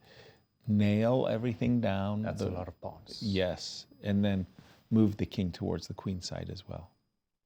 He wants more. Perhaps he's calculating... A7? He's calculating A7. A7 has to be what he's calculating. Because we can do A7, rook A2, bishop A6. Yes. I think this is what he's calculating. Bishop A6. Bishop A6. Now you have to capture the bishop on A7 and rook C7 check. Are you so happy? I'm sure you're winning. Don't get me wrong. I'm sure you're winning. Rook takes A7. H5? Well, but I have rook A8 already. Rook A8 and bishop B7. Sorry. Yeah, rook A8, bishop B7. Sorry, I was like one of those, you're in this awkward pin. You know, you got to go king to B1 and break the pin, and maybe you lose your king side while you're doing all of this. Leinier is looking... He knows. Leinier definitely knows. But still, probably instead of going to this variation, just take the pawn on F5, right? I would, yeah. Even though A7 takes the bishop, you know, but this you don't have to worry about obviously bishops anymore. It's. But I feel like A7 is never going to go away, right? Because right. I always have those types of tactics. Bishop takes on f5 and the f pawn is suddenly running. I've had a lot of conversations with. Okay, a7. It is. I was going to say I had a lot of conversations with Levon where he goes, "Yes, sir, I'm a simple man. I took the pawn." You know, a7. He wants the bishop. He really wants the bishop, and he wants it now. And he's about to get it because this is a threat. We take, check. King goes to g6. We take the bishop. And as you were saying, rook to a8 and bishop b7 breaks the pin. I think Leinier is going to resign. Yep. Very soon. It's also a very good game for Levon. Indeed, that piece sacrifice. And also, somehow, the opening was a little bit sketchy, but Yep, and a handshake. he found some good stuff, some good moves. Congratulations to Levon, as that finishes the round for finishes the round. Yes, and right now we're going to wait for Chief Arbiter Chris Bird to get the color pick. Yeah. One of the things that I have noticed about this new format is that in case, you know, in regular chess, a draw is such a standard result, but the leaderboard always looks like, you know, a massive tie for first or something, you know, right? But not with the money. With the money, yes. you're getting. It's because everything is weighted differently. Right. The rapid is weighted less than classical and so on and so BLITZ, forth. For the blitz as well. So it's a very interesting format from that perspective. That you and if always Hikaru would get... have won that classical game, I think he would have surpassed Fabiano. Exactly. With a victory in the classical. So definitely something to be thinking about right now. Fabiano in the lead, cementing his lead at the top, closely behind Wesley. Yeah. And Hikaru, I think it's. Well, next. if we see the leaderboard, we'll Maybe be able to judge the who. pairings. First, the results, though. Take us through this. So let's start with the first Gotcha. match. Wesley saw against Fabiano Caruana. Fabiano managed to win the rapid game and cashing $16,000. Match Well done. 2-1. Well done, Fabi. The second match, Hikaru Nakamura against Ray Robson. Hikaru won the rapid. He was really close to winning the semi-classical, but that was a draw, and he's cashing $16,000 while winning this match. And the last match, Leinier Dominguez against Levon Aronian. The last game decided it. Levon Aronian won really nicely. Important move b4, knight e2, some really good positional understanding, winning this match and cashing $17,250. And in this case, I believe we're going to see Fabiano versus Levon. Exactly. Let's take a look at the standings, the leaderboard. So it's Fabiano Caruana with $33,250. We are mistaken. Followed by Wesley So, $31,000. Ray Robson at the third spot, still ahead of Hikaru because he did manage to hold the classical chess. Yeah. And Eric Rosen is with an escape artist, Ray Robson. Over to you, Eric. Yeah, I'm joined by GM Ray Robson, who survived from the dead in a semi-classical game against Hikaru Nakamura. Ray, how are you feeling? Well, I'm happy I didn't lose last game, but I mean, overall, I'm a bit disappointed. Like, I had some chances. I mean, I guess can't really say, like the first game, the Blitz game, like I think I was doing well in the opening, but he just kept playing fast, and then when I was low on time, I think I started to make big mistakes, and I was completely lost, and somehow miraculously it completely turned around, and I was totally winning. So if I had won that, that would have been huge for the match, obviously. That ended in a draw. And then, yeah, after that, it felt like I was getting a little bit outplayed in the games, unfortunately. So that was, I guess, the most disappointing thing. But yeah, it could have been worse. And with this most recent game in the semi-classical, you got super low on time. It looked like you were just getting wiped off the board. There were multiple moments where you played moves with just a few seconds on the clock. How do you keep your composure in these situations? Like, do you get nervous? I I mean, I'm nervous before the games, like even before, if I just know a tournament is coming, I'm already nervous. So I'm probably still nervous, but at least if I'm like low on time, then I'm forced to concentrate. So maybe I don't focus as much on it. But yeah, I think the moment when I got to like basically playing on the increment already was when I decided to play bishop b4. I spent my last like minute or so deciding whether to play that, or I was considering rook ac1 in that position also. But yeah, I'd already intended the sacrifice that I did in the game where I played knight takes e4, and I'm down a piece, but at least like I got rid of this pawn on e4 and pawn on f5, which was just completely blocking all of my pieces. So at least I opened things up, and I would get some counterplay, and it would at least be easier for me to, like, I have to just create counterplay and attack, so my moves are kind of easier. So I thought I have some hope there, at least maybe, like if things go right. But it was interesting, he went for this endgame, which was probably also winning for him. But, you know, it's technical, so if you make like one mistake, like he maybe did, then it could immediately end in a draw, like it did. And I'm being told you're actually playing Fabiano Caruana tomorrow, who is a tournament leader, winning the most prize money. So what are your thoughts about that? You seem a little bit surprised. Okay, well, because I know I'm probably in like 4th or 5th, I would assume, so it's kind of weird to be playing the person who's like in 1st place, right? Right. Yeah, I was kind of hoping, I was like, okay, at least I lost the match, so I don't have to play Fabiano. Yeah, it's like well, I guess 3 of my hardest opponents, maybe my 3 hardest opponents are all in this tournament, like Hikaru, Fabiano, and Levon. So I'm going to play 2 of them. You're actually third, I'm being told. So, oh, yeah. That's strange. I guess maybe avoiding the loss in the last game helped with that, but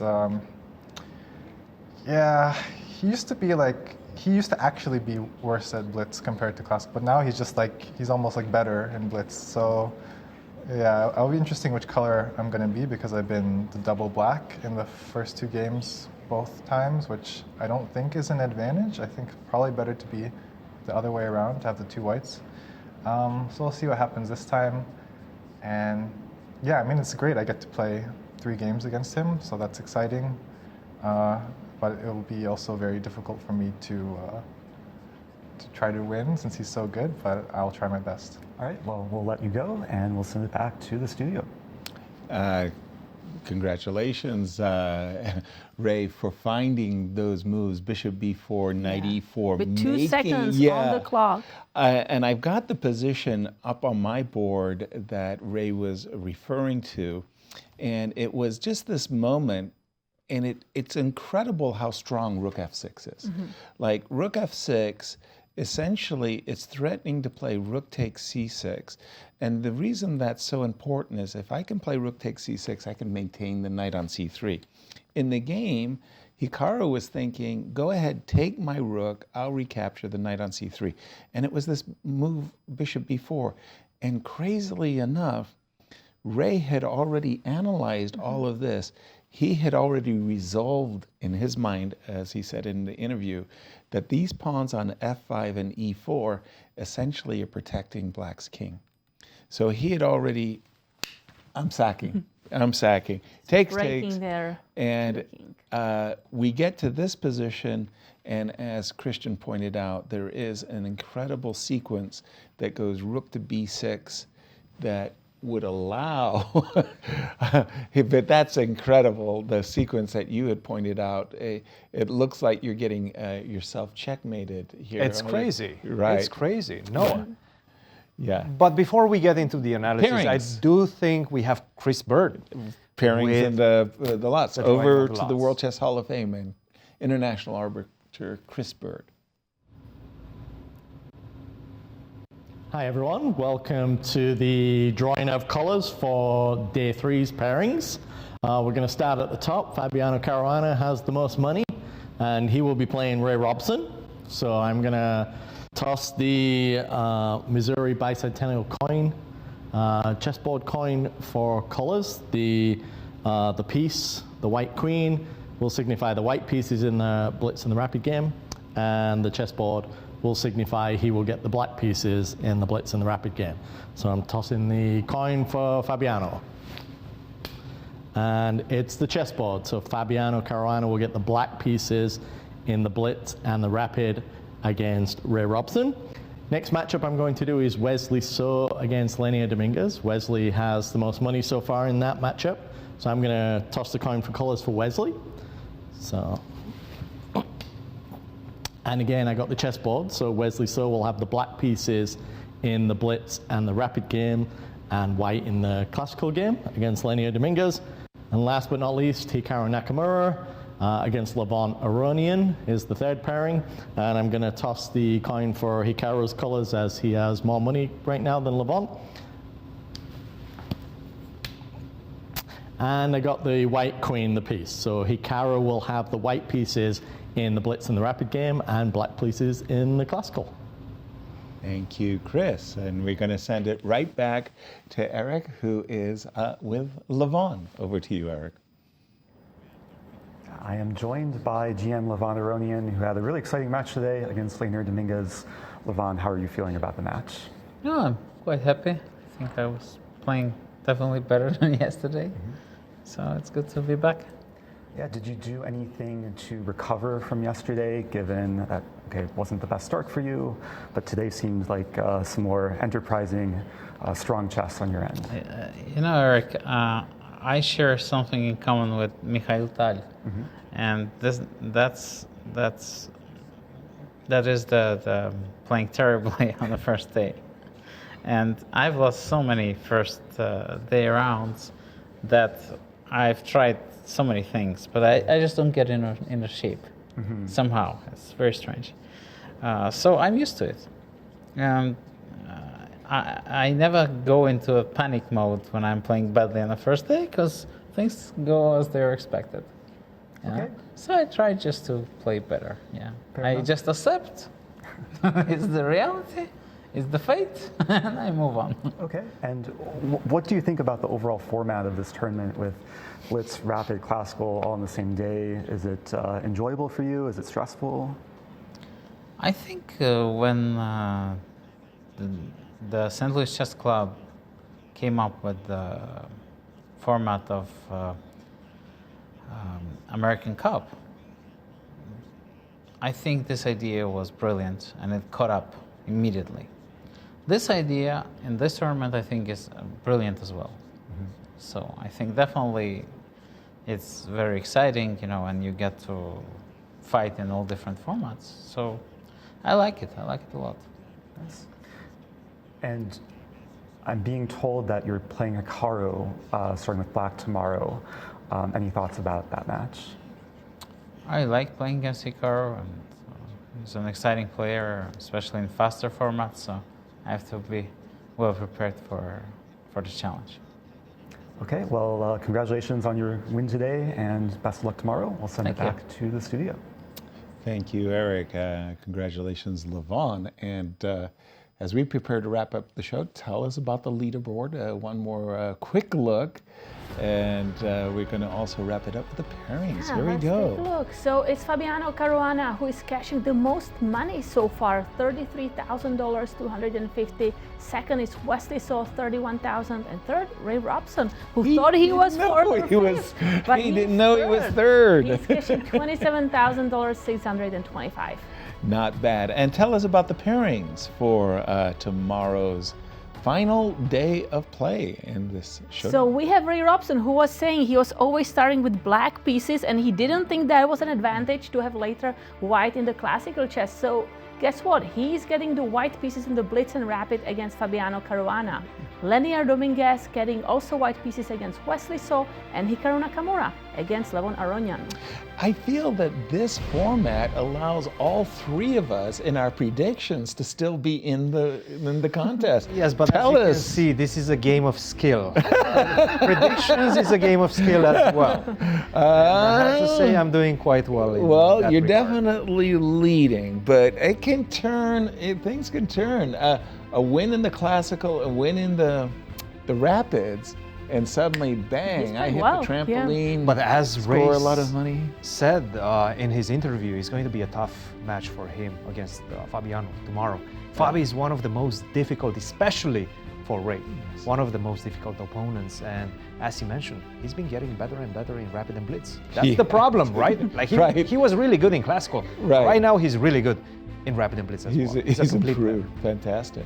Well, folks, we're going to wrap up here on day 2 of the Showdown. It's been a lot of fun. We have one final day. Tomorrow, tell your friends where you're hanging out, and we'll see you all tomorrow. Good night. Good night, everyone. Nice.